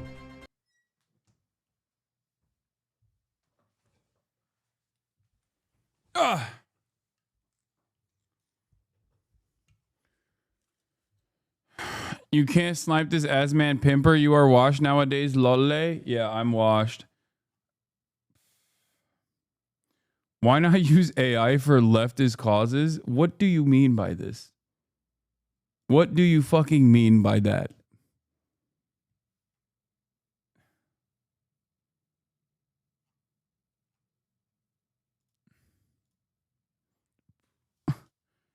Are you a AI? Are you an AI? Did you just like prompt this? Did you just say, hey, put a couple words together to try to defend artificial intelligence in leftist streamers chat?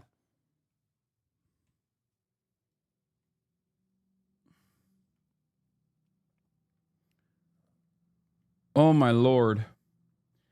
Okay. Is there more? Eddie does a good job explaining the AI art problem. It's from 8 months ago. Did I watch this?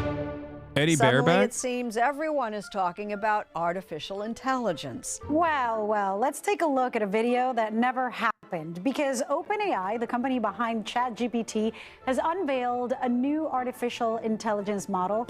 Oh, I did watch this.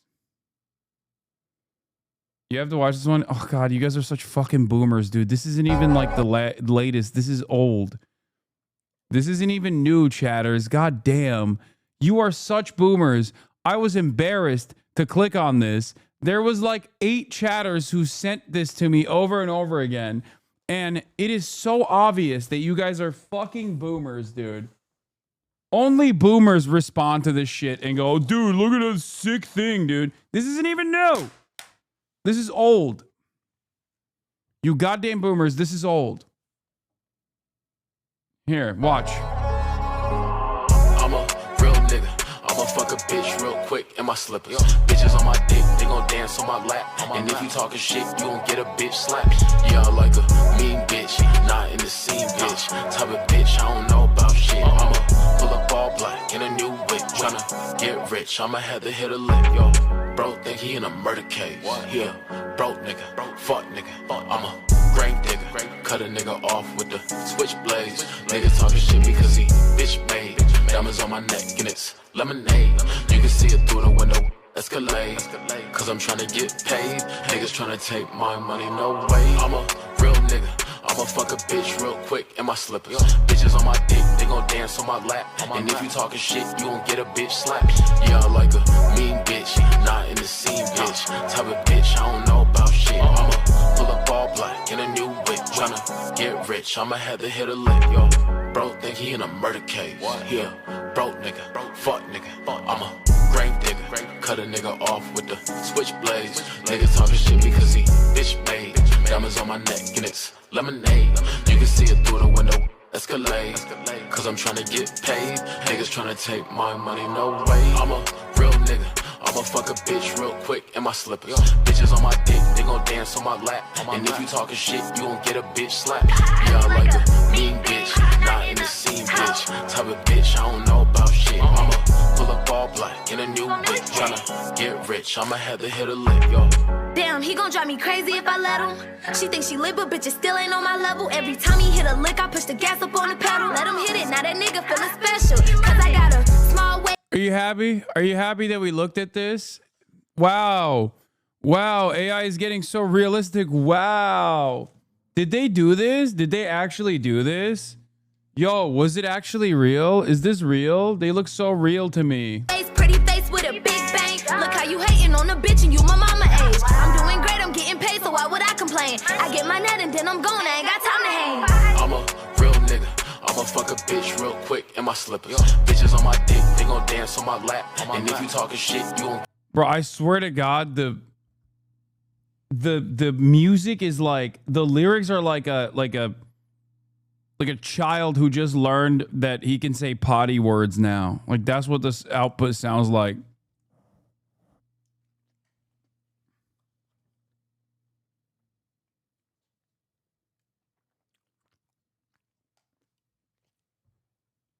Is the song real or is that also AI? Because it's so bad.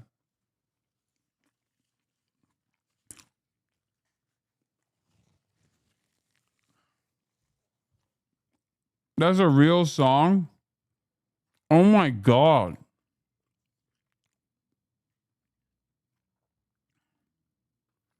It's a TikTok song? It's terrible. It's so bad I thought it was AI. Unk, you old as fuck. It's a real song.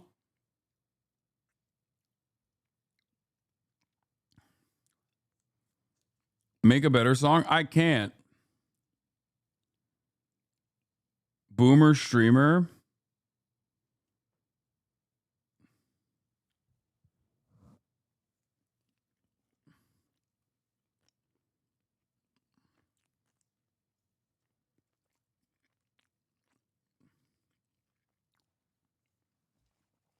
Flo Millie is the GOAT. Be serious.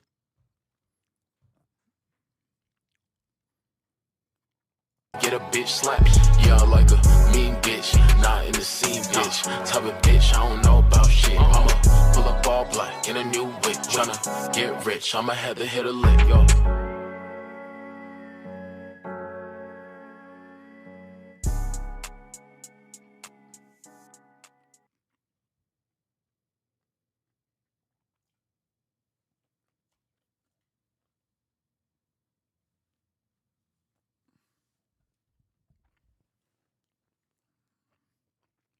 Directed by.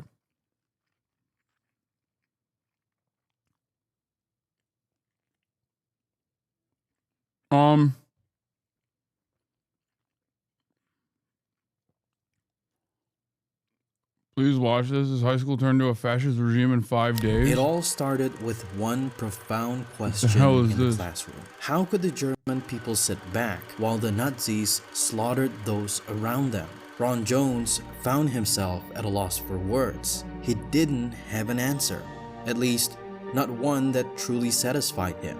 The question haunted him, lingering in his mind long after the class had ended. But Jones... I mean, Israel, dude. Look at Israel. The answer is right there. Was not just any teacher. He was the kind of teacher every student wished for. charismatic, engaging, and deeply invested in their learning. He did innovative things too. He was bringing guests to the class. Very interesting, controversial guests. He brought in a communist, he brought in a Klansman, he brought in a member of the American Nazi Party to talk about white supremacy. All the way through, he was presenting different sides of every question. I remember when we studied about Vietnam, he made us write 10 arguments for, 10 arguments against. He didn't try to be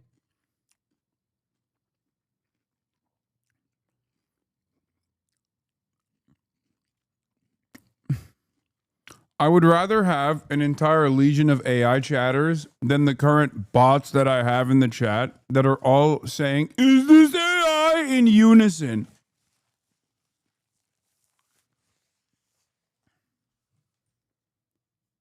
You guys are so funny, dude. Chat, y'all are funny as fuck, dog. That's crazy. No one ever made that joke. be above you. He tried to, I would say that Jones had a capacity to teach with you. And for Jones, caring for his students meant more than just delivering lessons. Determined to teach them in a way they would never forget, he devised an experiment that would literally change their life. One that would challenge not only their understanding of themselves, but also our collective understanding of human nature. When the students arrived, they noticed the chairs and tables were arranged into 6 neat rows, and the room echoed with the dramatic strains of Wagnerian music. The students, accustomed to a free-flowing atmosphere, were left wondering what they were going to learn that day. It's normal for them to wonder, but this time, something felt different, unnerving even. It's funny, he didn't quite have the smile in his expression. He didn't quite have the smile in his eyes either. And then, he broke his silence and gave them a unified goal. I remember clearly from him and classmates that if we followed what was asked of us, we'd all get A's. He said that if we were active party members, we would get an A. If we were passive party members, we would get a C. If we tried a revolution and failed, we would get an F. But if our revolution succeeded, we would get an A. To make matters even more confusing is when he wrote "strength through discipline" on the blackboard. Today I'm going to talk to you about discipline. Power through discipline. Success? Success through discipline. Play football? You know it takes discipline to win. What about ballet dancers? Same goes with painters, scientists. It is all discipline. Dude, what the fuck were teachers allowed to do in like the 60s and 70s? Isn't this when like the famous like teacher describes racism stuff happened too? I forget what it was, but like, bro, they used to let you do shit. You could beat the shit out of your students. You could just like do little mind tricks on them and stuff, I guess. And then they made movies about how your mind tricks were awesome.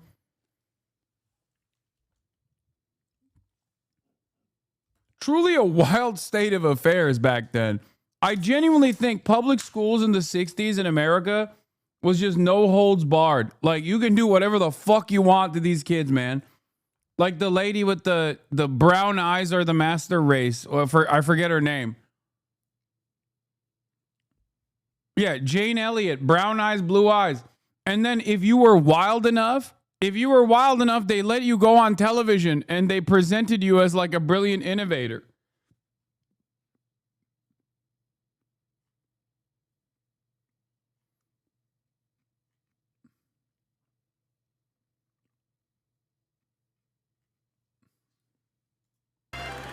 Control. The strength of the will. He wanted his students to succeed, so to achieve that, he devised a few simple exercises. One of the first things that he did for us was give us an exercise where we put our hands behind our back and lock them together. Then, he told the students to stand outside the classroom and wait until he called them in. As soon as they entered, they were to enter as swiftly as they could, assume their seats with perfect posture, and all the while he would record how fast they were. And then Mr. Jones would look at the stopwatch and say, I think we can do it faster.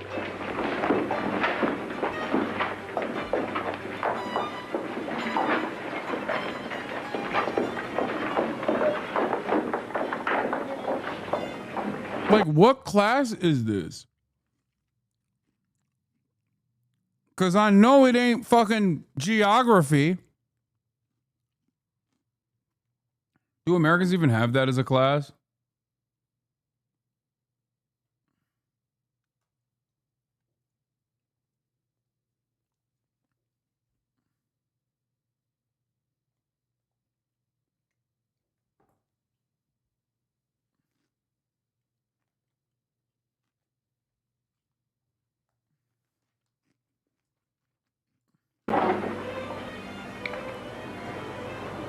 Excellent.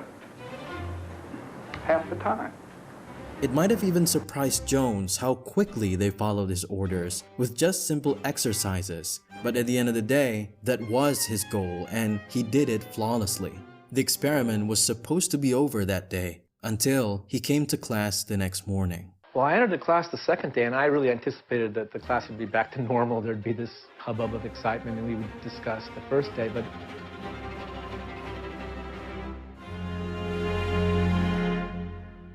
But before we dive into what happened next, let me spoil something for you. Ron Jones never actually did answer his students' question.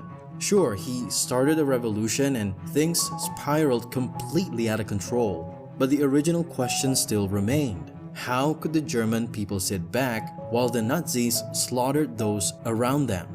After spending a total of 72 hours researching what made this experiment escalate so drastically, I've identified 3 puzzle pieces that I believe explain why it happened. And as we walk through the story together, I'll reveal them one by one. It's so funny. Again. So it'll literally, this is Israel right now. Israel right now. If you are wondering, how does the world stand idly by as the Holocaust happens? Look at Gaza right now. Look at your neighbors. Look at your own personal opinion on the issue.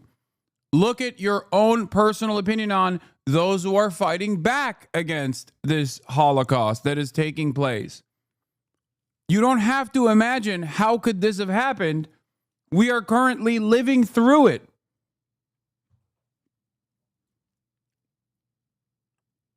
That's it.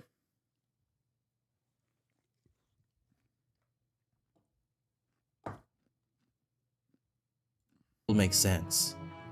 Now, discipline is one thing, but there's something more. It's community. This was the moment when it all changed for Jones because instead of taking responsibility over the class, he completely forgot both the lesson he wanted to teach and his role. We need a symbol for our new community. A wave is a pattern of change. It has movement, direction, and impact. And from now on, we will be known as the Wave. Introduced a specific way for students to ask questions in class. First of all, we would have to say Mr. Jones to start, and that our answers to these questions would have to be 3 words or less. Mr. Ross, Chamberlain. Now that's the way to answer a question. Punctual, precise. very, very brief, cryptic, short, sharp. He also came up with a salute. And the salute was like this. It was pretty much just like, and we had to do this, right, when we saw each other or something. And ID cards. He gave us our 3rd wave ID cards. And this was, again, I just reached them. Why was the school letting this happen?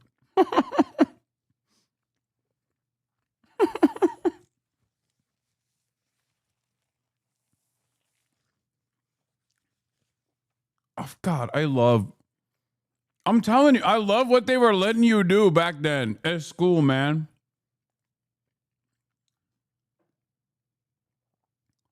They would let teachers get away with whatever the fuck they wanted to do.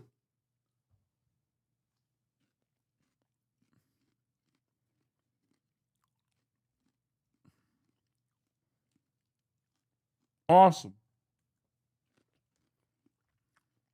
My drawer, and there was a bunch of index cards.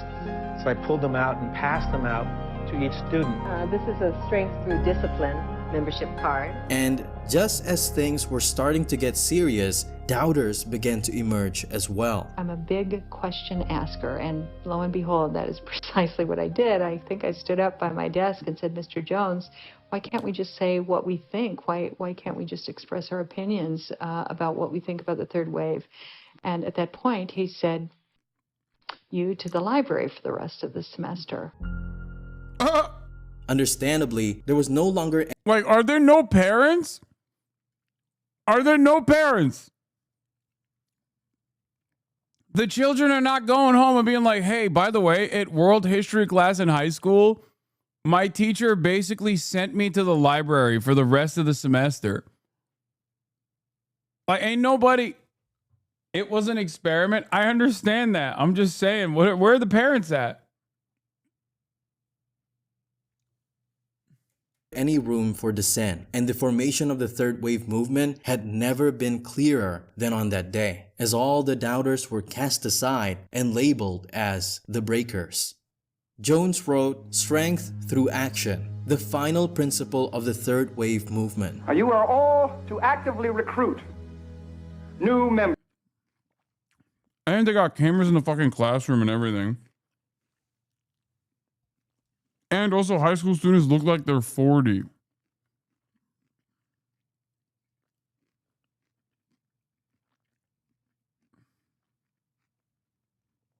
Or is this the actual reenactment of it? That's a movie? Oh, this is the movie reenactment of it? Swag wasn't invented yet? Wait, when the fuck? What year did they do this that the reenactment looks like it's from the 70s? Hold up. What year was this experiment conducted that in the 60s? Okay, so it was in 1967. And the reenactment is from when? 1981? Something about the timeline does not add up here. 1967 for the class, 1981 for the movie. Okay, that makes sense, actually. Never mind. This could be in that, yeah. Members. Each new member must demonstrate knowledge of our rules and pledge strict obedience to them. Mr. Ross, for the first time I feel like I'm part of something great. Mr. Ross, this is like being born again. Mr. Ross, I feel the same way. Mr. Ross, I'm proud of the wave. This brings me to the first reason why things spiraled out of control. The power of belonging to a group and how it can shape our behavior is a recurring theme in psychology. I'm going to say it again. They should let random insane teachers experiment on students again. They should just let, like, you can't do this anymore. You know what I mean? Let the fucking crazy teachers let their freak flags fly, you know? Clearly. I mean, they were making movies out of it even. Like, they were like, this is so OP. This is so cool. Take, for instance, the blue eyes, brown eyes experiment conducted by teacher Jane Elliott with elementary school students. Despite their young age, they quickly conformed to roles of superiority and inferiority based on eye color alone. A similar pattern emerged in the infamous Stanford prison experiment, where individuals assigned as either guards or prisoners embraced their roles with surprising intensity. Shared identity does not have to stem from something profound. It can arise from trivial distinctions like eye color, Given the right circumstances, people of any age can be influenced to adopt behaviors aligned with a group identity, often without realizing the potential consequences. And that's what makes it so dangerous. The influence of the simple exercises from day one was so pervasive that it didn't just shape the students, it transformed Jones himself, turning him from a teacher into the leader of a movement. Meanwhile, the breakers began pushing back by putting up anti-movement posters around the campus. However, their efforts were swiftly countered by Jones's loyal followers, where they tore down their posters and replaced them with their own propaganda. Jones's students handed out flyers, put up banners, and set up recruitment tables to draw in more members. But when students from outside the class asked about the movement and its beliefs, the recruitment methods were peculiar, confrontational even, and at times almost forceful. It was between classes, and I'm walking down this hallway, and at this point I encounter a table like this, where there are two guys standing behind it. There is a banner on the wall, and the banner says the third wave. They constantly repeated this mantra. The experiment was proven wrong. Prison guard experiment. Look up from your bloody bowl a second, mate. Guy who's really upset that I'm not relitigating something that you learn in fucking Psych 101 in undergraduate, on your undergraduate course. Dude! If you don't fucking tell them, they're gonna think it's real!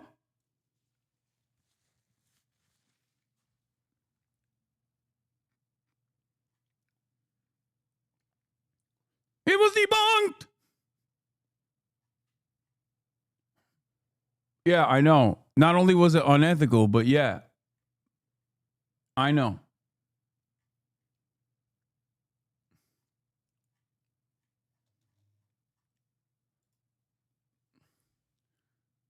It's like one of the first things they teach you in Psych 101.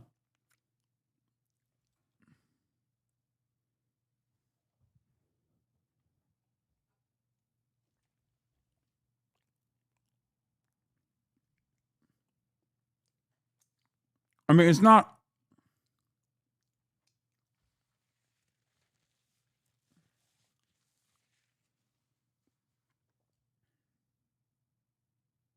Mantra without really telling me what this was about. At this point, I decided, no, I'm not interested. I'm going to walk away. And as I start to take a step away, one of the guys walks around the corner, produces a small spiral wound binder and a pencil, and what he's going to do is he wants my name. I refused to give him my name. The other guy started to move over like it was actually going to be confrontational. At that time, I was getting ready to go to battle. It looked like maybe it was going to be a fist fight right here in the hallway. Confusion and fear were rampant at this point, with fistfights breaking out frequently. It had truly become a frightening environment, as Jones's followers could no longer see those outside their group the same way. The division was stark and tensions were escalating. In one instance, inside the teacher's faculty room, a student sat at a table in the corner. Dude, American high schools used to be sick. They don't do that anymore. They don't let you do fun shit anymore in high school, bro. This is what I mean. All they got is being transgender. They don't let you experiment with fascism.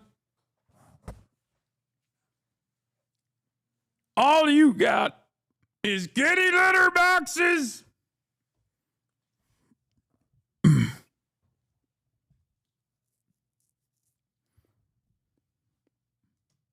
Another teacher asked him to return to class. He refused, calmly stating that he had appointed himself as Jones's personal bodyguard. It turned out he needed the protection all along. Jones's classroom had been vandalized. Banners and posters were torn down. Chairs and tables flipped upside down. It was a complete mess. Tensions between the third wave and the breakers had reached an all-time high. And in response, Jones closed the curtains, shut the door, and locked his students inside the darkened. Like, this is what I mean. This is like, you can't do any of this, man. Like, on the one hand, I'm like, let's see where this goes.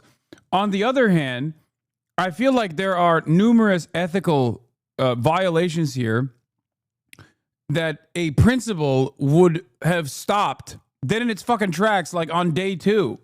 You did what to the kids? Are you out of your fucking mind? But I guess in the 60s, they were just letting you do whatever you want, dude.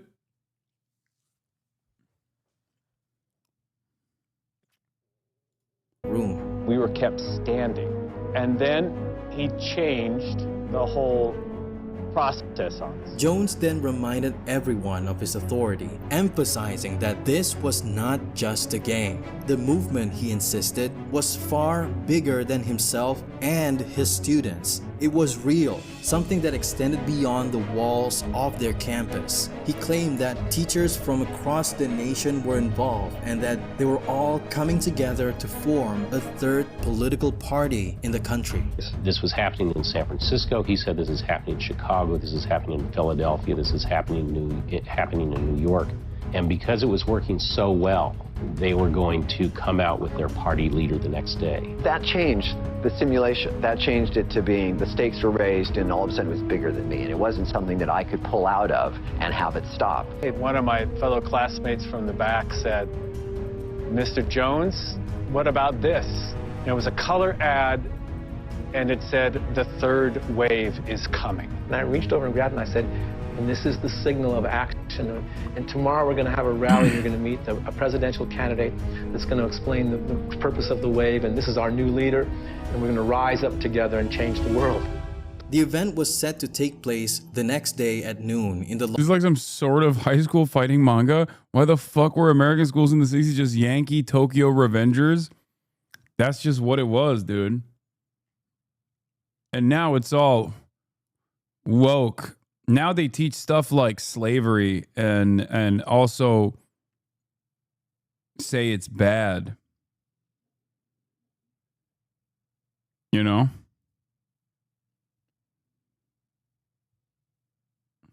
Large assembly hall. After making his announcement, Ron Jones abruptly left the students alone in the darkened room.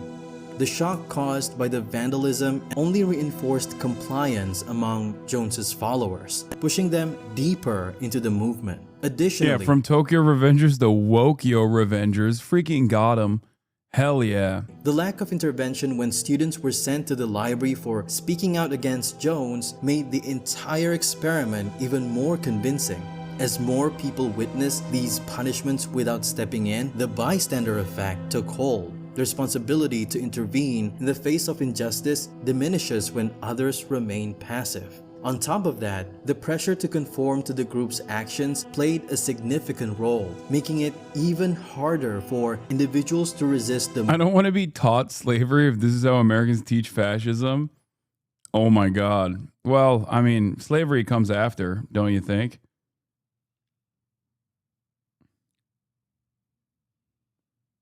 Movement's growing influence. With how fast things have developed in just 4 days, the real question remained: could it still be stopped? The day had finally arrived. The room was packed. Nearly 200 students filled the space. What had begun as an innocent classroom experiment had now consumed the entire... How come they never do studies like this, but for communism? You know what I mean? There's never any... There's never any like democratic organization that takes place in these fucking studies. It's always for evil shit. Oh, we taught these kids how to be more fascist. Like they're already fucking teenagers, okay? Teenagers have 2 speeds, fascist or anarchist, nothing in between regardless. Why is it always leaning into the worst behaviors of teenagers? And never into, I don't know, proving that this is how communism works. This is how we build communism. No. Higher school, as if everyone had fallen under a spell. In a moment, our national leader will address us. Robert? Mr. Ross, yes. Americans learning about fascism, let's be fascist. They're already fascist. They're epigenetic. Their epigenetic predetermined conditions are fascism. It's their destiny. They're just simply following through on it. They're just simply following what their destiny is. Turn on the television set.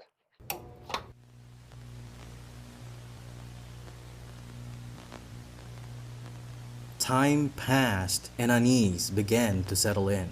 The students grew restless. The television, meant to reveal their supposed leader, was instead displaying nothing but static. Suddenly, the lights blazed on and the television flickered to life, revealing not their awaited leader, but a speech by Adolf Hitler.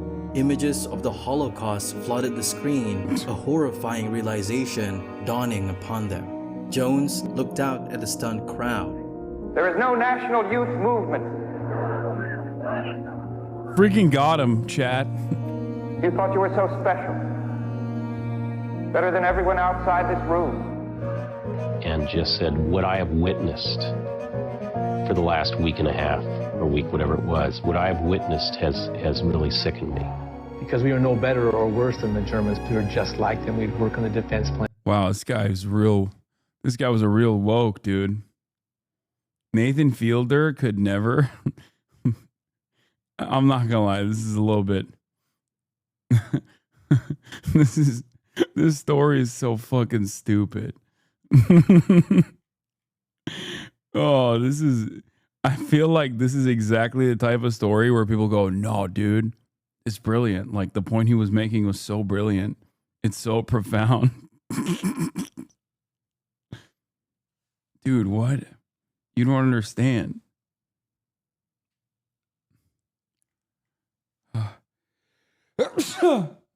What in the M. Night Shyamalan? Yeah, he really pulled it off, dude. Plans. We witnessed this. Yeah, this only proves the American precondition towards fascism. That a bunch of teenagers were so ready. Well, if it happens without the internet in 5 days, how many days does it take on Twitter? You know, something to think about. Desolation. I was liking it. The adulation, the power, the control. By the fourth day, my wife was saying to me, you have to stop this. It is very dangerous. For years, I tried to hide from it, avoid it, not discuss it. It's a responsibility to really try to understand what is good and what is evil. Now this guy gives speaking tours.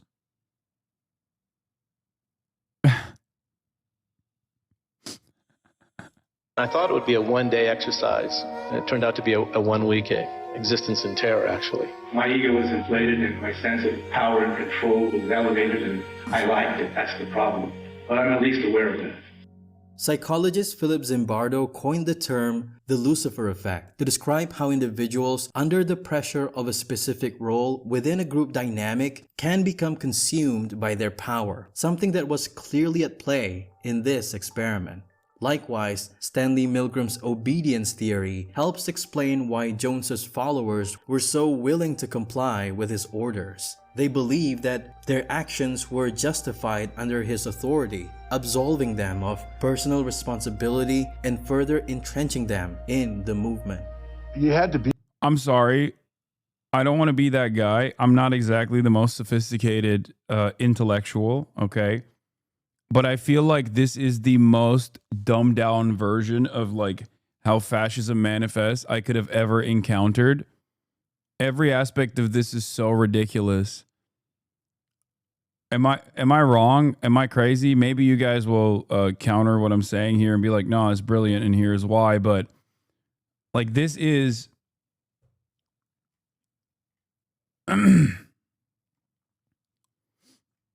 this is so silly.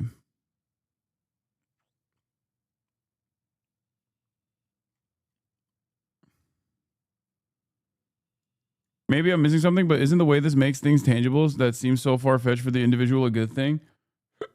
Sure. Did it work? No. Remember that this was only about 10 years after school desegregation? Yeah, except schools have not desegregated, and they're more segregated than they were during desegregation at this point.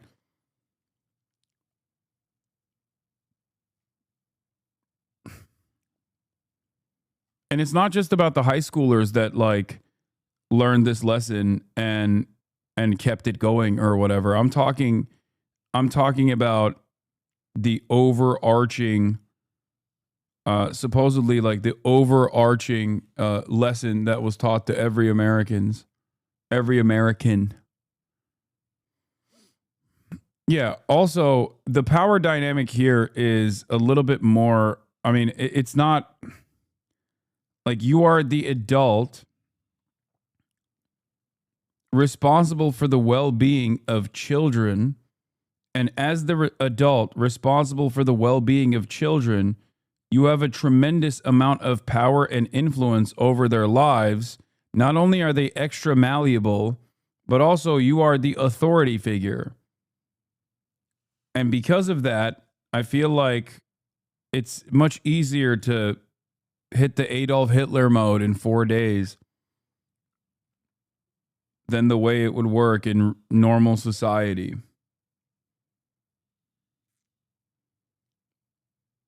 Be there to see people crying, you know, horribly and shocked. The look of shock was like the earth was ending, you know, and they didn't know what to do. People couldn't walk. They were sitting down in the chairs, and some people wanted to leave, didn't know whether to leave or not. The lights were out as people were leaving. I remember some students crying, some students having to hold each other. I remember one guy walking by going, "Oh, I knew it was a joke all along." I don't think he felt that way, honestly. When I came back to the classroom, my memory of the students were that they looked like mirages. A mirage on the highway in the hot summer, the shaking appearance. That's my memory of the students. They seemed to be trembling. Some of them seemed so shaky that if you just did that to them, they'd fall over. It took a while for the students to fully recover from the experience. Complaints had been circulating since the movement first took shape, and the more conservative teachers had already been working behind the scenes to have Jones removed from the school. Eventually, their efforts succeeded, and he was forced to leave. It was a painful experience for everyone involved, especially for Jones, who had to give up what he loved most, teaching. It took him 10 years to finally find the courage to document what had happened during those fateful days.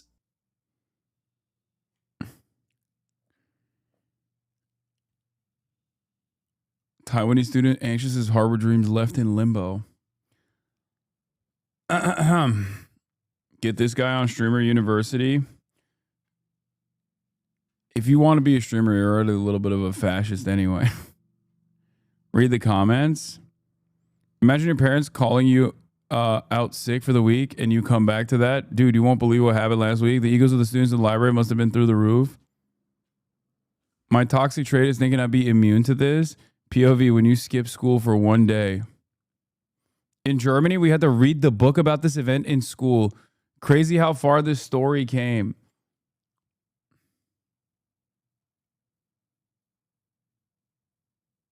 Okay.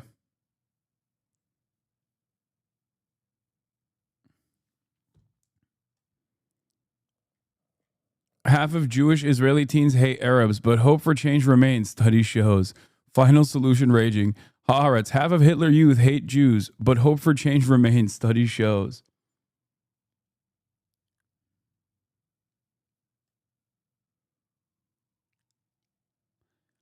I don't know.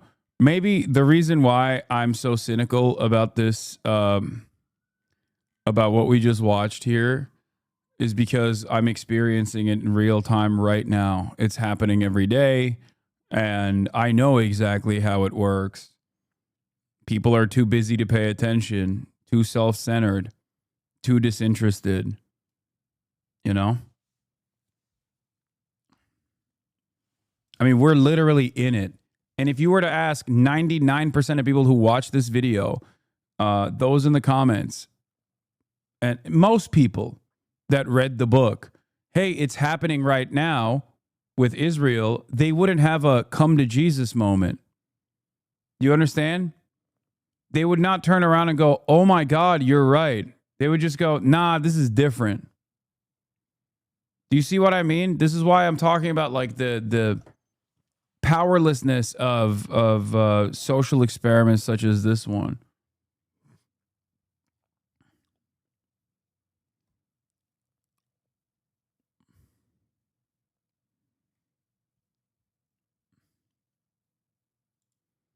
Did DEI play a role in this? Many are asking.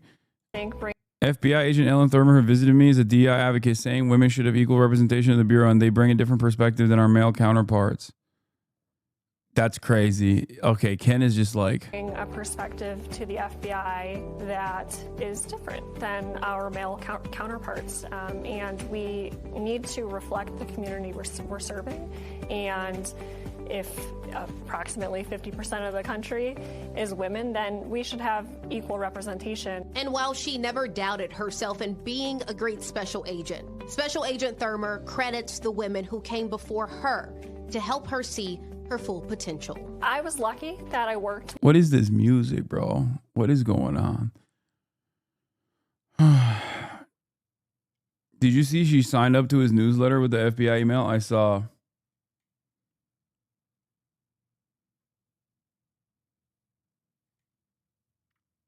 The woke Reich is going hard. Especially in America, it makes me wonder how powerless the opponents of the Nazis felt in Germany. It makes me think about the collective blame and how easily we assume regular people have agency as opposed to things being dictated by an elite. Wait, first of all, the opposition, the opponents of the Nazis literally fought hard and died for it and got arrested for it and then died later in the concentration camps for it. I've told you this statistic before.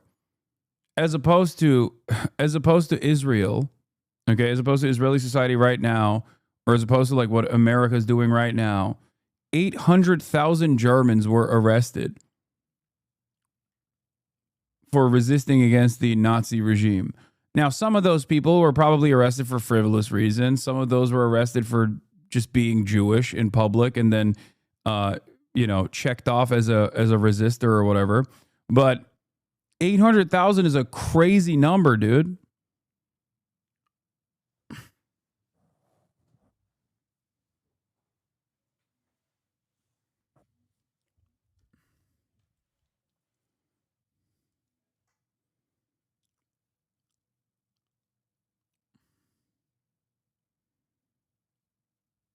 Yeah, 800,000 in the all the way back in the 30s. Being Jewish in public sounds like a fake crime Felix would come up with. Excuse me, it's a real crime right now in modern day America in campuses like Hamasverd, okay, the madrasas of Hamasverd and Columbia Anti-Semity. It's literally a crime to be Jewish in public. I'll have you know. Yeah. That this experiment and others like the Stanford Prison experiment was debunked has already been said, but it's important to realize that the psych sciences of the 50s and 60s in America were both crazy fabulous and aching to achieve the goal of removing any and all culpability among the German people, bring them back in the good graces of Americans. All they truly discovered was how easy it is and how naive Americans are. Yeah. Columbia and Harvard, dude. Yeah. Or Greece airports. Try saying shalom and see what happens.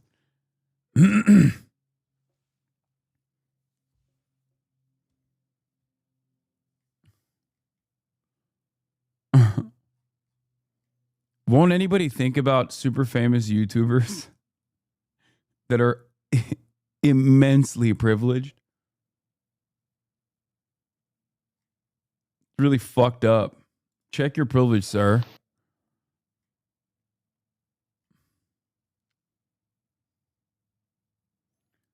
What is this? What do Uyghurs say about China? It is now... This is a great traveling blog video in Xinjiang addressing the challenges of Western narratives.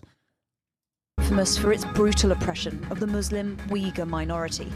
Oh my God. You want to drop a fucking atom bomb of discourse in this chat on this beautiful, beautiful Saturday when 90% of my chatters just simply want to show me what Brace is doing with Grok. Okay? Chatters are so invested in what Brace is doing with Grok. That's all they want. That's all they want. They don't want anything else. Meanwhile, all I want to do is look at Streamer University, the real Hamas University. Yeah. Nobody's talking about the Liza Brianna Wu. There's that too. We can watch that.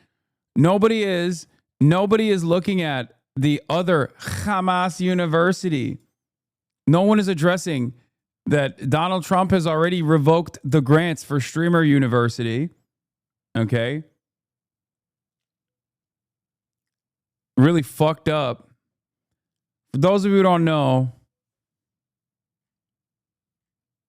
Kai Cenat done did it again. He done did it again. He made a Streamer University, and it's pretty pog. Okay. Lots of drama. Things are crazy.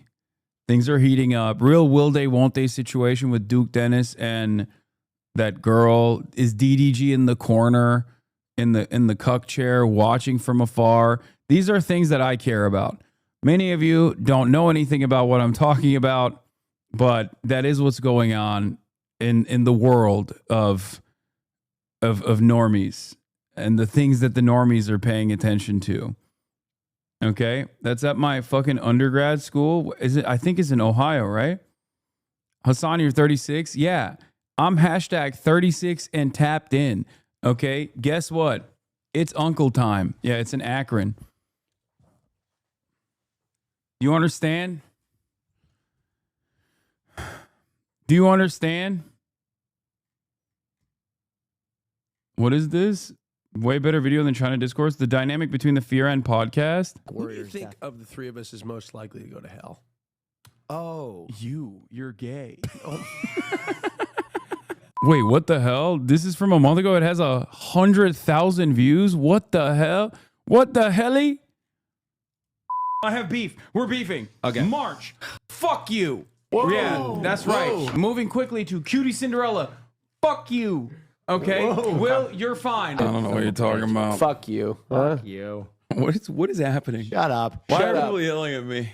So you just died. What song do you want us to cover? Here's what I want. Uh-huh. My neck, my back, Wow. leg, my pussy, and my crack. Honestly, like, That's she's, awesome. She's kind of hot. And it looks like Cutie. Yeah, Oh, Hassan thinks I'm hot. That's what I'm saying. There you go. In his defense, he does have almost full-blown face blindness. That's true. There was a time in our life Wait where a he second, would what go the- out In at his clubs. defense. Wait. I have no idea Shut what the fuck you guys are up. talking Shut about. the faggot. fuck up. Shut up. Wait, you should tell your airport story that you texted me. What happened is super early in the morning, No, it was super late at night. or super late at night. I'm flying to England. Okay, same def. No, I know. No, Yeah, you, Mr. I got Don't 18 have on my autism. autism Hold on. Don't have For the autism, record, by the you way. would never leave. It was at night. You would never leave early in the morning to go to England because you would arrive at a weird time. They would never do that. Okay. You're really defeating the allegations. It's really late at night. It's a red eye. Yeah, it always is. You cunt. Unless you leave from JFK, you can leave in the morning. Sorry, East Coast. Different. Go ahead. Go ahead. Sorry. Was it an Airbus or a Boeing? It was an Airbus A380. Can I tell my story now? That's what it That's one of my favorite Oh, I movies. love that movie. Oh gosh, get off your phone, faggot. I'm trying to log my calories. I don't think my boyfriend would like me sharing, especially after you two walked in and showed me your penises. We could share a bit. We did not show you our penises. me. You put us in these hussy costumes. Yep. In her defense, you did both show her your They penis. walked in. They said, "Can you?" Are these live? No, this is our podcast called the Fear and Podcast. Isn't there? I'm always shocked that there are still people who don't watch the podcast. You see my wiener? What? Whales Yeah. commit suicide. They Right. do? Yeah. Yeah, So, like, and are they sometimes your mom goes to the beach. Oh my god. Well, at least I have one. I'm not gonna look at Cutie, myself naked. you are beautiful in every It's fine. We all single have. way. We Full all circle. have. Words can bring you down. Oh, don't ever say we don't cater to you. We're serenading you right now, you wet bitch. The celebrity look like you get is Margot Robbie. Yeah, Margot Robbie from I, Tonya. Okay, but like if you went to rehab, then you could just be Margot Robbie. He doesn't look you in the eyes when he talks to you. He ignores That's you. not Mystique. That's autism. Okay, that's true. Austin has been a part of, I think, 4 Oh, He's done great. You know, that's so rich because you didn't invite me to any of the other ones, and I'm not in a group chat where I know the itinerary. So how rich is that? Boys, we have a guest. Boys. How this is rich? great. This is great. How rich No, is this is that? great. Not in the group chat. No, don't no, have no. the itinerary. No. Texting the group multiple different times. Where's the address? No response. I do text every morning. I'm going to defend myself, Connor, because it's not often that I get the opportunity to do so. I arrived. I keep listening to things that interest me, even when they have no practical use. Train schedules? I don't have any of those. Austin, we just talked about my flying into you London, corrected his and you details. literally corrected numerous hold on. details. Let me, and then wouldn't stop talking about how you. Do you collect historical pieces of like Jets history and scores and things of that nature? Do I collect them? So the reason why I know the answers to these questions is I have flown on those flights. But you also actively look at flight maps. Then when it is when it is relative to like, I'm not just like looking at You flight look at maps. your friends' flight maps too. If they're like on a plane and I'm like seeing when they're gonna arrive or when they need some information, sometimes I'll look in the sky and I'll be like, I wonder what plane that is, and I'll pull out. I didn't tell you what he said. That's fucking insane. Okay, that's you. You could just have one. Like start vibing a girl, and then he'd like lean over and be like, "Is this person attractive?" Wait, really? I can't see in the dark because I Wait, would you fuck with them and just tell them yeah, and then sometimes they wouldn't? No, he's dude. I couldn't do that. No. That's like leading a blind man into traffic. Yeah. Okay. So here's the thing. 2, 3, 2, 1.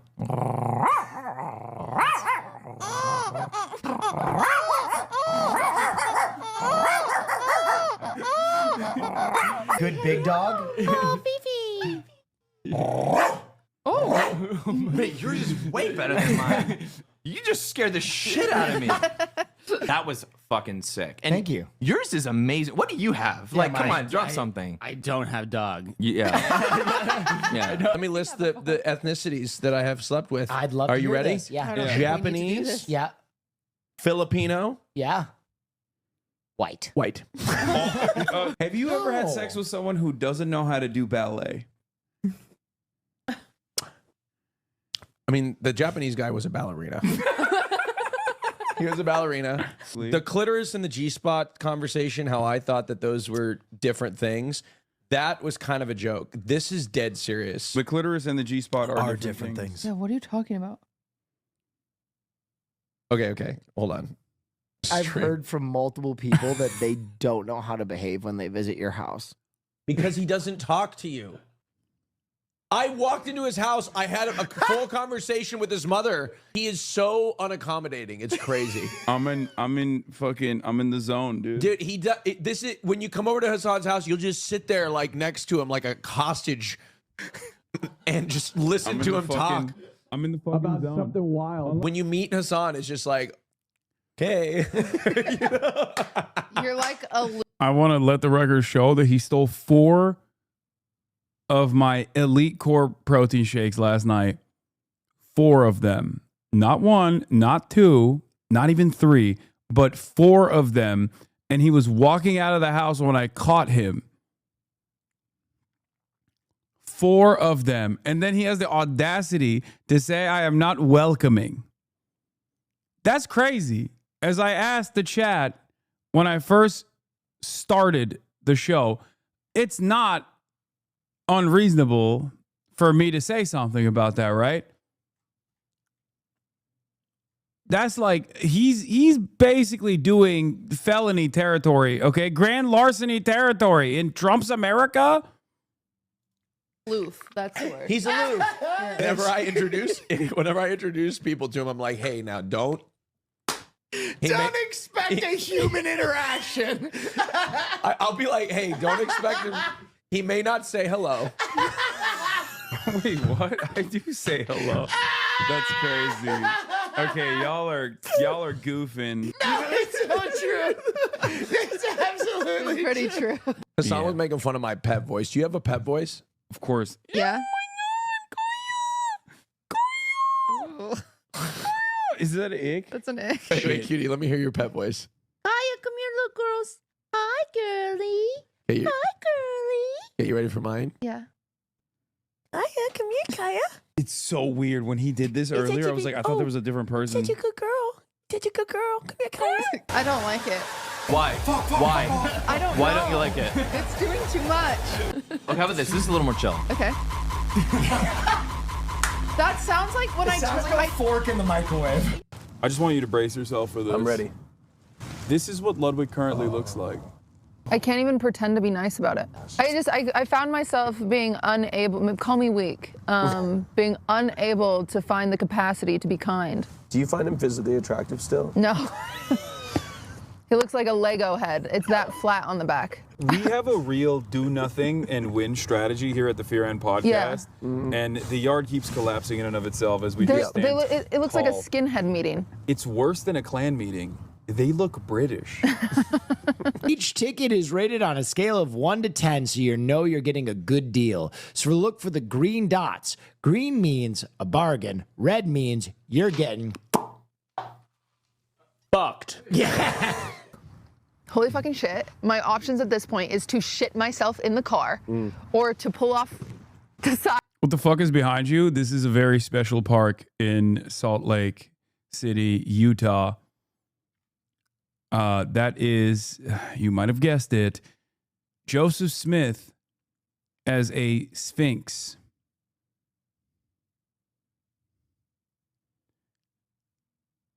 Yep. That is the Joseph Smith Sphinx. And by the way, this episode of the Fear End podcast has another cutie story similar to this one. She didn't shit herself on this story, but yeah. But why? It's because this bitch left us for like 8 months. Okay? She was like, oh, my uncle's dead. Oh my God. It's like, how many uncles do you have? Like 11. It's like, all right, you get a week. All right? You get a week. Oh, I got to go spend time with my family. And then she did like a Midwest tour only to fucking land in Utah and then get an Airbnb and then permanently occupy the fucking Airbnb and was gone for entirely too long. She was gone for like 8 months. So we kept texting her like, hey, are you planning on coming back? Like, when do you plan on coming back? That would be cool if you came back at some point. And she fucking...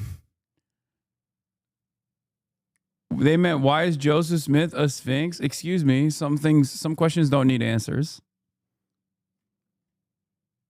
Some questions don't need answers.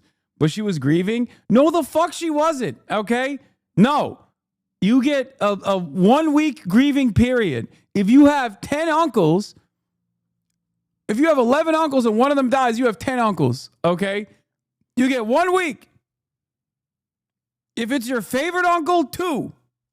No 8 months. What do you mean?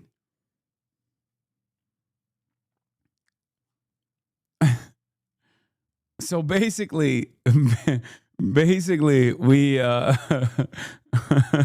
we literally flew to her. We flew to her, and it still took her another month to come back after that.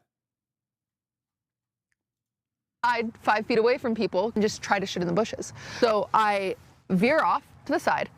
I get out of my car. I run. I open the side door. And I just shit on the side of the road. It was my only option. Wait, you shat in the wild? Yes. Like straight booty cheeks looking into the moonlight. What you don't understand is also the highway is elevated. So everyone on the highway that stands still There's a can new just version see of this. me. It wasn't moonlight. It was middle of day. It was like 1 p.m. Oh my God. Oh my God. And think about that. Shit in the car. No, you can't shit in the car. You made the right choice. Okay. You made the right choice. You should have still used the grocery bag outdoors, though. I pooped outside. So finally, I pull up to a gas station. I get out of my car. I go inside.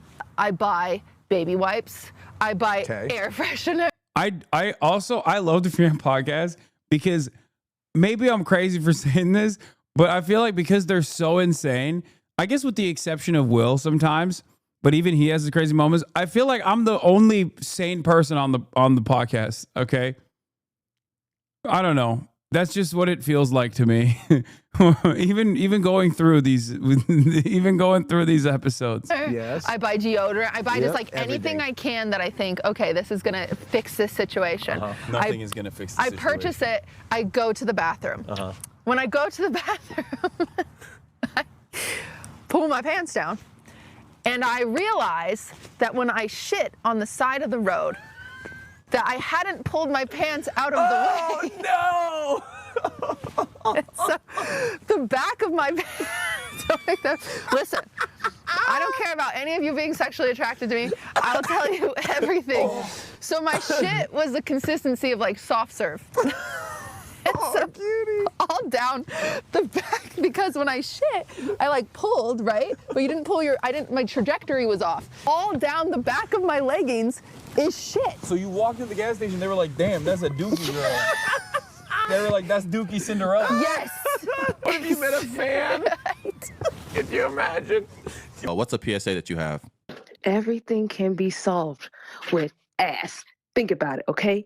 A nigga mad, right? He need to take his shit. He take his shit and he like, You know what I'm saying? What do gay niggas do when they get upset? Ass play. Think about it. Think about it. Ass play. Niggas mad. Why? Because they got a stick up their ass. Pull the stick out. Shopify.com/fear. What would you sell if you could sell something? Quick. 3, 2, 1. Penises. Fuck. Sorry. Let's do that again. That's it. That's it. Yeah. Claudia and I watched your stream on election night. I loved partially because Save it was the outcome. Speak for yourself. Yo, that Dookie Cinderella line, bro. Yeah, I got it. People forget. I got it. This was an incredible edit. Holy shit. And it got 100,000 views. What the hell? I don't watch the pod because y'all ain't as funny as you think you are. There's always one. There's always a person that's got to be like this. Okay? Shut up. All right. Here's the new one. Fear and making me feel like a child of divorce. Oh. No, you don't. But Judy, what has happened? Oh to my your God. business? So first of all, everyone's talking about tariffs and I'm way too busy to be on top of things. So you guys know. Right. So of course, you know, I call the smartest people I know, the hosts of the Lemonade Stand podcast. I call them. I say, hey, are there 3 white men that could give me their perspective here? And they said, shut up, we're recording. And I said, oh my God. Okay, sorry. So then I called Caroline. Is he a joke to you? No, where they put coffee in it. Put your fucking phones away! I'm being good. I'm being good.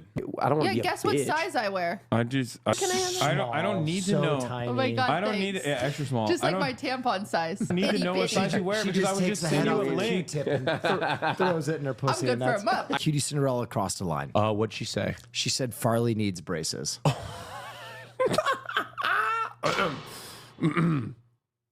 Our God is an awesome God. We don't He sing that. reign- Okay. But We're just not connecting today, guys. I know. We are on different pages. Do Yeah. you shave below your nipples? No. No, he just doesn't have. Is that hair. just natural hair? I have like weird bat symbol hair that's just here. Is that as much hair as you grow? Yeah. I don't have any either. Yeah, so let's see your tits. Come on, it's the least you Come can on, do. Cutie. Go dump them out. Yeah, just dump. Literally wet under here from Just the soup. dump one. We got to meet and interview so many influential queer people. Did you ask Jojo Siva to come on the podcast? No. No. What the hell are you doing? What am I supposed to do? I feel like it would have been very What the self-serving. hell I are was there you to support. doing? What was? Wow, I guess this is incredibly problematic, and I do apologize. It seems friendly enough. I think, well, you know what? I think that's powerful. I think it's friendly enough. Good for him. You're the one making it weird. No, I think it's great. Okay. All right. He said, I just think it's wonderful. When you panic, you get so funny. I think it's wonderful, and I support all of it. I love Down syndrome. I think it's great. no one didn't think that you did. For the record. I just want to say that I'm for it. Okay. I mean, great. No, let him cook. Let him cook. No, You're there's- pro what? It is what it is, and I align with it. Doctor, give me the news. I got a bad case of loving you, except I don't got a bad case of that. But Hasan has a sinus infection, and he doesn't know where to find a doctor. ZocDoc is a free app and website where you can search and Imagine compare how tired we are of it. We're getting suited and booted. Yeah, and I'm looking over the spectacular. Thank you so much. You had the Gucci like Suit. red velvet cupcake suit. And a representative from Gucci found me and was like, head to toe Gucci. We'll remember that. And it was fantastic. Thank you. It was very tasteful. But we were getting ready. Austin, you looked good. You look great. You looked great. He's being cunty. Are know you it. kidding me right now? Welcome, ladies and gentlemen, to the Patreon. Buenos días a las personas que hablan español a el Whoa. Patreon. I didn't know you had that in you. Oh, of course. I think it's time we start speaking other languages. Oh, that's smart. To open Thank up you. our audience. I'll do Japanese. Mizu korosai. Yeah. Of course. Bonjour, mon amis. Hassan, do a language. Patreon'da Türkçe konuşuyoruz. No, not that one. Come on. That What one the hasn't. fuck? Okay, listen. I did a. Whenever I get into like gay spaces, it is abundantly clear that I'm not very well rehearsed in gay culture. Yeah. And so I get very nervous. It's because your only experience in gay spaces is like the Abbey. Oh. Gay people are just people. Just Wait. do like normal events. I know I'm gay. It's not just supposed to be like gay. Stop gaslighting him. It's not about gay exclusive events. I know. I've had romantic dates with Stop people. telling that our doesn't- son how to be gay. Yeah. Okay. That's the thing. Friend breakups are like sometimes more hurtful than real breakups. Wouldn't know about it. When 10 you- years going strong. When Gay you're- as fuck. We'll go to Cuba, and then we'll go to Miami. No. Why not? Just wanted to go to Miami. We can go to the beach. So anyway, he can go to Miami and Yeah, we'll go to you Cuba. stay in Miami. You can stay at the Ritz Do Carlton you or think wherever the that Cuba fuck. doesn't have beaches? We can also go to Miami. We could do it all. No, I don't want to go. I to know Miami. Cuba has beach. It's an island. Cuba has beach. Yeah, no, you can come too. Cuba's gay as fuck, by the way. Oh, I know. So, I've been to Miami? please stop comparing Cuba to Miami. Are people gonna be mad at me? Last thing I will say is, can you help me? They're not gonna get mad at you.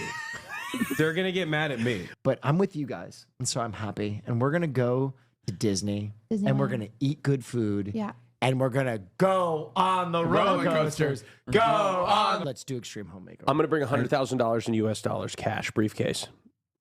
What? I need it to get out of the country anyway. I'm not gonna be able to survive here. What do I do if Trump like takes away my rights? Is there like a Swiss bank account I can put my cash in? Do you know anybody? What do you think is gonna happen? Hasan, what could I do that would make you cry? There's nothing. Nothing I could do? No. What if I just took a shit on your doorstep? I beat your ass. Would you beat my ass? On the plane today, she moves to the seat. She said she's gonna grab onto me during turbulence. She apologized in advance. I said, no worries, no problem. And then I panicked. So I just was like, fondled her breast. Yeah. Just haphazard. Turbulence. Smack on her tits. Oh! I'm straight, I promise. So what happened? No, I told her to download a flight app that you can check your altitude. And I said, I was worried she was coming on to me, so I pretended to be autistic. Can I show you some pictures of me on trains? You two have to take the test now. Oh, we will. Because I'm starting to think I'm the only one in this room that doesn't like trains. No, see, I don't like trains. I like planes. Very different. Objectively, a worse method of travel, even though obviously, you know, it is phenomenal that it exists. I'm on board. Objectively a better way of travel. No, I would say it's a worse method of travel because like trains are way more cozy. Like they're just cozier. Like when you get on a train, it's like you feel. No, you don't. You feel like a security Are you kidding blanket. me? It's turbulent. Am I wrong? Okay, was this wrong? Like, obviously, it's impossible to explain this to an American. It's like trying to fucking teach a dog what the colors of the rainbow is You know what I mean? Because Americans have never encountered public transit and are terrified of things that they've never encountered. Like they think it's Slender Man or something. But like trains are definitely a cozier mode of travel. The problem is we just don't have them here, so people don't understand.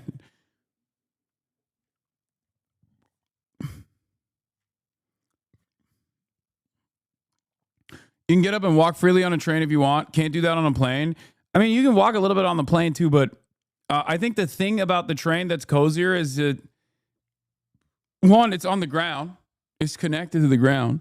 And two, there's more space. It's more spacious. Like, I don't know. It's nicer. It's faster to board, faster to travel. Like there's an entire cart where you can dine. You know what I mean? There's like a dining cart. There's commerce happening inside of trains, whereas like the commerce happening inside of a plane is just so lifeless, you know? Someone pushing a cart. It's just better. Trains are better. The Amtrak is the best way to travel the country. So many retired couples do it because it can be relatively cheap. I heard that that's not the case. If you want to do a coast to coast from New York to California, Amtrak is $5,000 on round trip. And it takes 78 hours, I think, to get from one coast to the next. So from what I understand, it's not great. And even the first class, even the first class travel on Amtrak is like, all right. When I say trains are great, I mean like just universally excluding the United States of America. Sorry, $5,000 is for first class. $5,000 is first class back and forth. So like 2,500.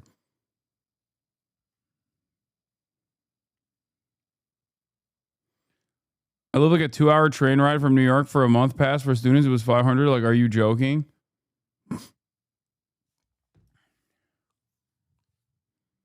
And first class on Amtrak, coast to coast, is also you get your own cabin. Like you get your own private cabin, from what I understand.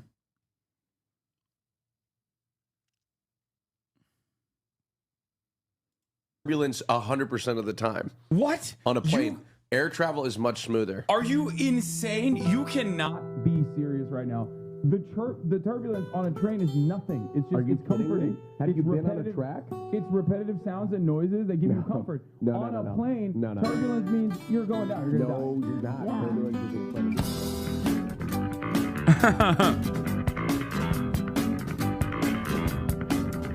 Yeah. Fioran have a bra and underwear party. The dynamic between the Fioran podcast is crazy. This Fioran TikTok got 1.8 million views and the comments are thirsting for Will. My knees look fat. They look fat. It's literally not even a part of the body that gets fat. Cover up. Can I have a blanket? Is there a blanket, Mark? Yay. Wow, that's so sexy. He's not even my type, and immediately I was attracted to everything. He's the epitome of the female gaze. This man always does the sweetest things. He carries bags, he offers coats and hoodies. He's so caring. Ugly dudes need to take notes because this makes you 10x more attractive. Oh my God, that's kind of a diss. Favorite Fioran member? Whose Discord is this?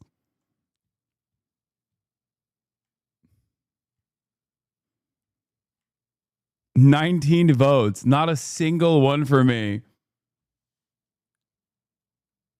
Cutie clip from the Asian episode. Like you call them YNs in 2024. What's that YN? Am I saying something bad?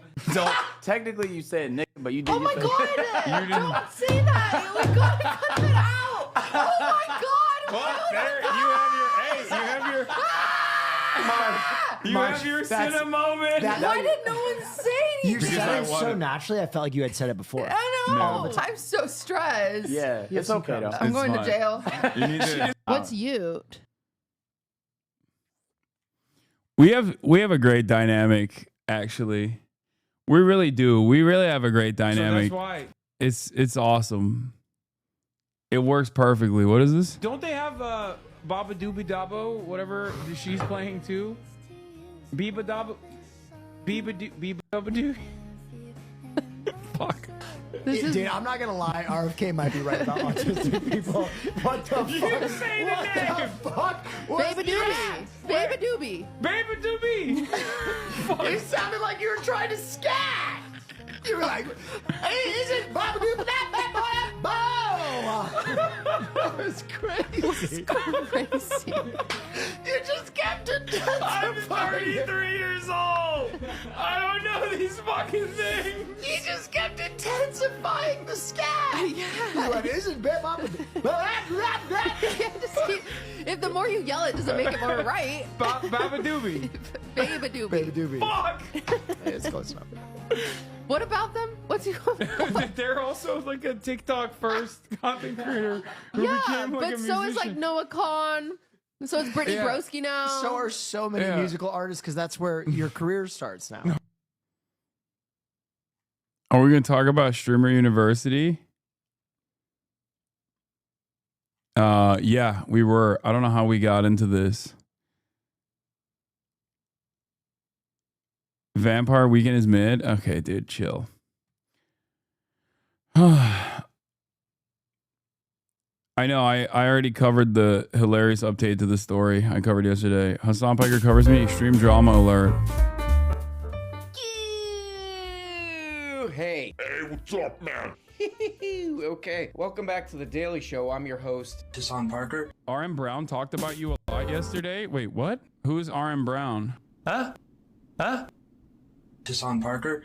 Who's RM Brown? Who's RM Brown? Oh, fuck. God damn it. I don't want to make a big deal about this, okay? But this is a hate crime, man. Hasan Parker?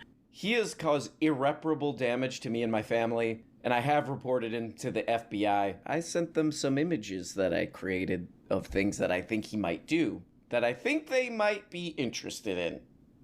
Hasan Parker. Before you go, I want to get your opinion on this remarkable New York Times fluff piece that they've done on a character called Hasan Piker, a character that...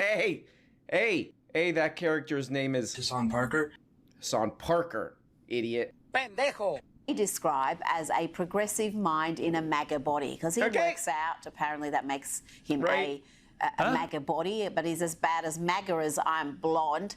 What he is, Josh, is virulently anti-Israel. Josh, he has a hugely popular show on Twitch where he unashamedly praises Houthi terrorists, spreads all sorts of Hamas propaganda. Oh, God damn it to hell. I don't throw this around, but this is also a hate crime, this video, because it got 1.6 million views, and if they were doing a little piece on me, and they shoved it in the back of a Katy Perry video. That's what this is. Katy Perry goes from pop icon to laughingstock. Oh, I would be pissed off about this if they tacked me, a thing on me at the end. I would go in there myself in the comments. Oh yeah, Katy Perry sucks. You should check the end of this video. They're making fun of that guy. Seems cool though. Hasan Parker.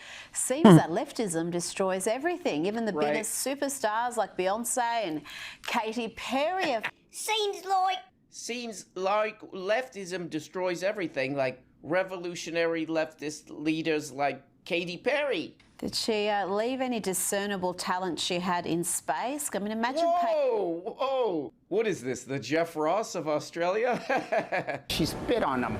Now, to round up our little musical interlude, let's check in with these charmers. I played this clip for you when it happened. Here is Kneecap at Coachella singing Money is in a Box, a song about the late, great Margaret Thatcher. This lady is so crazy, bro. How is she real?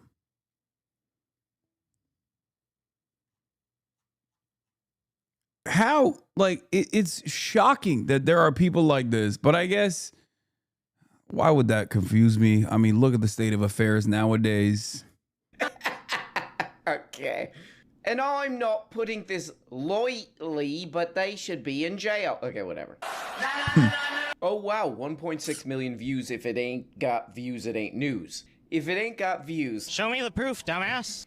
Okay. A lot of videos have been coming up about this for me. The New York Times did a big article about Hasan Parker. About Hasan Parker. Even this satirical news channel where people make fun of accents, where people make fun of talking, how funny talking is, they're all pissed off about it. But I wanted to look at probably the wackiest reaction to this, which is the free press. The press was unfree. Until they freed its ass. Ooh, they freed the press? Oh, God bless you.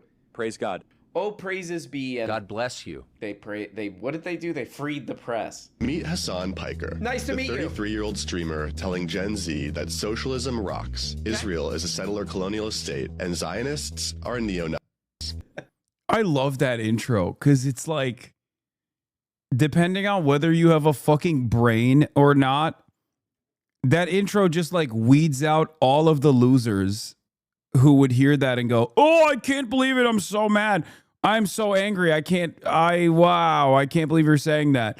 It's like one of those things where, you know, put that as an introduction to me 30 years from now, and people are gonna be like, wow, this guy was really on the money, huh? What a crazy guy. Notice how this guy is making fun of him and thinking that, you know, these statements that we now have established as objectively true statements, now that it's, you know, in the rear view mirror, this guy was saying he was implying that those are negative things to say, the wrong things to say. What's with that guy's voice, man? That's a golden voice right there. Meet Hasan Piker. Meet Hasan Parker. Meet Hasan Parker. Hi, I work for the Free Press. Okay, whatever. I'm not going to give that guy a hard time. She spit on him. Every day, Hasan live streams for 8 hours from his multi-million-dollar West Hollywood home. Oh, that son of a bitch. Oh, that putrid son of a bitch. He's got a multi-million-dollar home in Hollywood. Wait. Hold on. Did some rancid billionaire give him all that money? They didn't? Oh, that son of a bitch. I'm out of here, man. Did a demented billionaire give him that money to set up a YouTube channel that nobody watches? No? Oh, that son of a bitch. Boom, boom, boom, boom, boom, boom, boom. Oh my God, may God have mercy on the soul of Hasan Parker. Hasan Parker. Progressives trying to reach young people in a MAGA-dominated new media landscape think Hasan could be a savior. Okay. In a world where nobody wants this crap, he's trying to do this crap. That sucks. Anyway, I gotta get the hell out of here because my voice is literally too low and beautiful. It's breaking the audio equipment. You can read my piece about Hasan Piker and more at thefp.com. Oh, I can? I don't have time, man. I'd love to, but I don't have time. I don't have time because I have to make pee-pee. Okay, I did have to make pee-pee. But I did read this article from the Free Press. Finally, God damn it, the press has been freed. This press is so free, it's out here like... This was a terrifying read and an important one. I didn't leave the progressive left. Let me guess, he said the progressive left left me. Read this whole thing. It's about what you would expect, you know? But there are some very funny parts in this. Let's check those out. Where the Times gets it right is in its assertion that the 33-year-old influencer is perceived as a savior of American progressivism in an era when Democrats seem at a loss to counter the bro-y populism of the MAGA right. Piker uses the MAGA-coded activities of weightlifting and trips to the gun range to make socialist politics hip, courting an audience of young and very online men who have been drifting right. Okay. Oh, Christ Jesus, thank God that what is it? The press. How do you say that? Thank God that the press has been freed. You know, I was reading this, I was like, okay, this is about what I expected, please. You know, the Free Press and Barry Weiss, every video that I've watched or article I've read from this, there's something so stupid that it's hilarious. I was like, please, the Free Press, don't let me down. And here was the first glimmer.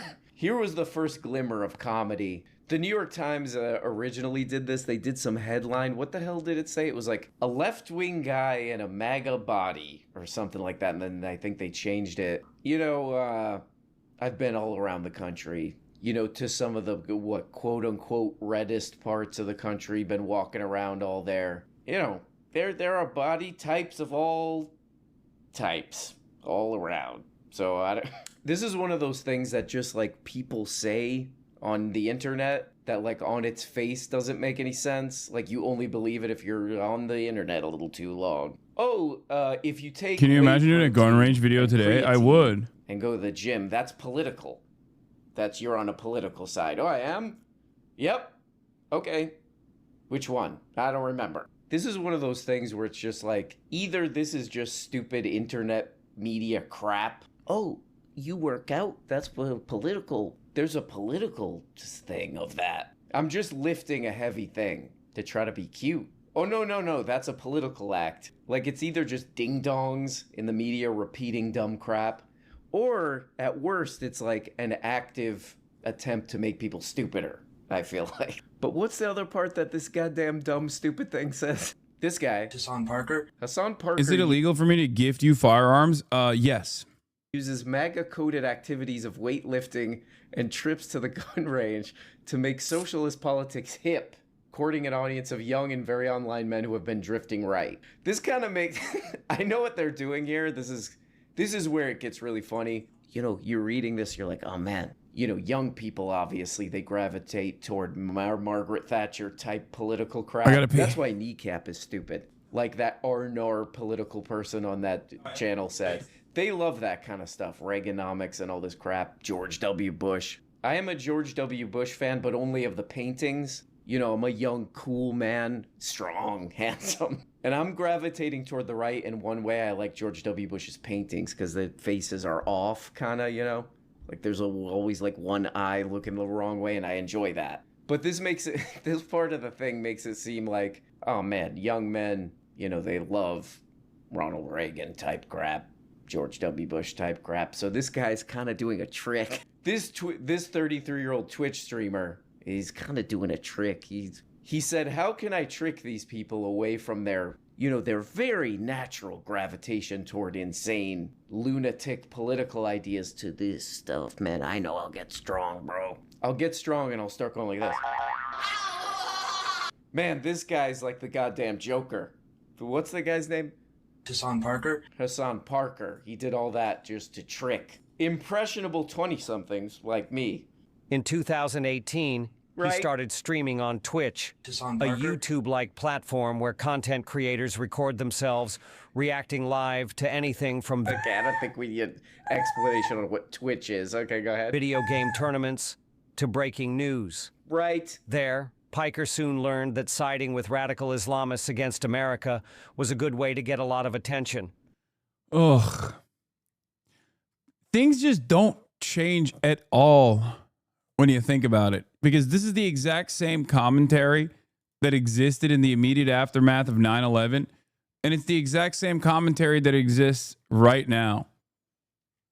It's so goddamn annoying. This is 2003, okay? The year is 2003. People who criticize American foreign policy are being called radical Islamists. America's bombing Yemen. The year is 2000. Well, I guess, were we bombing Yemen in 2003? I guess we weren't. The year is 2025. America is still interfering in the affairs of the Middle East. Those who criticize such actions are being called radical Islamists. Incredible stuff. Okay, all right. Piker's rise isn't just the story of a young man realizing he can get rich by telling young Americans to hate their country and love their enemies. Okay. Wait, who did that? Hasan Parker. Hasan Parker did that? God damn. How is he walking free? This publication is called The Free Press. He should be... Hold on. Let me workshop this one out. He should be pressed by the police to not be free because he has to go to jail. That's pretty good what I just did right there. Hasan Parker? And I'm talking about Hasan Parker there. Okay, so it's not just a story of this guy. He hates everybody. He hates everybody. This sicko. What else is it the story of? It's the story of a platform that lets him promote it. Illegal. Should be. Hello? Hey, we call ourselves the Free Press, but this guy should go to jail, I guess, or Twitch should do it. Yeah. Maybe the press shouldn't be so free, you know? When we say it's the free press, what we mean is free to say slurs, okay? And nothing but slurs. but also only the kinds of slurs that we like. Because obviously saying Free Palestine also a slur, but the kind of slur that we don't like. Make him go to jail. Is there a Twitch jail? Okay, guys, I just want to make a quick note here for you to shut the hell up, okay? Quick note, alert. Quick note, quick memo. Shut up, man. You need to shut up because many people out there might see like a contradiction here. Oh, the free press. Oh, shit. You know, you might be like, oh, the whole point of a free press is to criticize things such as, you know, the government of the country that you live in's foreign policy, for example, you know. No, that's hating your country. You also might see that the free press, the lady who started this is like, oh my God, there's censorship on Twitter. That's an outrage. That shouldn't be allowed. Oh, but there's a guy on Twitch saying things I don't like. Maybe that shouldn't be allowed. It's the story of the platform that lets him promote it. They're letting someone say stuff? No. That's a no right there. You might see a contradiction there, the free press. Yet, I don't know if they should let this guy, you might see a contradiction. It's not. Again, shut your mouth, man. Are you crazy? Shut up. Think that our audience is smart enough. Yeah. Thank God. They want to be treated like adults and they want to hear the Steelman best version of different sides of an argument. That's exactly, man. Like that the guy hates the country and he hates America and he loves our enemies. that's Steelmanning. Different sides of an argument. That's a very rare type of person. Go ahead, Andrew. Yeah, it's very rare. And Yeah, I think one of the things that is so strange to me about this Let's is hear that about it. somehow caring about outsized corporate power, caring about the amount of power that a number of extraordinarily wealthy individuals or political cliques within companies have over the entire world. The idea that that's now coded as a right-wing or conservative. What is this video? Who are these people? This is Barry Weiss, who is a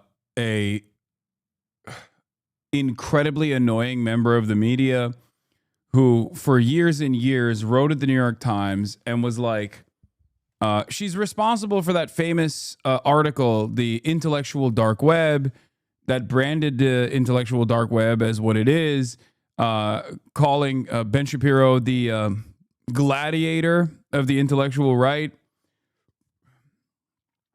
She is responsible for Rafat al-Dar being killed by the Israeli occupying force. Him and his entire family were assassinated by the IDF after Barry Weiss basically put a hit out on him. She has spent most of her career championing being a free speech advocate while simultaneously, on the other hand, constantly trying to get people fired for anti-Israel sentiment, pro-Palestinian sentiment, that sort of thing. She's a disgusting monster. And now she has a platform called the Free Press because the intellectual giant, billionaire vampire person, Peter Thiel, really likes her opinions. She also constantly tried getting canceled from the New York Times, not realizing that the New York Times loves when people are being dumbass reactionaries on their payroll. So she never actually got canceled or fired from the New York Times.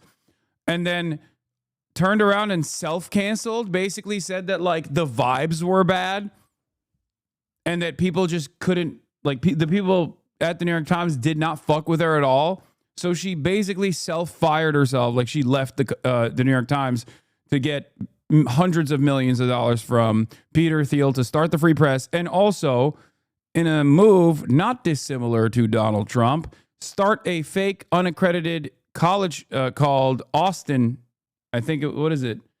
University of Austin or Austin University?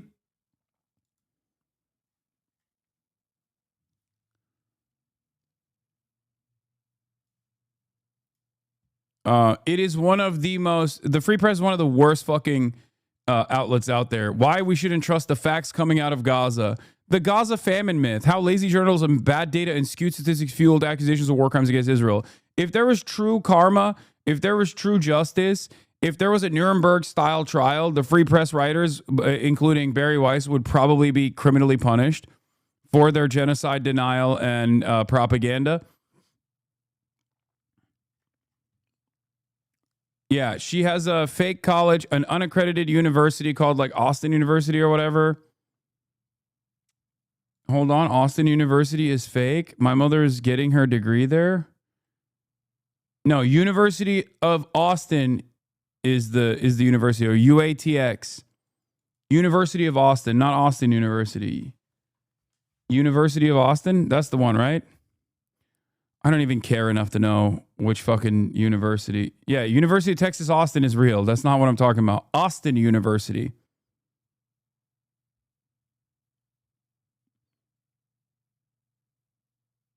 University of Austin, Texas is fake. University of Texas at Austin is real. So yeah, the problem is it also deliberately has a weird name like that. And I think it's like intentionally confusing. Yeah, here, this is it. University of Austin, Texas.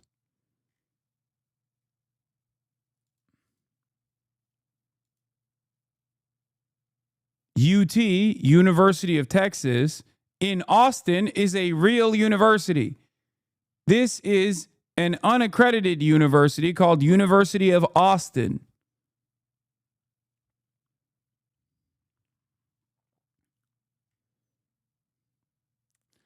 How is it legal for people to create the scam schools and not get punished? Are you kidding me? This is literally a billionaire-funded grift. Of course it's not going to get punished. They unironically did a 60 minutes video on it, and they didn't even mention that it was unaccredited in the entire fucking thing. They got a puff piece in 60 minutes.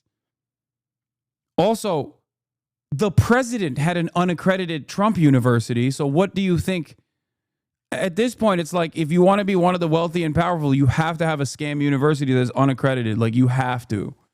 They won't let you be president unless you do that. Conservative issue is absolutely bizarre to me. Bizarre, sorry. I do not understand how we've gotten to a place where that is not in the interests of everybody, and specifically not in the interests of the left. Okay. That historically has cared deeply about outsized corporate power, has cared deeply about the voices of everyday individuals being censored by big tech in this case and the government. Right. Unless it's somebody saying something I don't like. Then kick their ass off Twitch, right? Boom.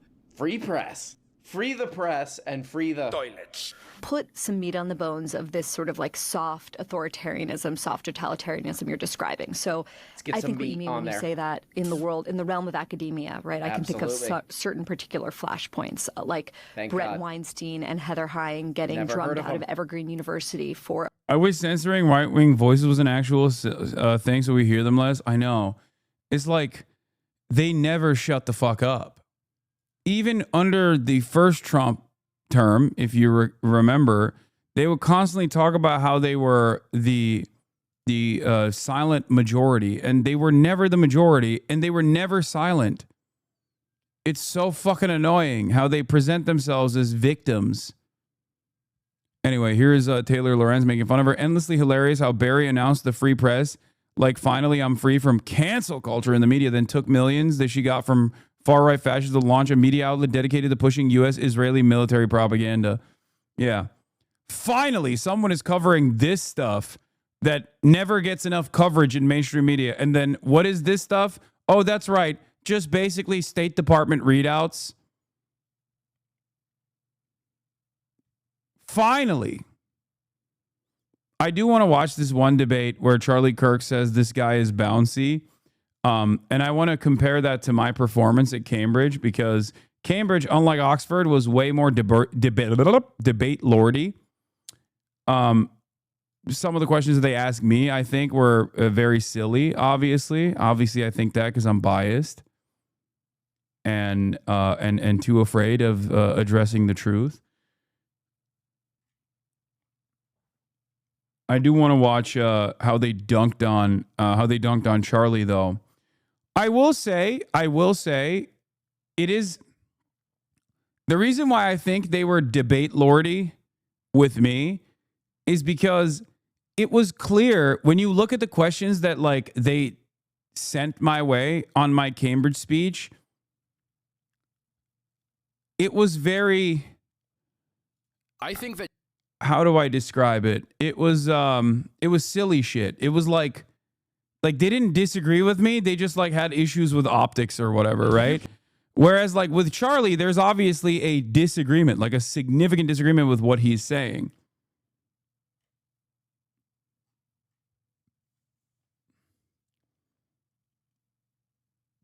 It was super nitpicky. Like it wasn't a real contest. It wasn't like a real here's what I think is wrong about what you've said. It was more so here's what I've misunderstood about your point because I was duped by a clip compilation.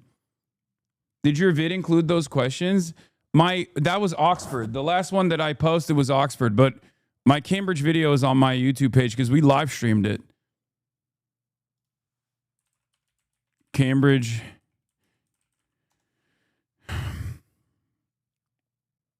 Where is it? Oh my God. I looked up Hasan Piker Cambridge Union and my video on my fucking channel doesn't even come up until the last part. But yeah, this is like most of the speech, and then the rest of it is like people asking me questions. The people at Cambridge respected you to some degree. No, you mean Oxford? Well, yeah, there were plenty of very respectful students. But I'm saying that, yeah, why are 60 view videos coming up before me? Like, what the fuck? No disrespect to the clips compilation, but this is crazy for YouTube. 1, 2, 3, 4, 5 videos come up before my original video, and literally 4 of those 5 videos have 18, 24, 27, and 41 views.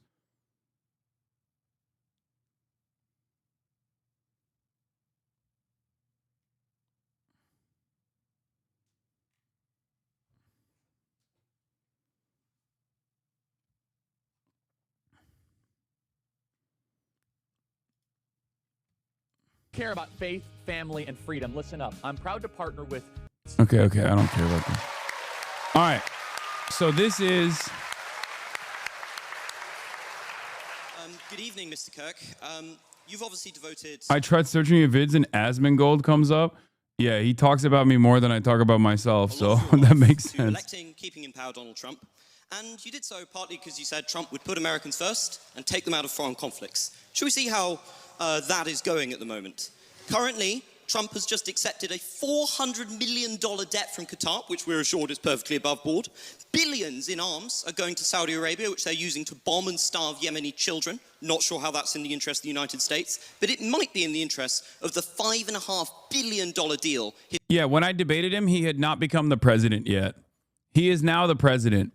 And also, when I debated him, he literally had almost the exact diametrical opposite viewpoints that he is presenting here right now.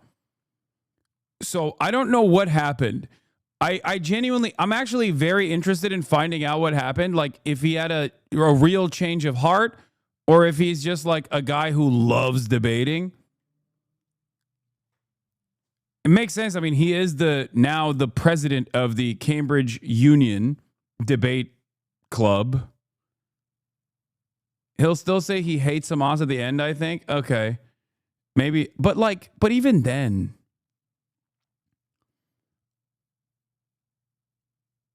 Charlie also got cooked by a professor. Yeah. This is, I don't know if I should be offended, but no professor showed up to debate me. But professors were coming in to debate this man. All right, let's keep going. Receiving. At the same time, this great president of peace has greenlit mass killings not just in Yemen, but in Gaza, where he greenlit an invasion called Operation Gideon's Chariot with the express aim of wiping out the Gazan population. You promised to put America first. Haven't you and your ilk sold America out? He's shaking.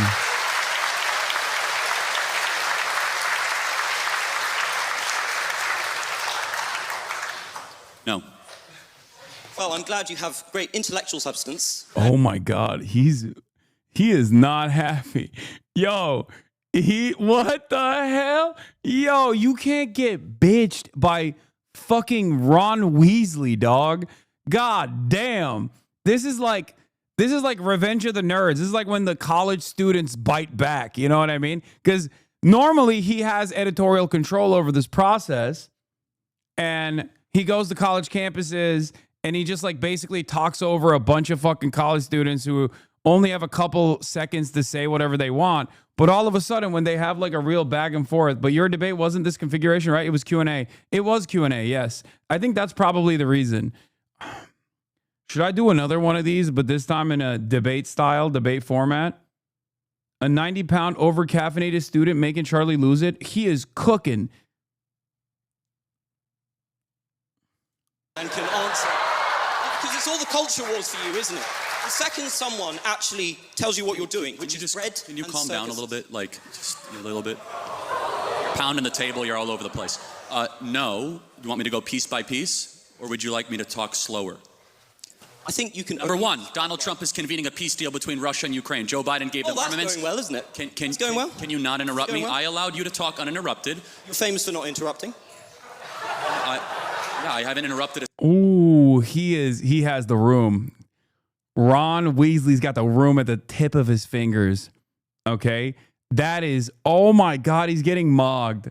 Oh my God. Oh my God. What are the comments saying?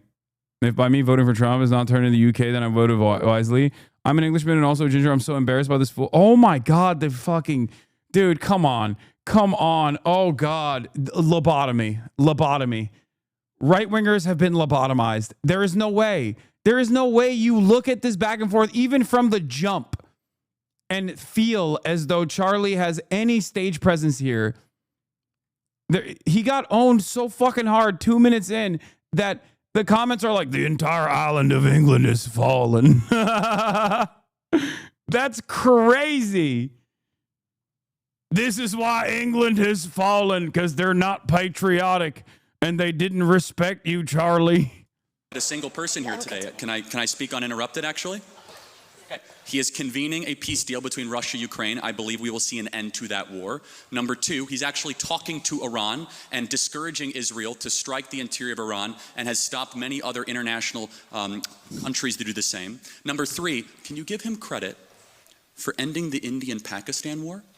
Both of them said he didn't do that. Well, hold on a second. Let's go back. No, that's important. Russia, Ukraine. Hold on, that's important. Can I speak now? Yes, but the Indian-Pakistan thing, you got to go deeper than that. You got to go deeper than that. Okay, both parties said Trump was not involved.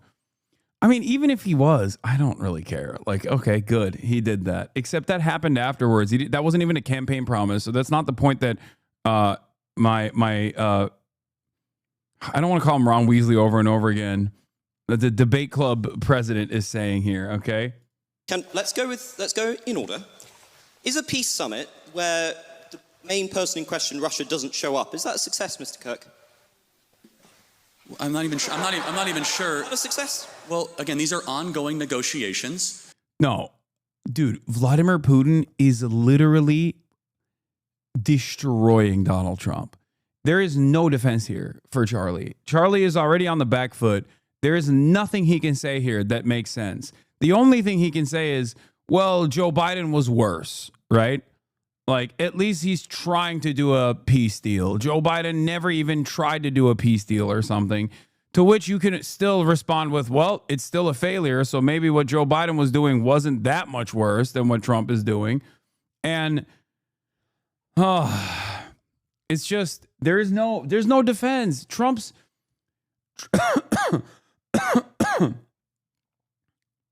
Putin is destroying Trump. What do you mean by that? What do you think I mean by that? Donald Trump's analysis of the situation is, oh, I'm going to come in and I'm going to actually stop this war day one. Okay? Ridiculous, bold claim to make.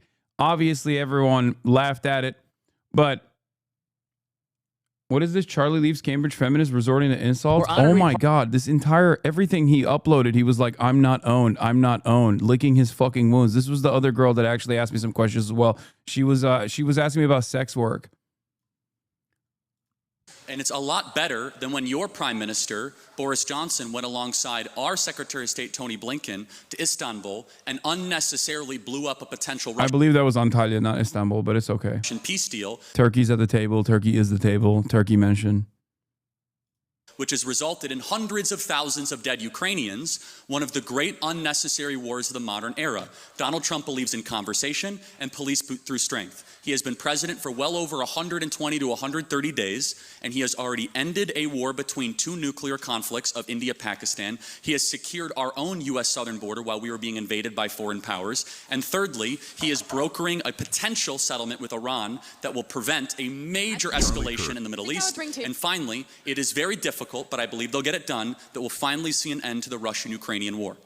I'm just going to disregard the enormous lies you just put out there about Russia and Ukraine. Okay. But do you really think leverage, negotiation... I don't, yeah, he is, okay, he is a little bit of a NATO guy. I mean, not a little bit. He is definitely like a NatSec lib. Like what Charlie said there about Boris Johnson nuking the 15-point ceasefire plan has been discredited by like Atlantic Council types. But overall, there is enough information at this point. There's enough information at this point to suggest that like there was definitely a lot of confidence given to the Ukrainian position in that back and forth that allowed Zelensky to say no to a potential ceasefire. Having said that, we don't even know if Vladimir Putin would have followed through on that ceasefire, considering the fact that this round of ceasefire negotiations has basically been Vladimir Putin playing the long game and using the fact that there's a negotiation even happening to consistently cut off American aid to Ukraine. Work if you cut off all your leverage and scream at one party in the Oval Office. Don't you think that has just emboldened Russia? And he's right about this as well. The notion that, oh, did Boris Johnson help stop a peace deal in Ukraine? A recent piece in Foreign Affairs revealed that Kyiv and Moscow may have a tentative deal to end the war all the way back in April. I assume this says no, right?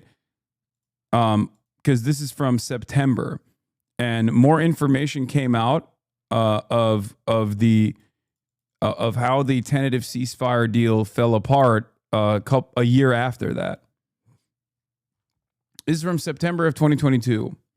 The deal was on the table. The deal was on the table in April of 2022, shortly after the immediate success of Ukrainian defenses that was able to force the Russian position to withdraw all the way back to the east of the Dnieper River. At that point, Ukraine had the maximum leverage. And one of the things I said back then was this is the best opportunity to implement a ceasefire negotiation. And a lot of people yelled at me. There was a 15-point plan that was put on the table. And actually, it was a very intelligent plan that Zelensky had crafted that I gave much credit to Zelensky over, where he even said on one of the 15 bullet points that the Crimea annexation conversation should be left up to a referendum a decade down the line, right?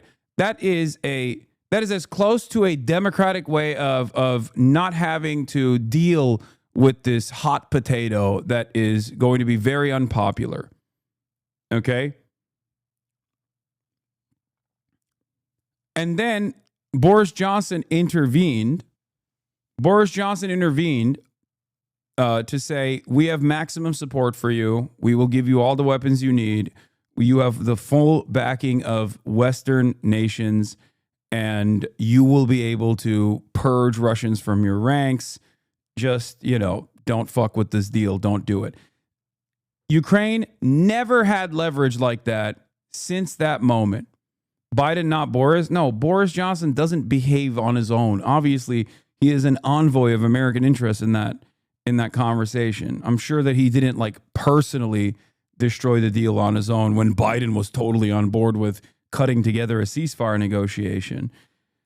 That's not how these things work. So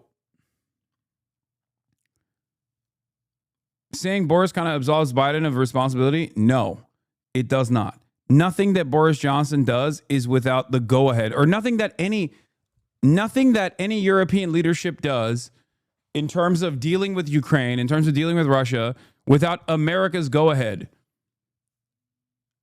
Ukraine is a proxy for American interests, and every other country, every other European leader that's backing Ukraine is a vassal. It's a NATO formation. It is the entire purpose of NATO to begin with. I mean, look at what's happened so far with Donald Trump in office and what he has done to bully all of our foreign partners. And look at their response so far. They have not even designed any sort of any kind of attempt at sovereignty. Russia. Because look at the approach. Putin thinks so much of your glorious president, he can't even be asked to show up. You have elected or help elect somebody who is at best an idiot and at worst is deeply corrupt. Okay, again, so Trump and Putin had a 2-hour phone call today. You'll acknowledge that's a good thing. The pursuit of peace can sometimes be a winding road, and it's a lot better than sending hundreds of billions of dollars further into the killing fields of eastern Ukraine, something that tragically both the UK government and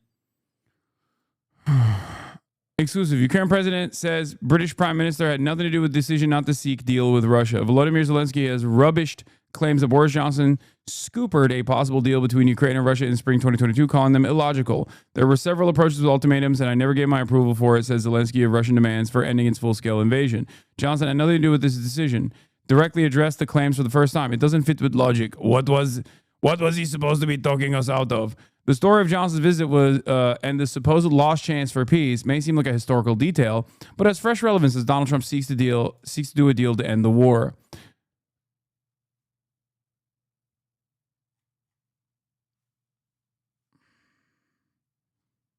Okay. Gaia, place. Okay, then it was dumb for him to nuke this 15-point plan. Clearly. I don't know why he's falling on his own sword here, proverbially. But, okay. You know? The Kremlin has used the Johnson story to suggest that Ukraine turned down a peace deal on Western orders early in the war. Johnson himself previously called the claims Russian propaganda. The then British Prime Minister made a surprise visit to Kyiv in April 2022, 6 weeks after the start of the Russia's full-scale invasion. He walked through the streets of Kyiv with Zelensky and publicly affirmed British support.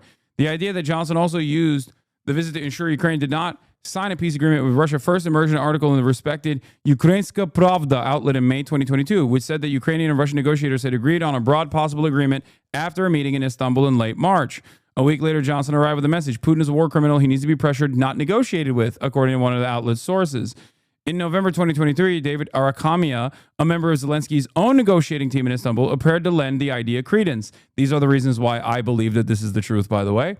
This is what I said when I said, like, oh, a year after the fact, there was more information that came out. Boris Johnson came to Kyiv and said that we would not sign anything with them at all and let's just fight, he said in a November 2023 interview. Russian sources seized on these words, ignoring another part of the interview, which Arakima said that the Ukrainian delegation had not planned to sign anything in any case. In an interview with Tucker Carlson last year, Putin brought up the story, claiming it showed the West had pushed Ukraine further into the war. It seems very sad that they followed the orders of the request of Mr. Johnson. We could have ended the military actions over a year and a half ago. For the record, I do want to mention something here, and this is important to recognize. There is no proof that Russia would have actually followed through on the ceasefire negotiations. Make no mistake, I am not saying that at all. I'm simply saying that they have less leverage now than they did back then to facilitate a ceasefire negotiation.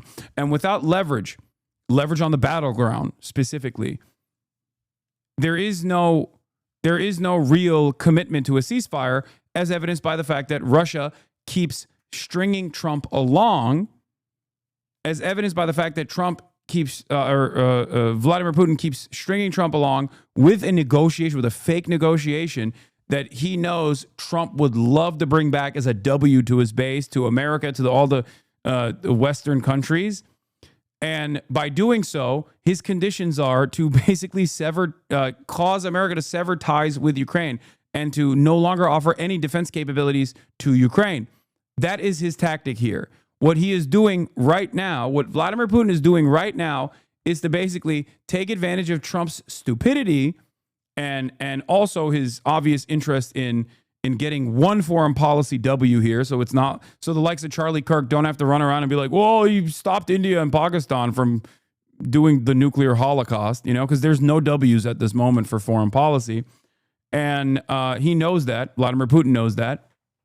So he's basically stringing him along, and all the while still continuing a westward expansion.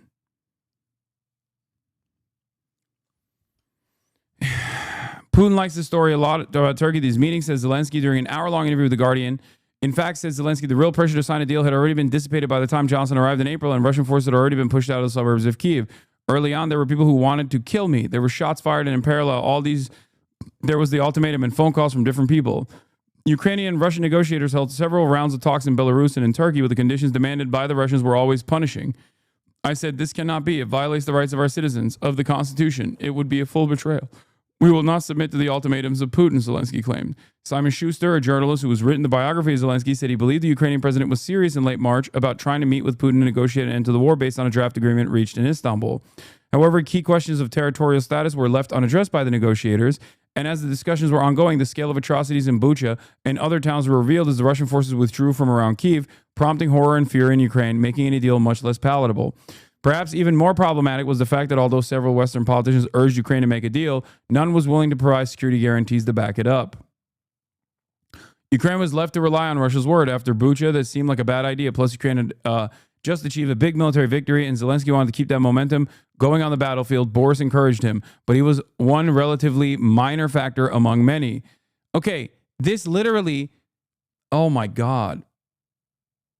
Why are you a NATO baby now? I am not a NATO baby at all, but it is so fucked up that this entire article is basically saying like, no, Zelensky made a bad decision. He made a really bad decision.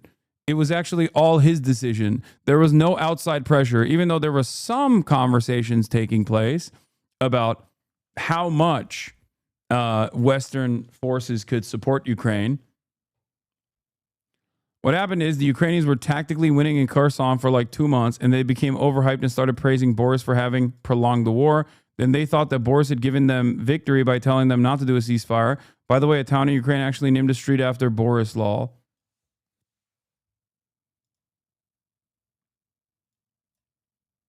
What?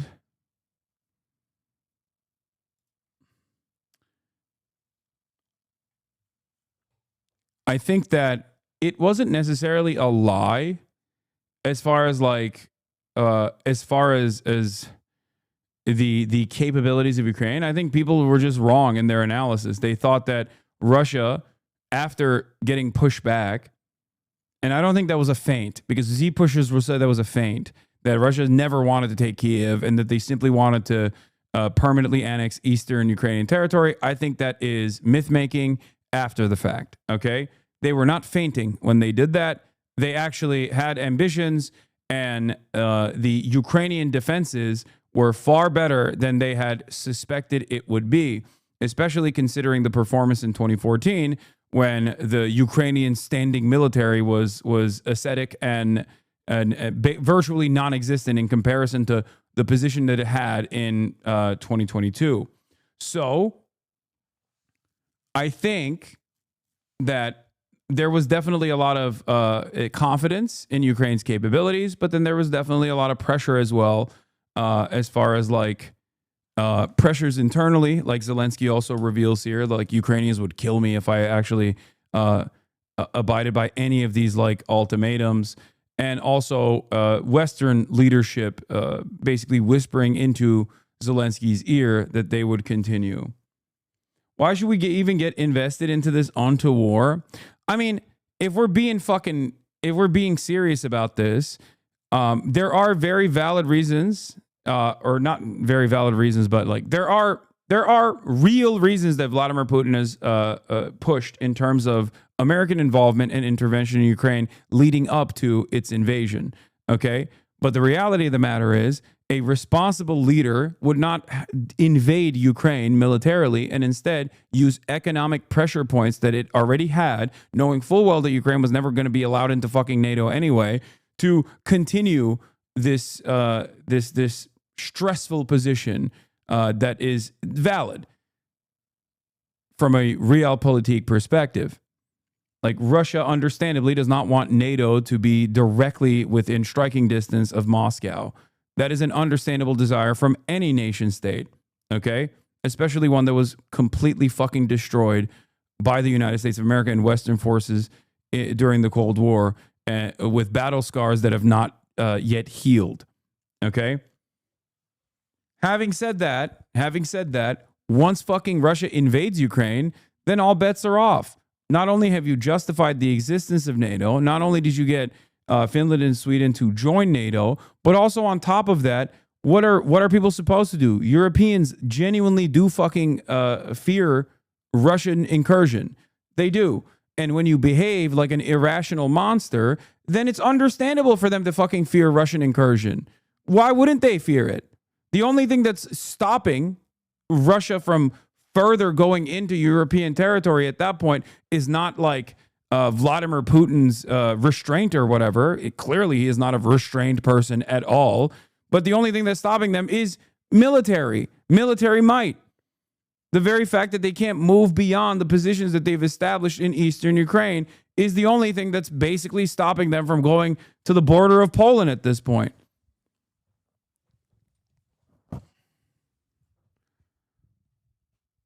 Like, that's understandable. That is understandable for European, especially Eastern European countries, to be fearful of this sort of action when Vladimir Putin has proven that he is willing to entertain this military option. This is not me being pro-NATO. I am obviously anti-NATO. But this is, you can't also give NATO any credit whatsoever by behaving this way. And Vladimir Putin is giving credit to NATO by behaving this way.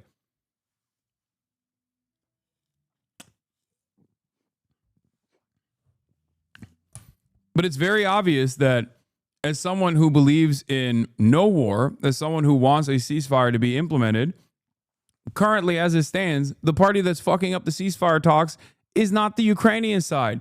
Not only is Zelensky literally the American proxy in this, he has been ritualistically humiliated on the fucking global stage for being aligned with Democrats and for Donald Trump basically behaving as though this is not American foreign policy that's uniparty, but simply the Democrats' pet project in Ukraine. And that's the reason why it even happened to begin with, while also undermining its own proxy in the fucking negotiations process, forcing them into a deal that robs the limited amount of natural resources that they have.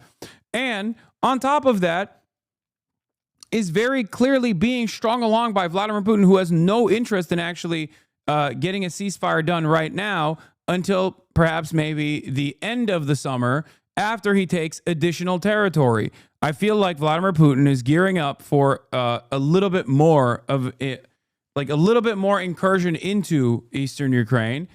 Either he will try to take over 4 additional territories that it wanted with this ceasefire negotiation, which was a ridiculous red line. I think that understandably Zelensky and everyone should say no to. Okay, but it's really difficult for me to act like Vladimir Putin is not the bad guy here. It's fucking ridiculous. I mean, he was already the bad guy when he invaded, but he's the extra bad guy now because he's basically trying to get and successfully getting Trump to cut off aid to Ukraine, military aid to Ukraine, while simultaneously claiming that he's going to actually turn around and do a ceasefire when he's not interested in it at all. It's fucked up.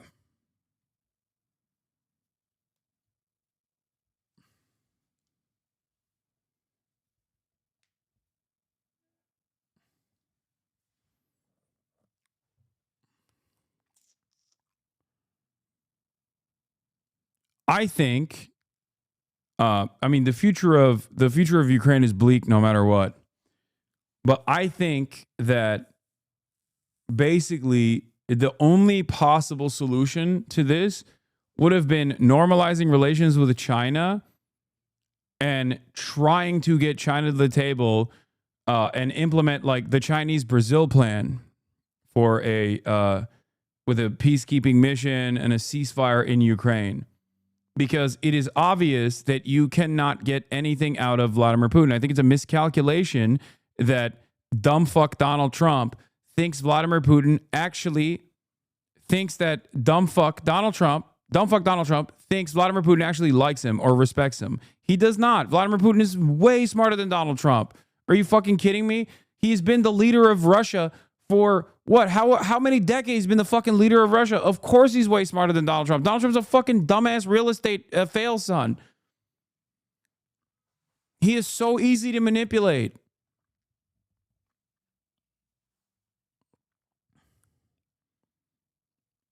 He is so unimaginably easy to manipulate. All you need to do is, like, you know, tell him a couple nice things about how powerful he is and how his hair looks hot or whatever the fuck. And then and then Trump will be like, yeah, I hate Zelensky. Zelensky never said my hair looks good. Zell Disney, he doesn't know how powerful I can be. And the U.S. government has been unnecessarily supporting for a couple of years. President Trump wants to see a brokerage, an ending of this settlement. I pray we can get it. It's very complicated because of the mess that Joe Biden left, which was an active... Oh, come on, dude. Oh, okay. ...kinetic war with a nuclear power sending American-made missiles into the interior of Russia. So President Trump has already ended a war. He's ended an invasion. He's only 130 days into this. And I believe, we do not know. At this point, we are merely speculating, which I think we should not spend our time doing that, because eventually one of us will be right. I believe we'll be right, and I believe we'll see an end to this war. Yeah, let's just stop speculating, because this issue makes me look bad, because it makes Trump not look like the great peacekeeper. Because I have to maintain this mirage. This idea that Trump is actually doing his very best and is not a fucking bumbling moron. We just talk about 100 billion's worth of weapons, because you dodged my question on what was going on in the Middle East, where Trump has just signed enormous arms contracts with Saudi Arabia and with Qatar. And I noticed you ignored the fact that this might have had anything to do with the blatant corruption going on through the Trump coin and going on through giving the very competent sons of Donald Trump billions of investment from Saudi Arabia and Qatar. This is something that is directly embroiling Americans into conflict, but is importantly killing many innocent people. Those nations have been known to terrorize innocent civilian populations. So if you're coming to me and you're objecting to America selling weaponry, why are you defending shilling for the Saudis? Well, hold on. One is sending weaponry, one is purchasing. Secondly, you do know that the biggest purchase that was announced was commercial airliner, 737, $100 billion. You've heard of Qatar Airways. They purchased $100 billion of commercial airways. You are right, there were some weapons contracts. But I guess the question is, would you rather have Saudi Arabia buy weapons from America or China? I'd rather they not have American weaponry at cut price rates. See, I disagree. So let's talk about Qatar for a second. Okay, fine. You mentioned Qatar. You've been... Oh, God, I hate this. First of all, here, let me just say something here, okay? The idea that, like, we have no capacity to limit what kind of weaponry Saudi Arabia is supposed to get is so stupid. What do you mean? Oh, would you rather have them get weapons from us or China? Like, there's no... You're acting like America has no say. America's small bean, okay? America fucking small bean around the planet all of a sudden. Like, which is it? Is America the most powerful nation on the planet, or is it just a small bean that has no say in this process? If it was so easy, then why can't Turkey get fucking weapons from China or even from Russia at the same time as the United States of America? Like, beyond NATO, America has a fuck ton of power and fuck ton of influence. If they didn't want Saudi Arabia to militarize, they could stop them from doing so. But obviously, they don't care. They want Saudi Arabia to militarize because they want Saudi Arabia to work in their interest in the region to prop up better defenses for Israel, for example, or to destroy potential enemies of Israel, for example, like in Yemen. Been talking a lot about Hamas and the evils of Hamas. Can I ask you, who's the main funder of Hamas? Well, the Palestine... Oh, God, this argument. He's going to say Qatar is the main funder of Hamas. Well, the West actually funds Hamas. Which state? Well, Iran funds... No.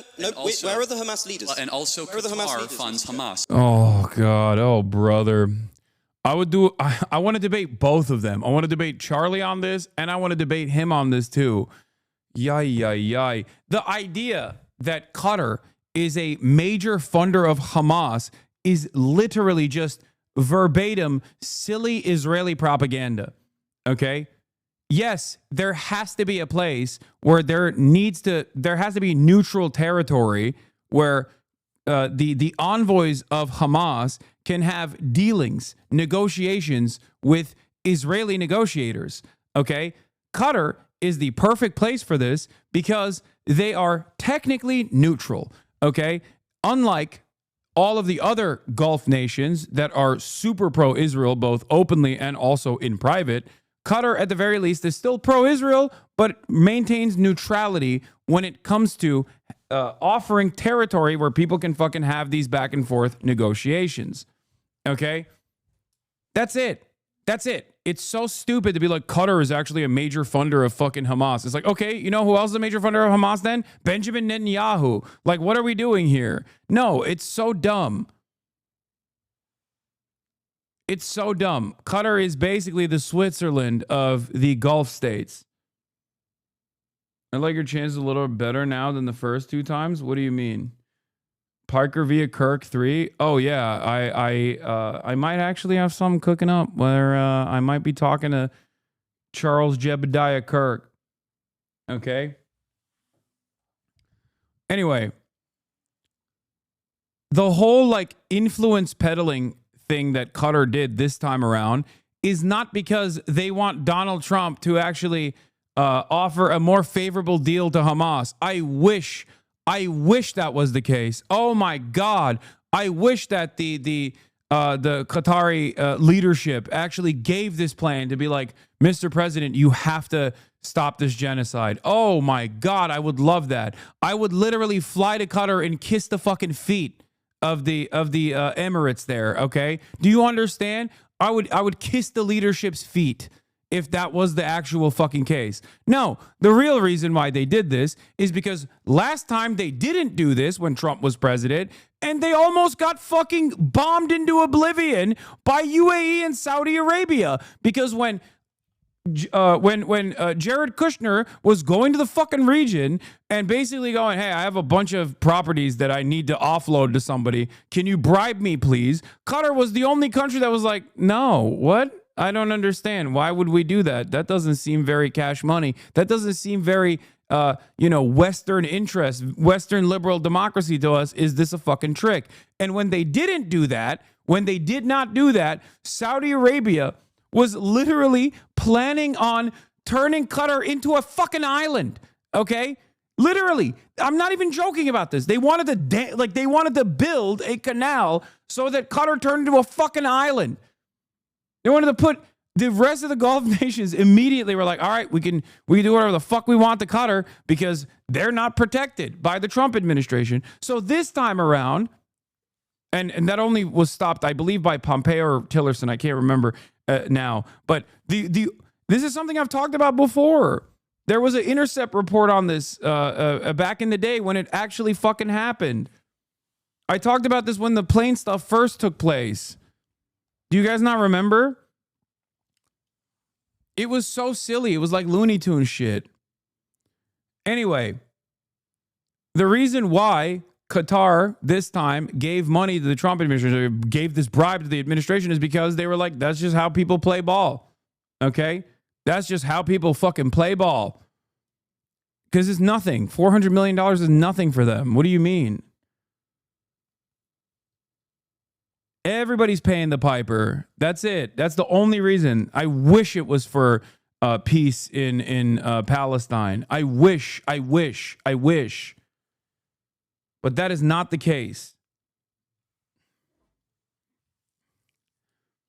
But of course, people who get their news from mainstream resources that just like literally verbatim repeat whatever the fuck Israel says. Rex Tillerson stopped Saudi and UAE from attacking Qatar. Former U.S. Secretary of State reportedly prevented Saudi troops from attacking his Gulf neighbor.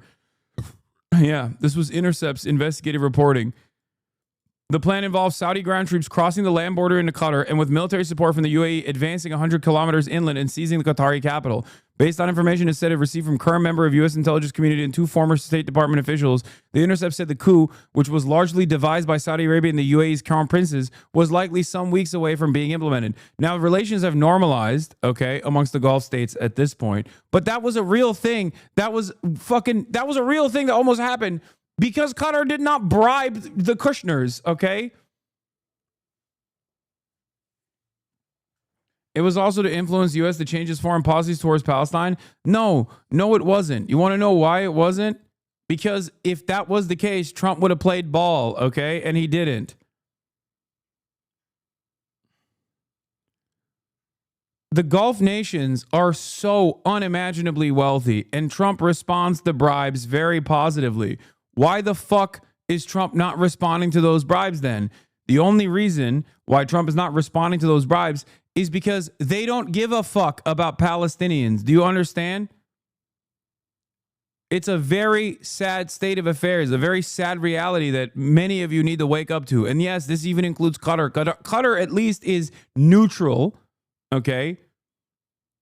As far as its leadership goes, Qatar at least is neutral, or some of them are more positive towards Palestinian emancipation, but that's it. Like they're what, you think if Mohammed bin Salman genuinely cared about this shit, genuinely cared about the genocide, he wouldn't be able to ask Trump, like, Mr. Trump, please, like, say something about doing a ceasefire.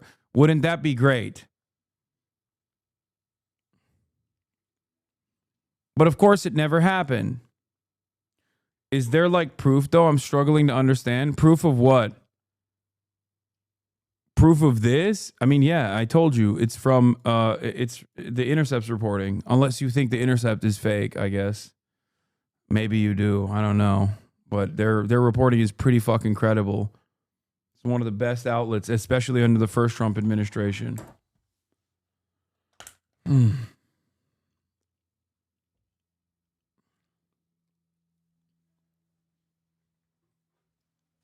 Yeah. The only country in that region that actually does care about the Palestinian plight is Yemen. That's it. And one might even have a cynical perspective on that and say, oh, it's because the Ansar Allah administration just withstood a civil war. It was very bloody. People were very upset at them, and they wanted to galvanize the entirety of Yemen and create a united front against Israel by attacking Israel. But no, I don't think so. I think there is genuine animosity towards Israel and American imperialism by every single person in Yemen, including, but not limited to, the Ansar Allah movement.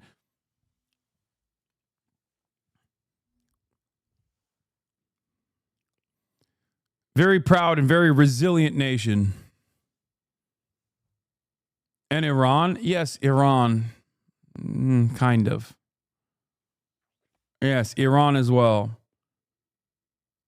But I would say Iran to a lesser degree than even Ansar Allah.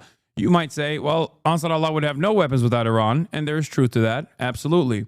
Having said that, however, Iran also has a lot of capabilities, a lot of power to be able to at least restrain Israel a little bit further. They also are incredibly restrained themselves because they are also incredibly self-interested.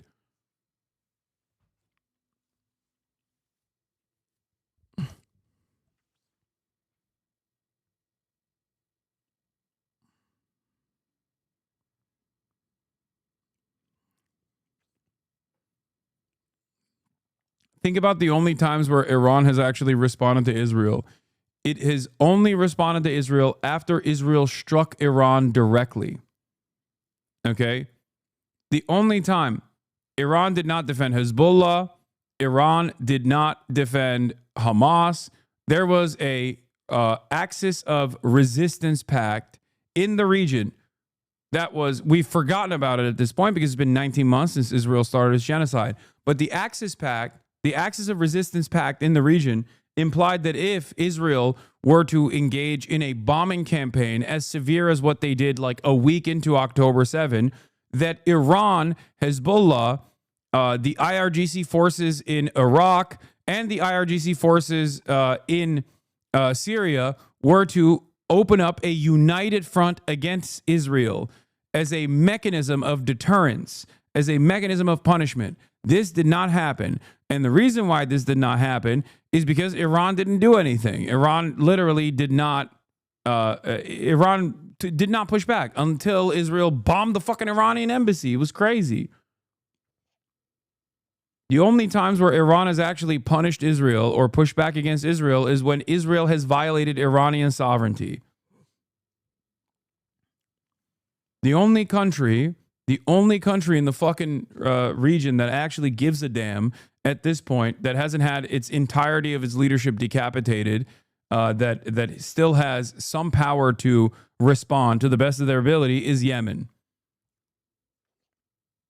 Oh my God, we dived into so many different subjects here. How the fuck did we get here from Ukraine? Jesus Christ. It is a combination of international relief organizations. 400 million jet. Bro, there was an IRGC general in the same bunker as Nasrallah and one of the Iranian embassy in Syria. Do you think these guys weren't there to direct the war against Israel? Yes, they were offering. No, I'm not saying they weren't offering intelligence. Of course. Of course they were. But there's a difference between what you must do. There's a difference between what you must do versus what Iran was doing. The Axis of Resistance Pact implied that there would be stronger penalties against Israel if they continued this death and destruction. And that never came. And Israel has shown the rest of the countries in the region that the only thing they back down from is countermeasures that actually harm Israel. Israel only responds to force.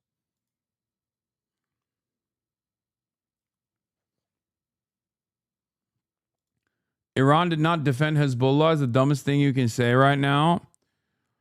Oh, were they supposed to hold their hand? Every rocket they had, Iran gave them. Hezbollah was always meant to operate independently. The resistance is purposely autonomous to ensure flexibility. You are very wrong in your assessment. I'm not even talking about Hezbollah. I'm talking specifically about... Okay, so then Iran lost. Is that what you're saying? Iran tried its very hardest and then lost. Is that the argument that you're presenting then?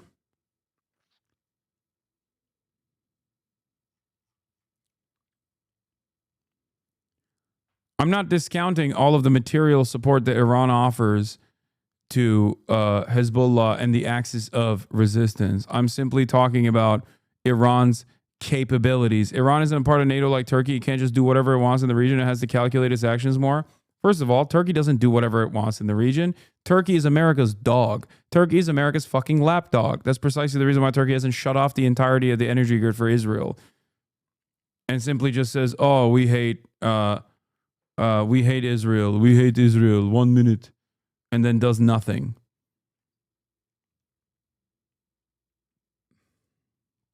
Yes, I do agree that they lost, actually. Sure. Okay. I think Iran has more power as a military presence in the region and as a deterrence force against Israel than you are giving it credit.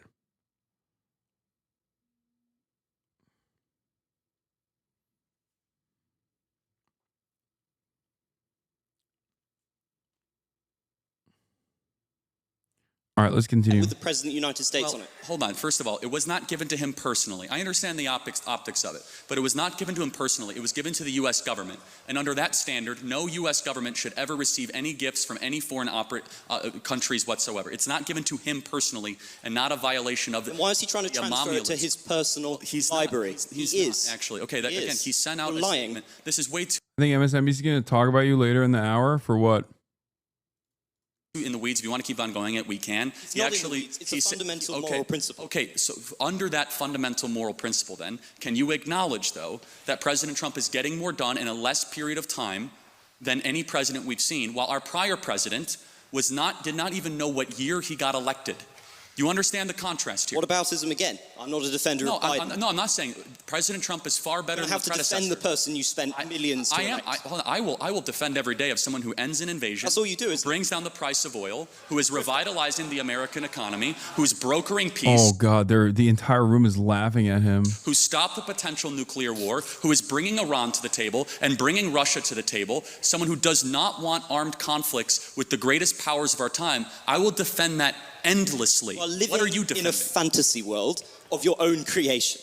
So it's quite hard you to can engage say that, with. But then disprove it. Let's check on how Trump is doing in terms of diplomacy.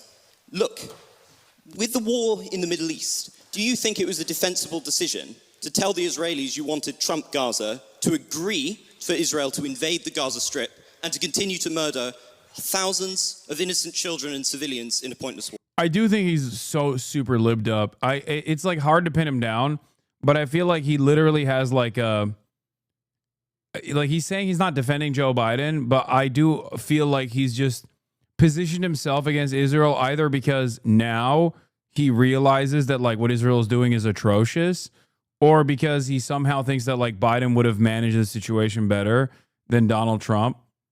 I don't know.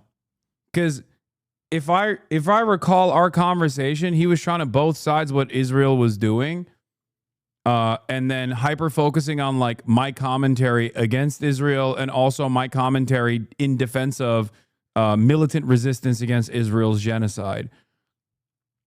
And someone who has that position, I feel like would not be like someone who genuinely thinks what Israel's doing is atrocious would probably not spend a good deal of time talking about how homophobic Hamas is or whatever.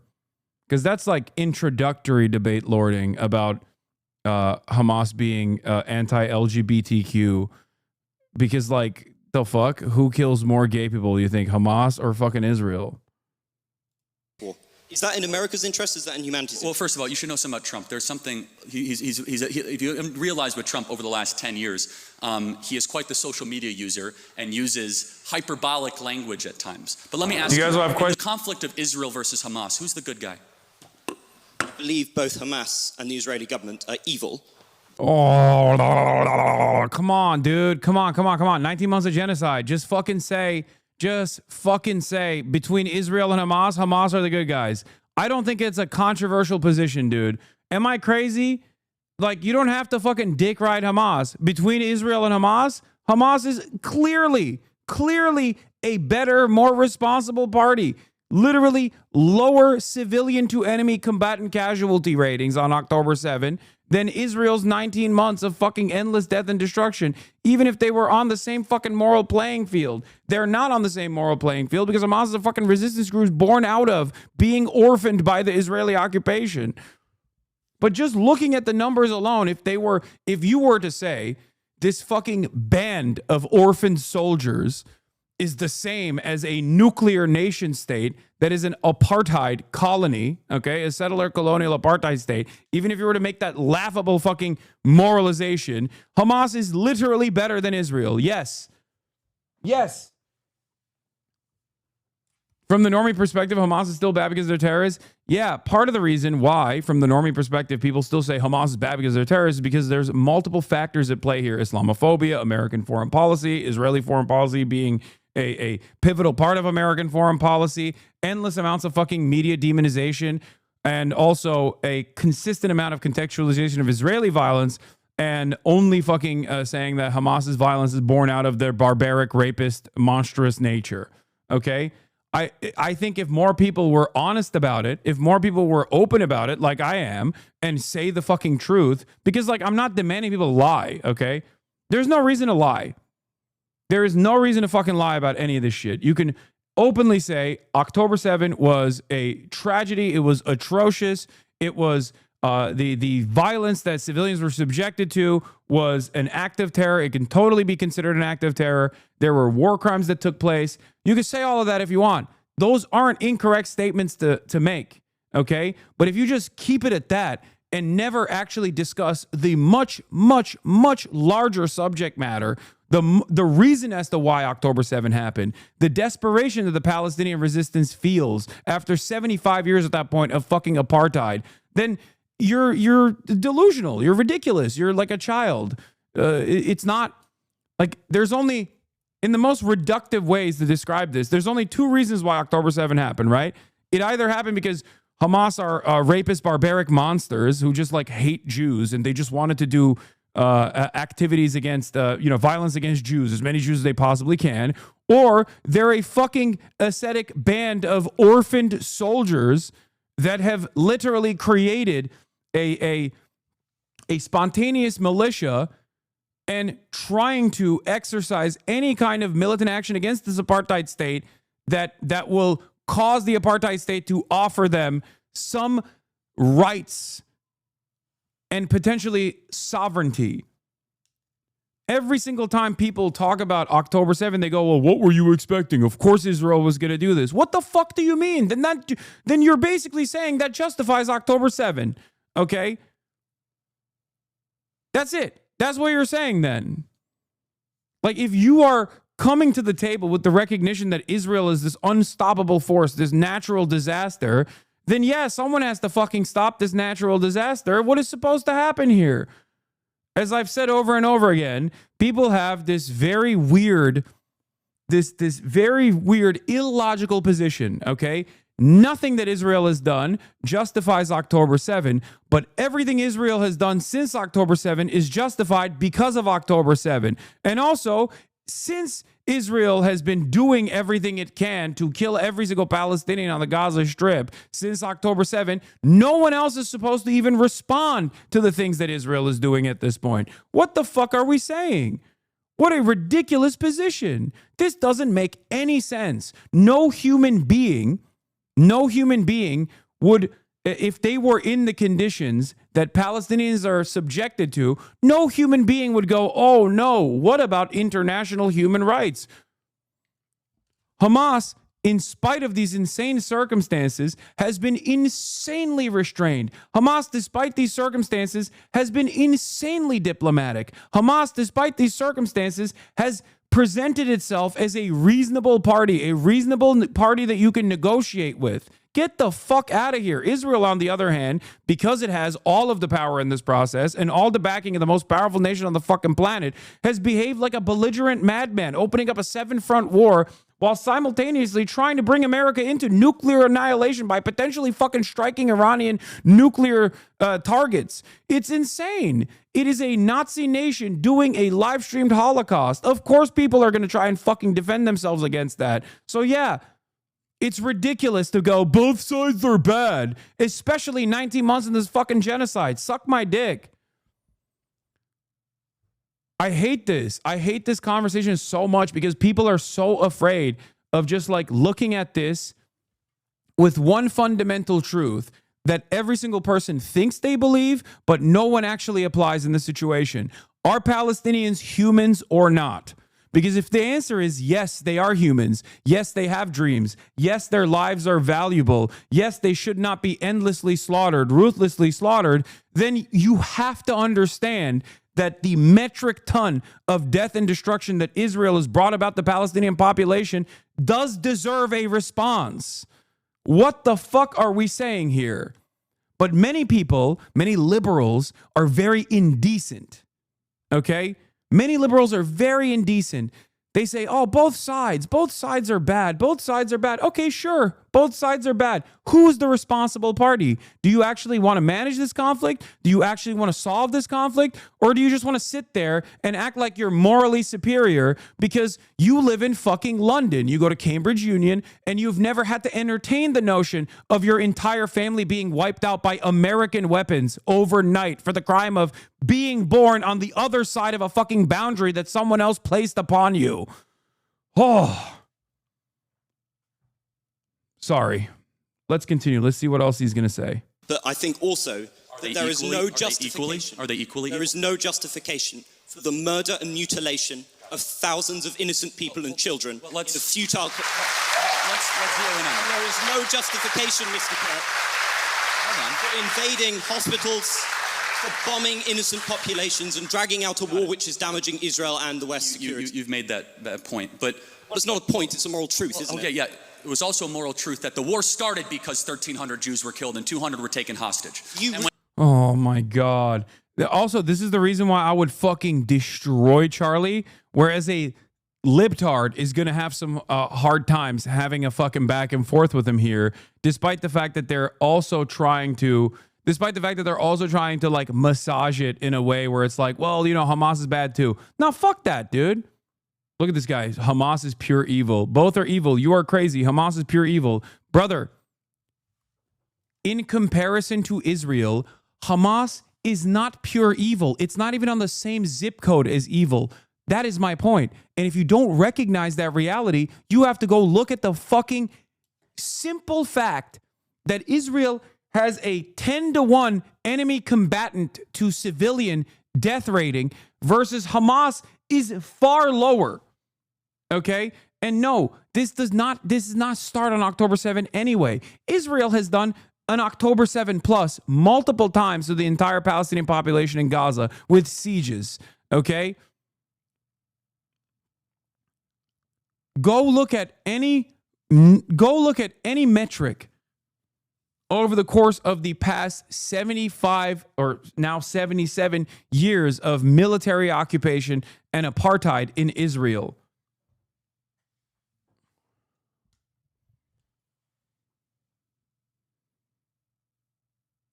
I would love for any of these dipshits sit in this shit in the chat, sit here with their full chest and say if they experience the same thing that we've been experiencing for the last 77 years, that they would not resist and would not willingly, peacefully be ethically cleansed and exterminated for 3/4 of a century. Exactly. No, the only thing that they can rely on is that, oh no, it's just evil. La la la. I don't care. Okay, what would you do is the question. You would be way more evil because you're evil right now. Okay, you are way more evil than Hamas by saying this. By entertaining the notion that there is any sort of parity between these two fucking parties, dude. It's ridiculous. It's not an accident that you have to constantly fucking lie about what Hamas is doing to try and justify it, but because Israel's depravity is so incredible. Israel's depravity is so incredible that even all the lies that people say about Hamas, oh, they're stealing aid. Oh, they have 8 babies strapped to their chests. Oh, they're actually using hospitals as a command and control center. Even all of those lies combined still does not make Israel look like the good party here. And that's precisely the reason why Israel is a pariah state, because all of those lies are exactly what they say on mainstream media all the time to try to contextualize Israel's violence, to try to justify Israel's violence against the Palestinian population. And even then, the overwhelming majority of Western society has had enough of this death and destruction. Okay? That's it.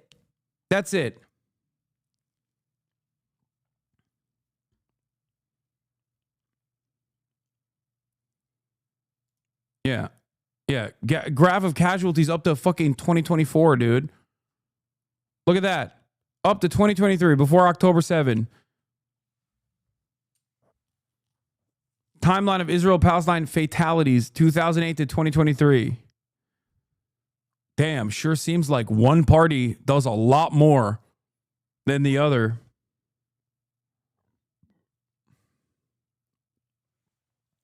But thinking that Hamas isn't evil for some reason feels like a taboo. Yes, it is literally an incredible amount of propaganda. That's all this is. Also, you have to understand, no one is fucking perfect. Like, what are we talking about? The expectation that they have to be fucking angels is ridiculous. But in comparison to Israel, they come across like almost perfect fucking victims in this circumstance. It's like saying, here, there is a reason why no one actually thinks, okay, that John Brown or the slaves that were trying to free themselves during chattel slavery are fucking evil, because so much time has passed that we actually have the moral clarity of looking at the systematic harm that actually people were experiencing. We have the capacity to contextualize the resistance against that kind of systematic violence. So, of course, no one is going to spend a good deal of time talking about resistance tactics beyond the cold, hard, logical tactics of resistance and what may have worked and what may have not worked. I have that conversation all the time. And I'm sure there are plenty of people within the Palestinian resistance groups that also have those conversations all the fucking time amongst themselves. Should we kidnap Israelis? Should we take any hostages whatsoever? Should we do any kind of like missile strike operations as a mechanism of deterrence? But that's not the conversation that these people are having right now. Okay, the conversation that these people are having is like, well, Hamas lobbed missiles into Israeli territory. Isn't that fucking evil? Think about how scary that is, without recognizing that Israel turns around and fucking blows up entire city blocks with no care or consideration for who's inside. As a matter of fact, knowing full well who's inside those fucking buildings, because they have the population registry of the entire Gaza Strip, and the Gaza Strip is under 24/7 surveillance. It is an unimaginable amount of cruelty the Palestinians are fucking subjected to.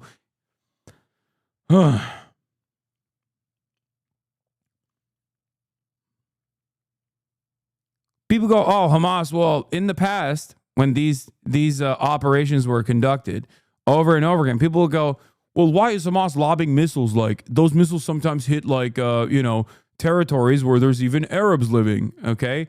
And it's like, okay, give them fucking more equipped missile systems. Hasan, are you okay, dude?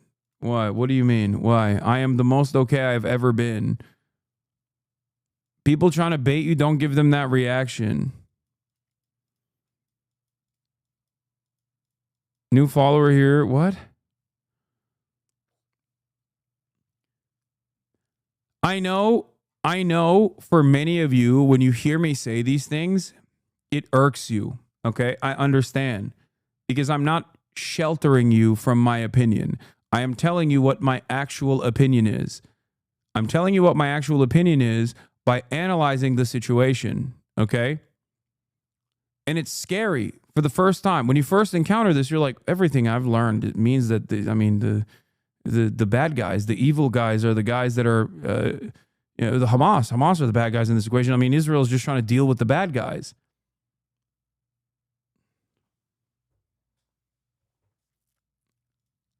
Yes. Cloud District Enjoyer, perhaps, even though he oftentimes has very libbed up perspectives, offers a very good analogy. I think you can still dislike Hamas if you recognize that there's 100% a primary actor here that's on a whole other playing field. I don't like wet socks or murder, but I recognize there's not even a real comparison between the two. Exactly.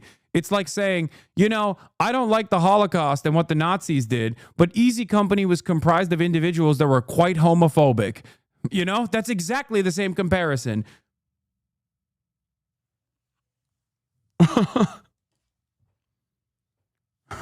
I don't know.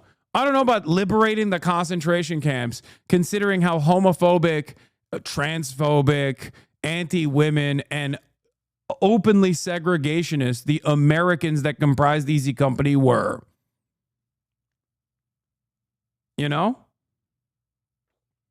Oh, there's the chart with the injuries as well, which also has factors Gaza and the West Bank.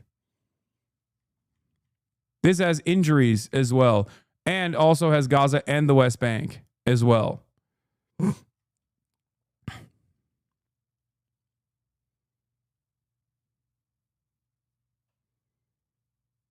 It's the language you're using. I think we can understand Hamas, the victim, but it's hard to like them or support under their plight when the argument is, oh, they just did a lot less rape and murder. Wait, what? Wait, what the fuck? What do you mean? Why is that so hard to understand? No, that is not hard to understand at all. What the fuck are you talking about? You're comparing genocide and systematic rape to what you suspect happened on October 7, and also there's no comparison, dude. It is literally like you're not even comparing apples to oranges. Again, you're comparing a wet sock to fucking. You're comparing wet socks to fucking a serial killer, okay? What? This is, for the record, this is identical to Nazis trying to defend the clean Wehrmacht theory while simultaneously fucking talking about how, well, the Red Army raped so hard. Did you know that? They were doing mass rapes in World War II. The American military was doing mass rapes in World War II against unsuspecting German women. It's like, yeah, I understand that there are additional bad actors on either side, but the notion of like parity here is so lost. There is no equivalence between what the Nazis were doing and what the Allied forces were doing. And the Allied forces, by the way, were a competent force, a state actor, as opposed to a non-state actor born out of a fucking concentration camp. It is ridiculous.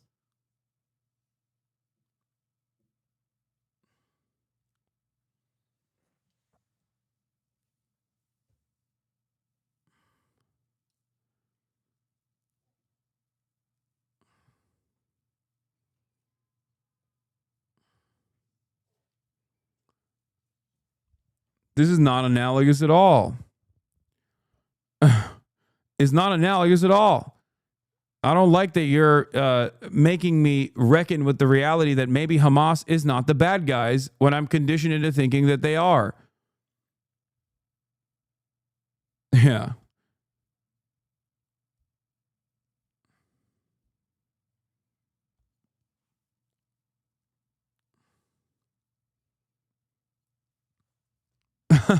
No, Hamas is W. Crazy how you're just allowed on Twitch. Crazy how I am not saying anything that is out of pocket. You are just conditioned into thinking this is unacceptable. An actual terrorist on Twitch. You are relying on...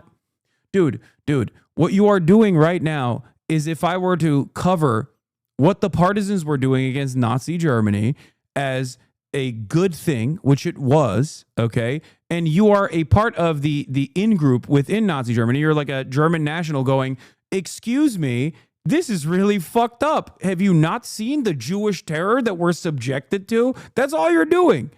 That's literally all this is. And for the record, crying to the mods like this and demanding that I get deplatformed is not going to change the reality, okay? It's not going to change the truth. Yo, he got you, Hasan. Take the L, bro. You are a terrorist. Exactly. It's like, come on, bro. Just take it. You're a terrorist. It's mysterious, this word, terrorism. You just can say it, and then that's it. No contextualization, no analysis necessary as to why terror occurs, how terror occurs, what the motives are, who's the responsible party.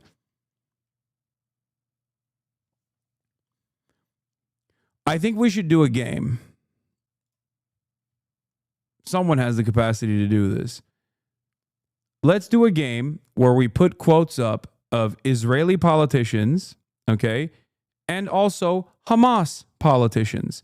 Hamas politicians and even leaders of the Al-Qassam brigades.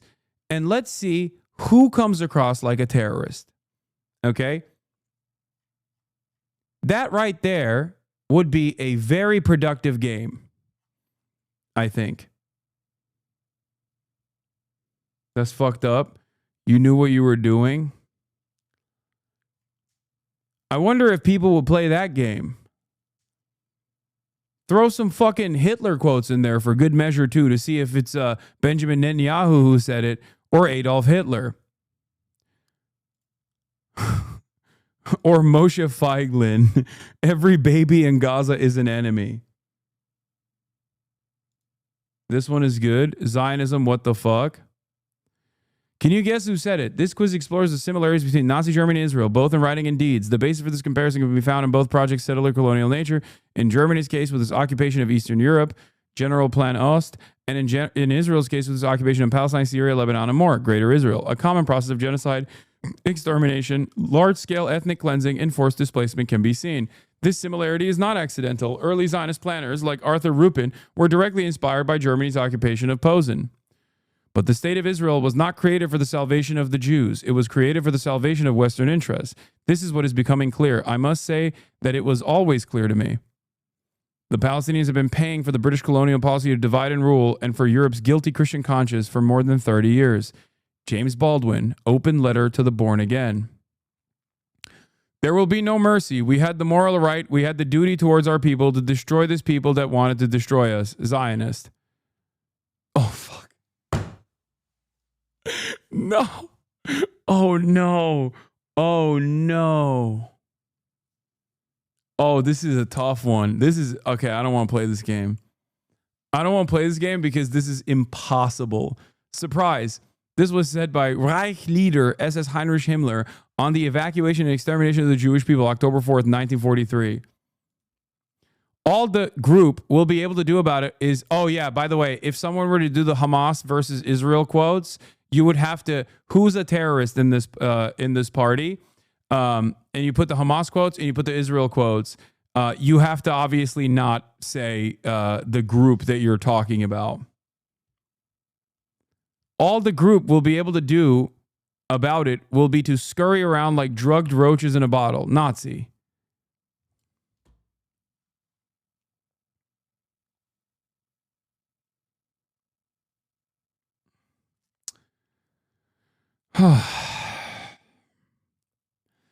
In a committee of the Israeli parliament in 1983, General Raphael Eitan boasted of his triumphs in the West Bank. When we have settled the land, all the Arabs will be able to do about it will be to scurry around like drug roaches in a bottle.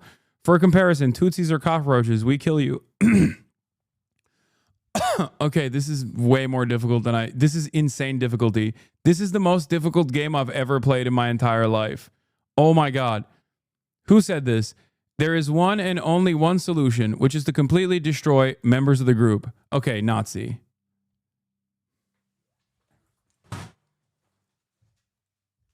Bro!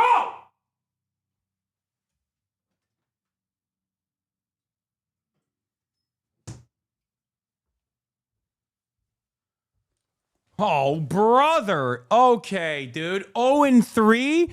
0-3? Also, look who said it.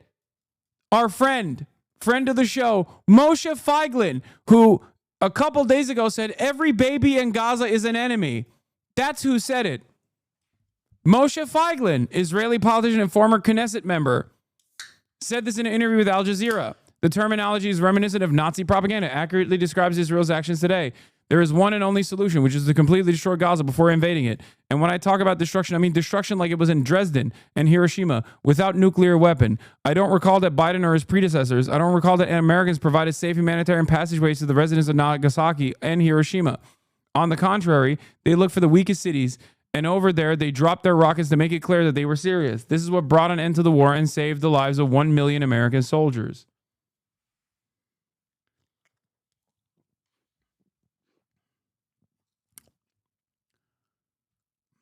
Fuck. Those are animals. They have no right to exist. I am not debating the way it will happen, but they need to be exterminated. Okay. At this point, it's a fucking coin toss, and we're only 4 questions in, and I have no idea. I genuinely don't know. I'm gonna go Zionist. Y'all, thank God we got one. Holy fuck.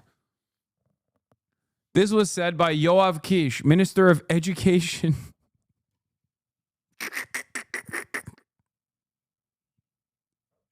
Like, this man is the Minister of Education and Minister of Regional Cooperation since December 2022. What kind of cooperation is he doing with the region?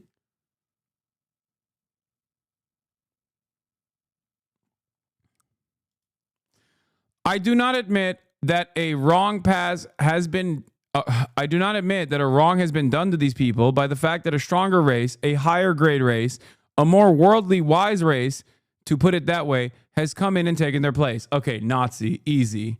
Stop!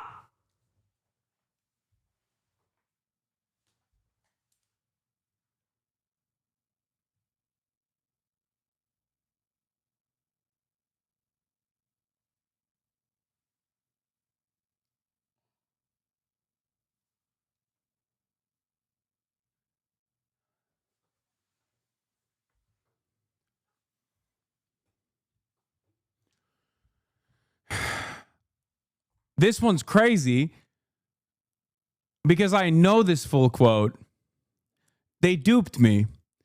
This one's crazy because it's Churchill in 1937, while speaking in favor of allowing Zionists to settle in Palestine. Churchill stated that, I do not admit, for instance, that a great wrong has been done to the Red Indians of America or the black people of Australia.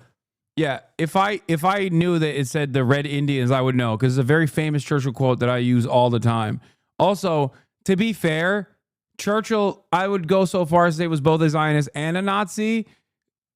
You know, he, depending on which time frame we're looking at, it's not like he was, he became very anti-Nazi, make no mistake. But, there was, depending on which time frame we're looking at, you could probably find some quotes where he was sympathetic to both causes,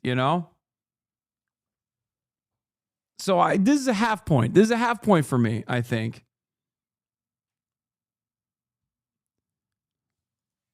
In 1902, Churchill stated that the great barbaric nations would menace civilized nations. See? Okay, even they also do okay, this is a half point. This is a half point. Because look, see? I told you. In 1902, Churchill stated that the great barbaric nations would menace civilized nations and that the Aryan stock is bound to triumph. That is a half point.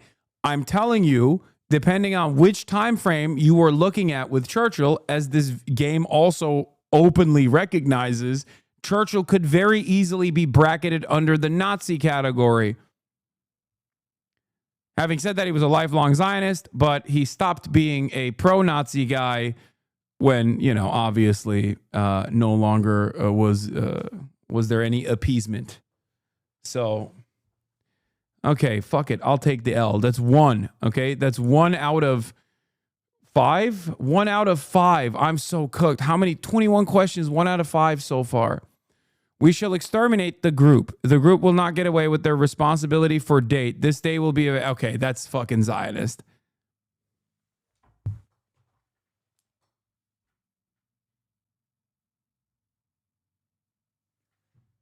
The date? October 7. Come on. Oh, come on. Oh, come on. Dude. I'm sorry. That is crazy. This was said by Adolf Hitler while speaking to the Czech Foreign Minister Tchaikovsky on January 21st, 1939. We shall exterminate the Jews. The Jews will not get away with their responsibility for November 9th, 1918. This day will be avenged. I'm not throwing for the bit, dude. I'm not throwing for the bit.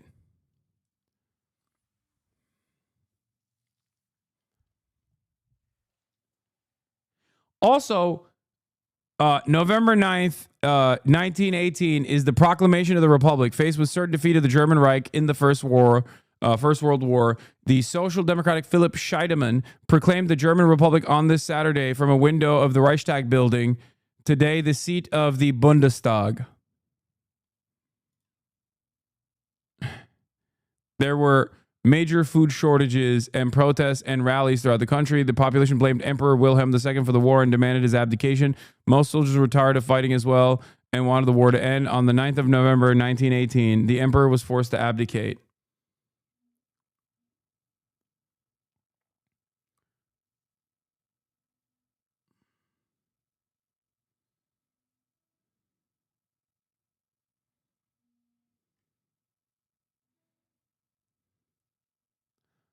Can someone explain why that's the Jews' fault?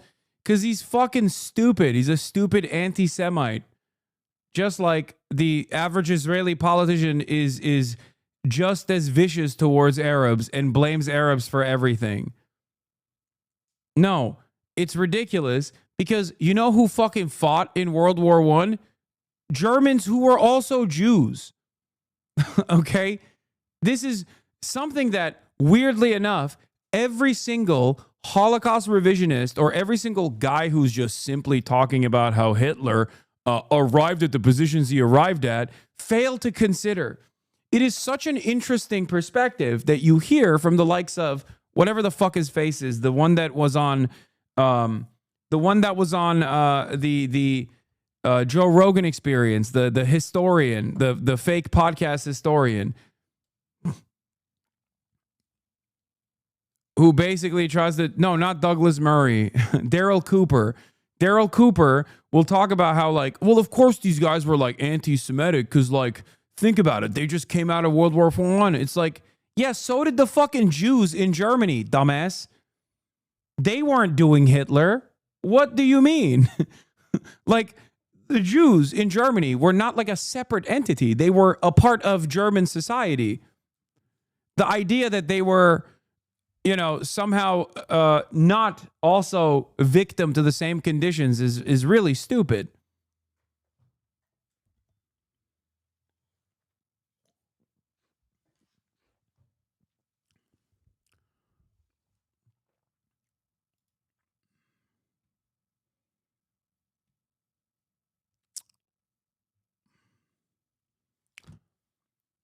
All right. 1 correct, 5 incorrect. That's fucked up. One of the soldiers raped a 16-year-old girl, laughing. They gathered them in something like a cage and put iron wires around them. They gathered all the men, sat them in the ground, and one of the soldiers got the submachine gun and shot them. There were soldiers who took flamethrowers and ran after the villages and burned them. Nazi.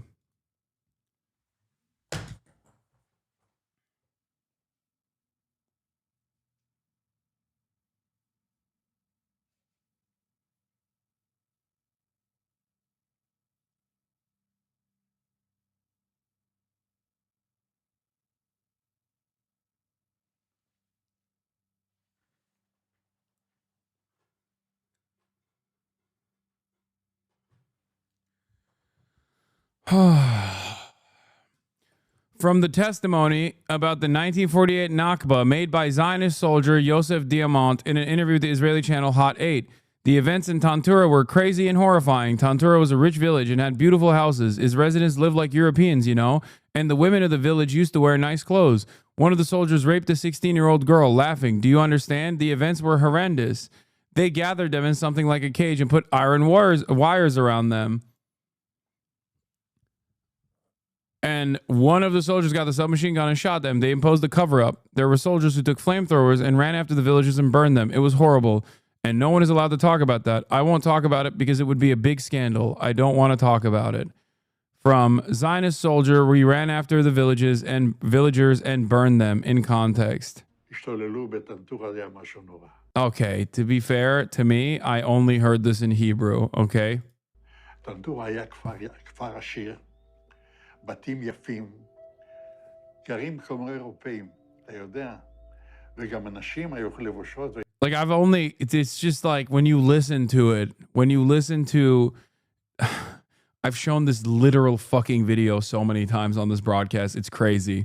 Yes, this is,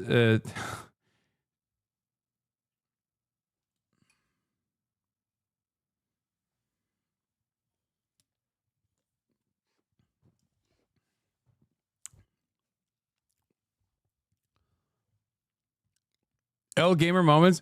Okay, guys, can you fucking calm down, please? Yes.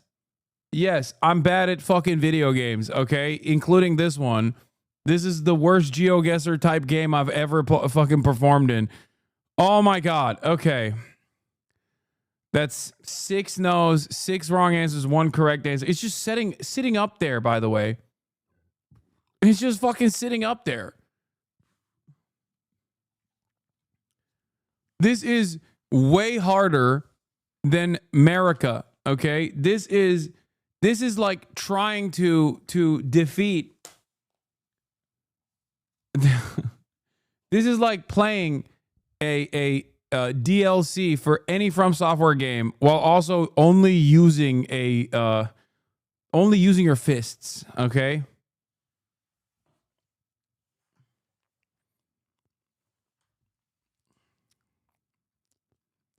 Okay.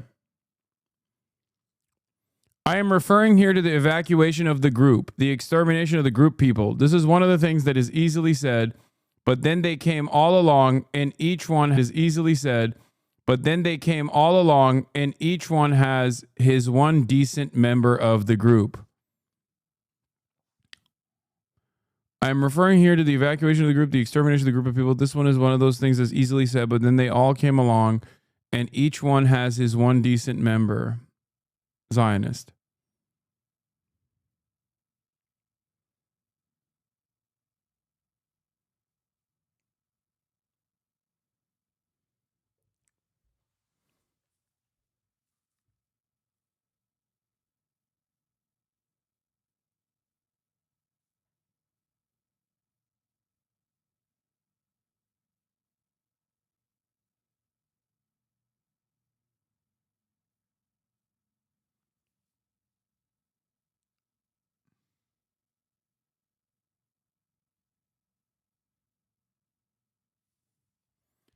Okay, I'm going to start flipping a coin to see if the performance improves. Okay, I'm going to start Okay, we've done 8 of these so far, and I've gotten only 1 correct. So I am going to leave my fate in the hands of this Zintin, okay? Top or bottom, and I'm going to answer if it is if I am going to answer Zionist if it's top and Nazi if it's bottom, okay? Because I think that it might be easier for me to do it that way. Okay, or here, we can just do that. Yeah, we can flip the coin this way. Okay. Heads means Zionist, tails means Nazi, okay? I don't like this game anymore. This is the hardest game I've ever played in my whole life, dude. This is actually fucked up. Okay, so we got heads versus tails. Right here. Fuck. This was said by Reich leader Heinrich Himmler on evacuation and extermination of the Jewish people. I'm referring here to the evacuation of the Jews, the extermination of the Jewish people. This is one of those things that's easily said. The Jewish people are going to be exterminated. That's what every party member says. Sure, it's in our program. Elimination of the Jews, extermination. It'll be done. And then they all come along, the 80 million worthy Germans, and each one has his own decent Jew. Of course, the others are swine, but this one, he is a first-rate Jew. Of all of those who talk like that, not one has seen it happen. Not one has to go through with it. Okay, these people must be destroyed. They are no longer human beings. They are animals. Okay, heads or tails, okay? Heads means Zionist. Tails means Nazi. Heads. Heads means Zionist. Shut the fuck up! Fuck you! Even the coin is not working. After visiting imprisoned Jews in Lodz ghetto in Nazi-occupied Poland in 1939, Nazi Minister of Propaganda Joseph Goebbels wrote in his diary, "They are no longer human beings. They are animals. Thus, our task is no longer humanitarian but surgical. We must cut here, and quite invasively. Otherwise, Europe will perish from the Jewish disease." Who said this? Region never progressed beyond certain primitiveness. It has never even known anything but chaos because it lacked mankind, the valuable bearer of culture, the genius who systematically planned peaceful reconstruction, who ordered the well-designed exploitation of the immense treasures and the fertility of the soil. This country has only known the powers of unrestricted despoiling and brutal armament for war. Okay, heads means Zionist, tails means Nazi. I'm going to tell you what my opinion is as well. Fuck it. Why not? I think this is a Zionist. Okay? I think this is a Zionist. I think it's a Zionist, and chat seemingly is unified that it's a Zionist. Let's see what the coin says. Okay, heads, Zionist.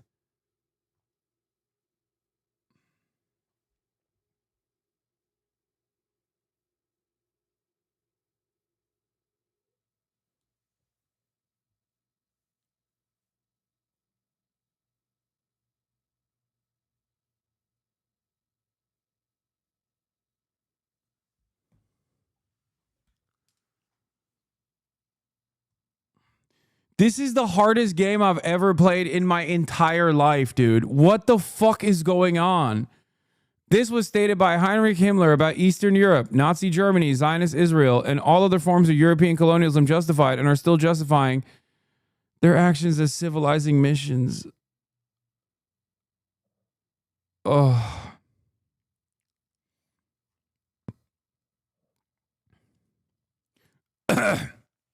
Okay, this one's easy. Who said this? This is the war between sons of light and sons of darkness. Benjamin Netanyahu said this. We will not let up our mission until the light overcomes the darkness. The good will defeat the extreme evil that threatens us. This is a fucking Benjamin Netanyahu said this. Oh, thank God. Oh my God, I got one. Oh, I didn't even use the coin on this. This is mine. This is my victory. This is my W. This is my fucking victory. The Benjamin, I even gave you who said it. Oh my God, I didn't use the coin. Thank God I didn't use the coin. Let's see what the coin would have said. See? The coin would have failed. The coin would have failed. And I saved us, boys. I fucking saved us. We're back. I am getting every single one of these right going forward. Are you ready? It's called One Frame, Elite Gamer. This group has deserved the catastrophe that has now overtaken them. Their destruction will now go hand in hand with the destruction of our enemies. We must hasten the process with cold ruthlessness. Okay. I don't know. It could be either. Every single one of them is either. But I'm resorting to the coin. Tails, Nazi. Yes! The coin! This was said by propaganda minister Joseph Goebbels. I would have literally said Zionist, by the way. I would have actually said Zionist. Okay, but it doesn't matter because the coin saved us. Okay, I told you, we're getting all of them right going forward.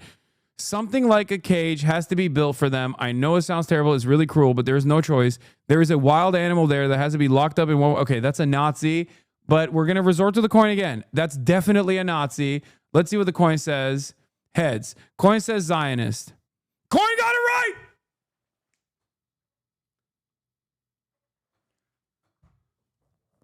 This was said by Israeli historian Benny Morris on January 7, 2004. He was a professor of history in the Middle East Studies Department of Ben Gurion University in the Negev in the city of Beersheba, Israel. From 2015 to 2018, Morris served as the Goldman visiting Israeli professor in Georgetown University's Department of Government. Oh my God. Benny Boy also got owned by Norm Finkelstein alongside Sex Pestany, if you remember. Wow. Wow, what a situation. Hold on, I lost the fucking... Well, the coin saved me. The coin saved me. The coin saved me. Boys, the coin saved my ass. Okay? The coin saved my ass.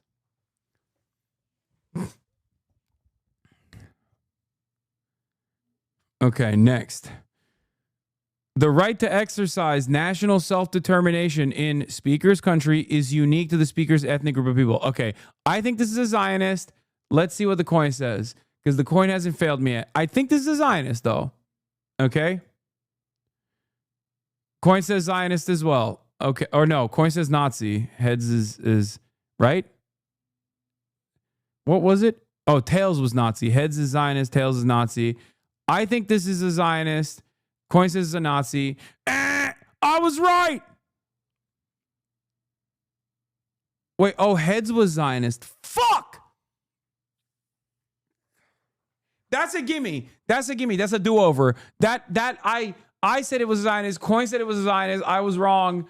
I fucked it up. Heads meant Zionist. I fucked it up. I'm sorry. That doesn't count. That actually is one for us. That is one for us. I said it was a Zionist, and so did the coin. Okay? I am fumbling. Oh my fucking God. Oh my God. Oh my God. This is an excerpt from the nation state bill passed in the Knesset on 19th of July, 2018. The right to exercise national self-determination in the state of Israel is unique to the Jewish people. This law clearly exposes the Zionist lie that Palestinians have equal rights in Israel. Human Rights Watch described it as the explicit manifestation of apartheid. We saw the passage of the nation-state law, which codified constitutional value, the idea of one group of people on the ground has rights denied to the other. When we put all those things together, it became impossible to say that there was not a clear intent to dominate. Okay. The weak crumble, are slaughtered, and are erased from history, while the strong, for good or for ill, survive. The strong are respected, and alliances are made with the strong, and in the end, peace is made with the strong. Okay, that's a Nazi. Easy. Let's see what the coin says, though. That's easy Nazi. Okay, coin says heads. Heads is Zionist. I think it's a Nazi, but the coin says Zionist. Let's take a look. Shut the fuck up! Everyone in the chat is throwing up N for Nazi. All of you were wrong, and the coin was right. Wow. Netanyahu made the remarks on Twitter on August 29th, 2018, while threatening to use nuclear weapons to wipe out the country's enemies.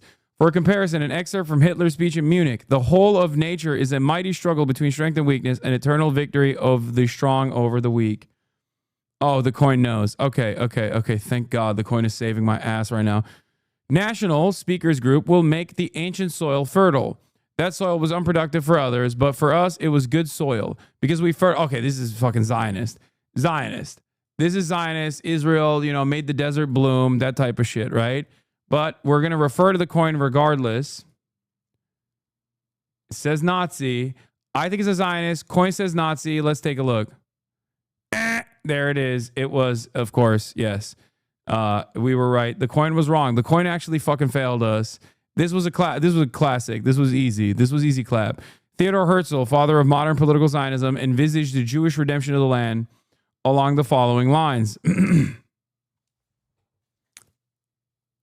National Judaism will make the ancient soil fertile. It seems miraculous. Everything natural is miraculous. Once the nation, which we Zionists are arousing, is fully awakened, things will happen swiftly and dynamically.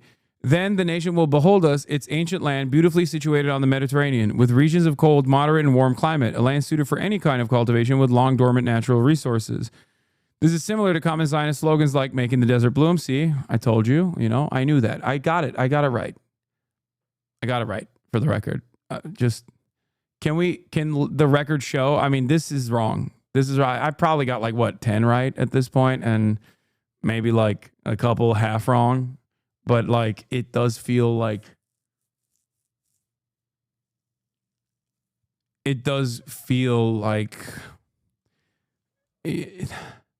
just forget this game. We played this game. Don't even think about it, actually. The score on the top right, what do you mean? It doesn't show the score at all. Why would you say there's no score on the top right?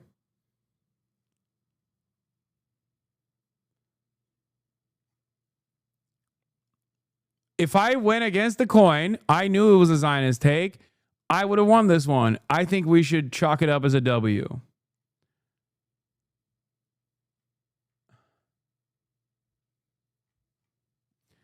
Invoking neglected soil is, as Edward Said has shown, a typical articulation of the colonial belief that Europe understood the value of land in a way impossible for the natives, a marker of non-civilization, neglected soil.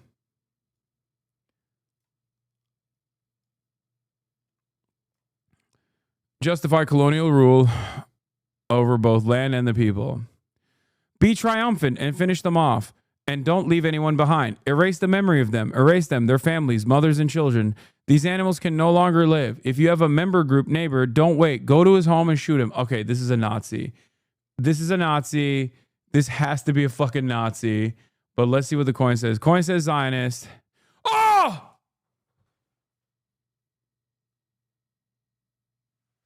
The coin. The coin. Trust in the coin. You didn't trust in the coin last time. I trusted in the coin. The coin delivered. Okay? Let's be real. Coin's got currently a better track record than me. Oh my fucking God. I'm not even joking. The coin is literally beating me. The coin is fucking beating me in this game. How is that possible? Leaving this up to a 50-50 chance has caused me better favor in this fucking thing than... The coin is actually going 50-50. I was going 1 out of like 7. This was said by Ezra Yachin, who was brought into IDF official vehicles to give a pep talk to Israeli soldiers before Israel's 2023 ground invasion of Gaza. 95-year-old Ezra Yachin is also, by the way, which one is it? Is it Yachin or Yachin? Is also a veteran of the Deir Yassin massacre, one of the most horrific crimes during the Nakba. By the way, I've also shown you this video, and I also thought it might be that guy, but, I was like, it's got to be a fucking Nazi.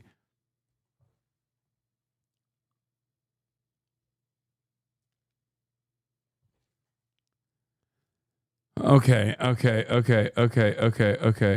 right. Let's go next.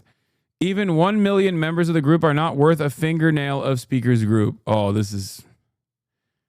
Fuck, I don't know anymore. I don't fucking know. I wanted to prove a point about how Zionism and Nazism are so compatible with one another, and it turns out it's literally, they say the same shit. They say that it's 18 quotes. I've given up. I don't know. I don't fucking know. It could be both. Why not both? It's a Zionist and a Nazi. It's bar for bar. I don't know. I don't know anymore. It's a fucking Venn diagram that's a circle. Oh. This is the most difficult game of my life, dude. Okay. I'm going to get it right. I don't know. I really don't know. I don't know if this was a Nazi. I think maybe a Nazi. I think a Nazi said this. Let's see what the coin says. Heads. Okay, coin says Zionist. Let's see. Oh, thank God the coin is right. Oh my God.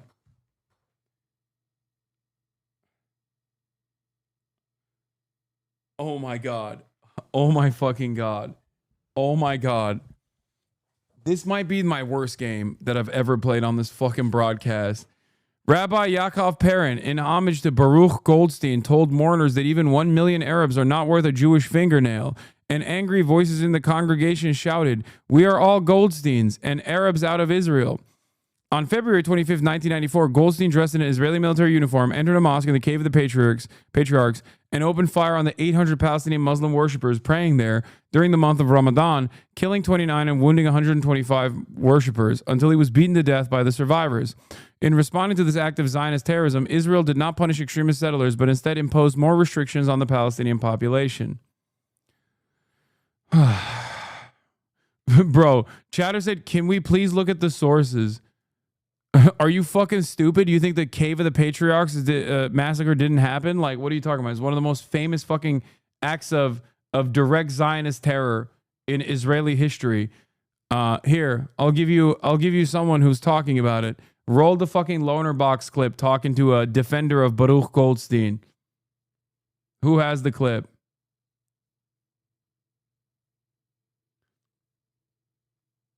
No, I believe it, but I want to see it. Here, fact sheet from the Institute of Middle East Understanding, the Ibrahimi Mosque Massacre.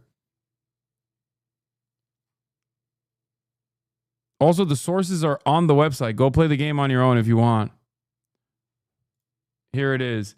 Here is famous, according to Ethan Klein, Palestinian defender, loner box on a propaganda trip to Israel, talking to one of the settlers who is a defender of Baruch Goldstein.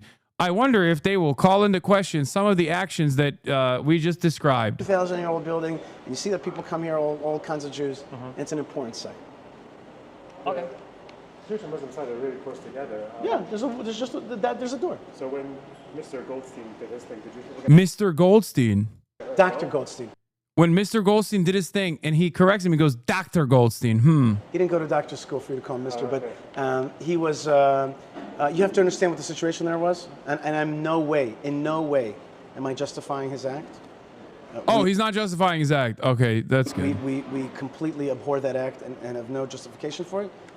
That being said, to understand the milieu of what was happening there, there was tremendous terrorism. He was a known doctor who had treated Arabs and Jews, and was a really kind of famous doctor around here. But there was a lot of terrorism. A lot of his friends died in his hands, and the army told him that on Purim of that year, there's going to be a massacre. Get more beds ready, and he snapped or whatever happened there, and he shot up these Muslim worshippers, and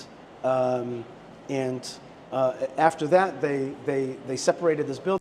Yeah, I don't think Dr. Goldstein actually treated Arabs, as a matter of fact. I think that's a lie as well. I don't believe that that is correct. Oh, look at that. Profile. Healer and militant. Killer. Chose violence. Profile. Gunman doctor who often refused to treat Arabs. According to the Los Angeles Times. This is the first fucking thing that came up. Wow. Well, it seems like he was lying. Seems like this Baruch Goldstein defender was fucking lying about that. Hold on. I'm going to laser this, zap it away. Look at that. Look at that. That's crazy.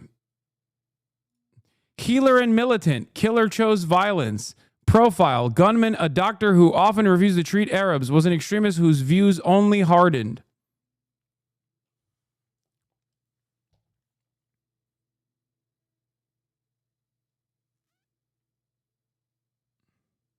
I don't get it. What is this video from? Are these guys in Israel? These are two famous Israel dick riders. One famously is a sex criminal, sex pest, who said he loves that Israel is doing a genocide and it should just do a genocide and get it over with. And the other, who at least like at a certain point claimed that he was pro-Palestinian. Don't know if he still does, but refuses to say that Israel is doing a genocide right now. They're both in the West Bank talking to I believe Itamar Ben-Gvir's direct advisor, who is a supporter of,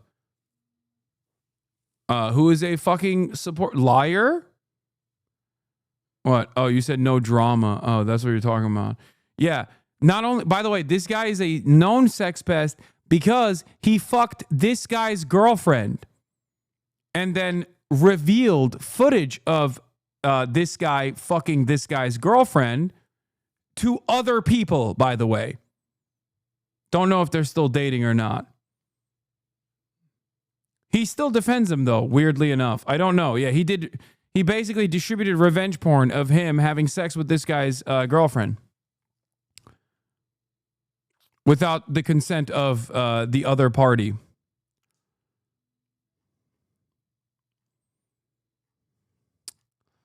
Yeah. Yeah, just if you want to understand like how fucking depraved these people are. These are the people who criticize you for an uncritical interview with a Houthi they claim is a Houthi.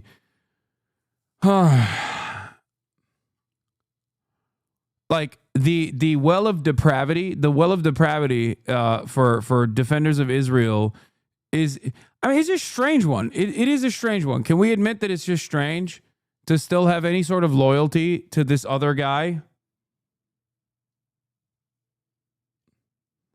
Bonner recently said with his whole chest it'd be anti-Semitic to give Palestinians equal rights to, so make of that what you will. Okay. All right, let's see. We got fucking 2-3 more questions. God damn it. What's so horrifying about understanding that the entire group of people is the enemy? Okay, this is a Zionist. A Zionist has said that. Okay? A Zionist said that. Let's see. Heads, tails. Okay, tails. Coin says Nazi. I think Zionist. Let's take a look. Okay, I was right. Coin was wrong. Fuck the coin.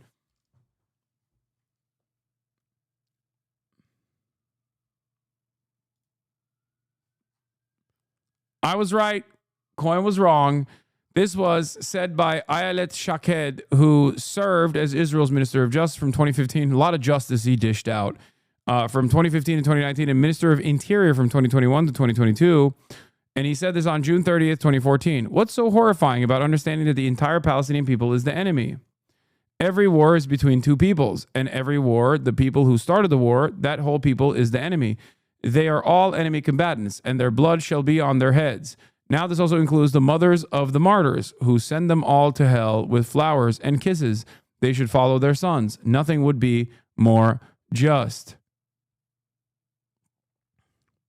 They should go, as should the physical homes in which they raise the snakes. Otherwise, more little snakes will be raised there. She had a campaign ad where she sprayed a perfume called Fascism on her.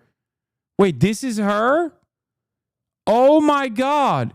Fascism by Ayelet Shaked, Israel's far-right justice minister, released a campaign video for what? Oh my God. Also, this is identical to a quote that's currently going viral on Twitter. I'm sure you guys have seen it, of like one Israeli protester. Does anyone have that quote where she talks about like killing the offspring? It was all over my timeline. I'm sure it's all over yours as well. That one Israeli chick that was like waving the Israeli flag and going, we have to kill their offspring, because if we don't, then their offspring will produce more offspring.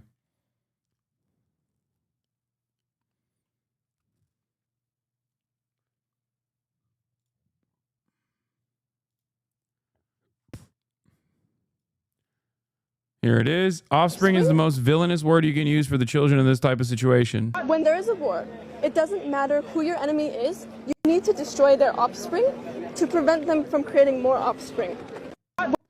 Cool.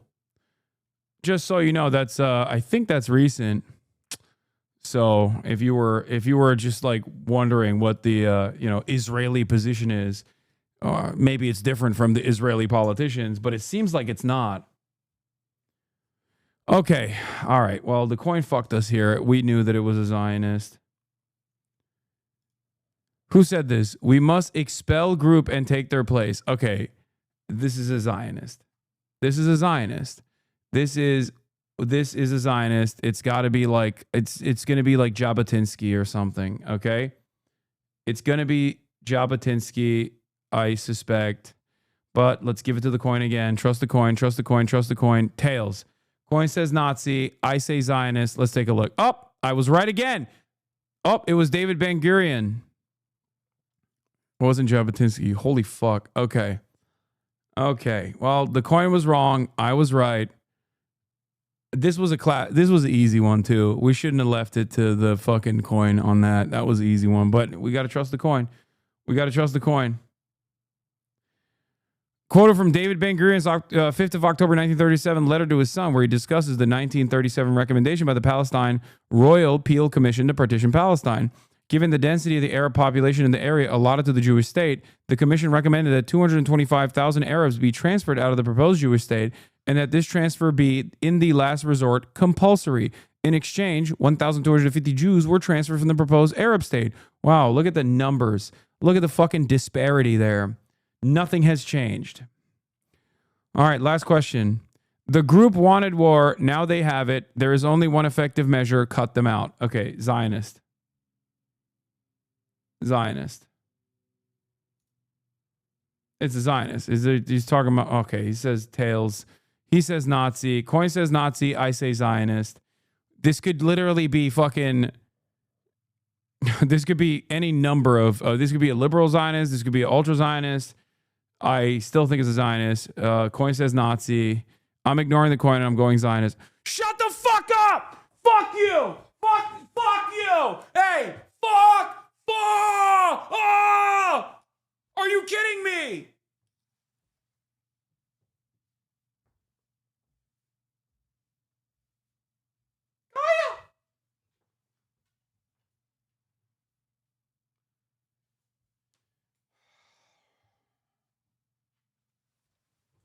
Oh. That's crazy, man. That's crazy. The one time I said, fuck the coin, I'm so certain I should have trusted the coin. That's crazy. 7 right, 14 wrong. All right. Okay. What do you want? You want attention? Okay. Oh, here we go. All right. Hello. Oh. Hello. Oh, no. Oh, no. You're going to spill.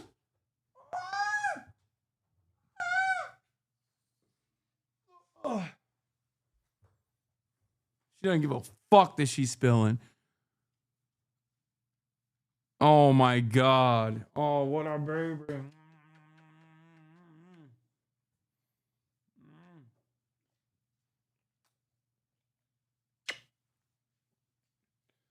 Oh, my child, my daughter.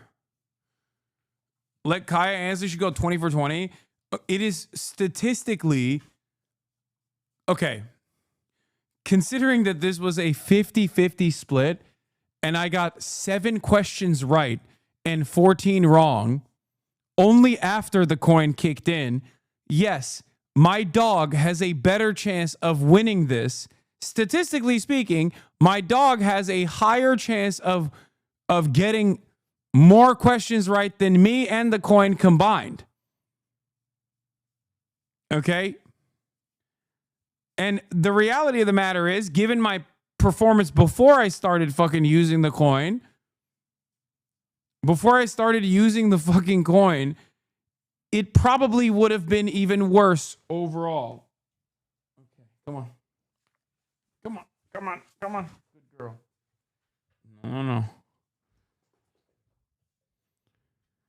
This was said by propaganda minister Joseph Goebbels. Just like the Zionists today, he blamed the oppressed for the extermination campaign he was conducting.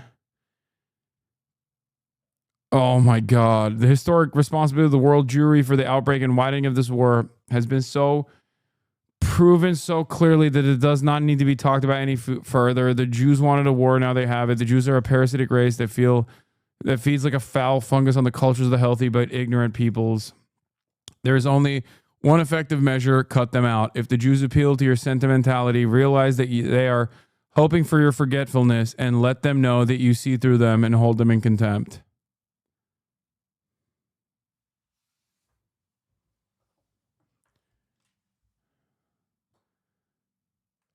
Huh. No gallant quotes. I guess he was a good guy after all. Yeah.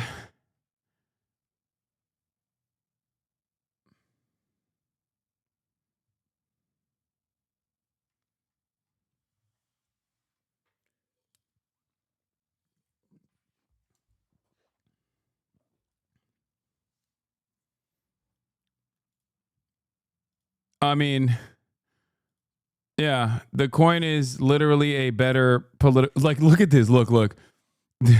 Up until this point, I think I was relying on my own. And then after this point, I start using the coin. The greens only come in after I started using the coin. Fuck me, dude. That's crazy. I got one right out of like 7. And then I started using the coin. I'm sure that you'll get them wrong if you replay it now. I'm not even joking. The questions are designed in a very nefarious way. Okay, this is anti-Semitic. This is Hamas. Hamas terrorists. Hamas terror quiz. This is a quiz of terror. We must stop this quiz.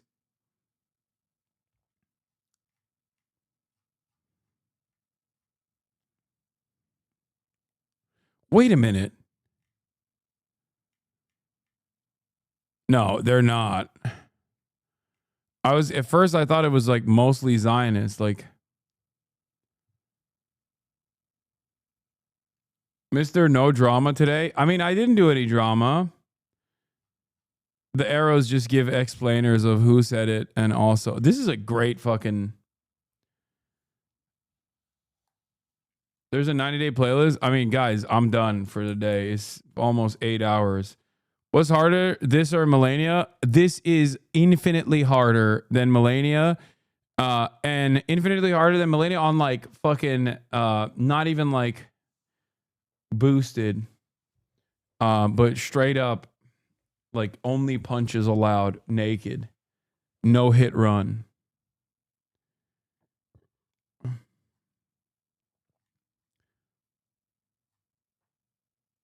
Jesus Christ, dude. You should watch Charlie Kirk getting owned by the professor before you log off. Is this the one? Kirk engages in a fiery and intense exchange with a perplexed Cambridge student. This showdown will leave you on the edge of your seat. You said Trump would put Americans first. Where's the professor? Oh, we didn't even fucking finish the game. Like, all right, well, we'll finish the debate tomorrow, okay? We'll finish the debate tomorrow. I have to pee. A half day for me. Sorry, guys.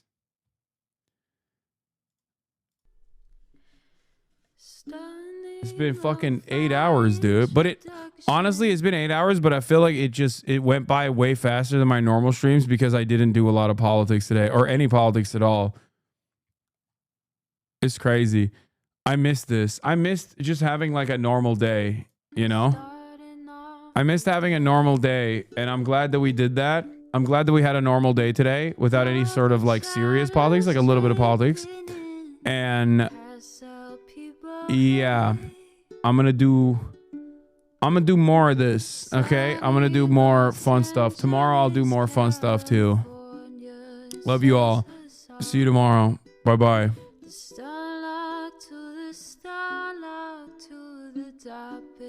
Just be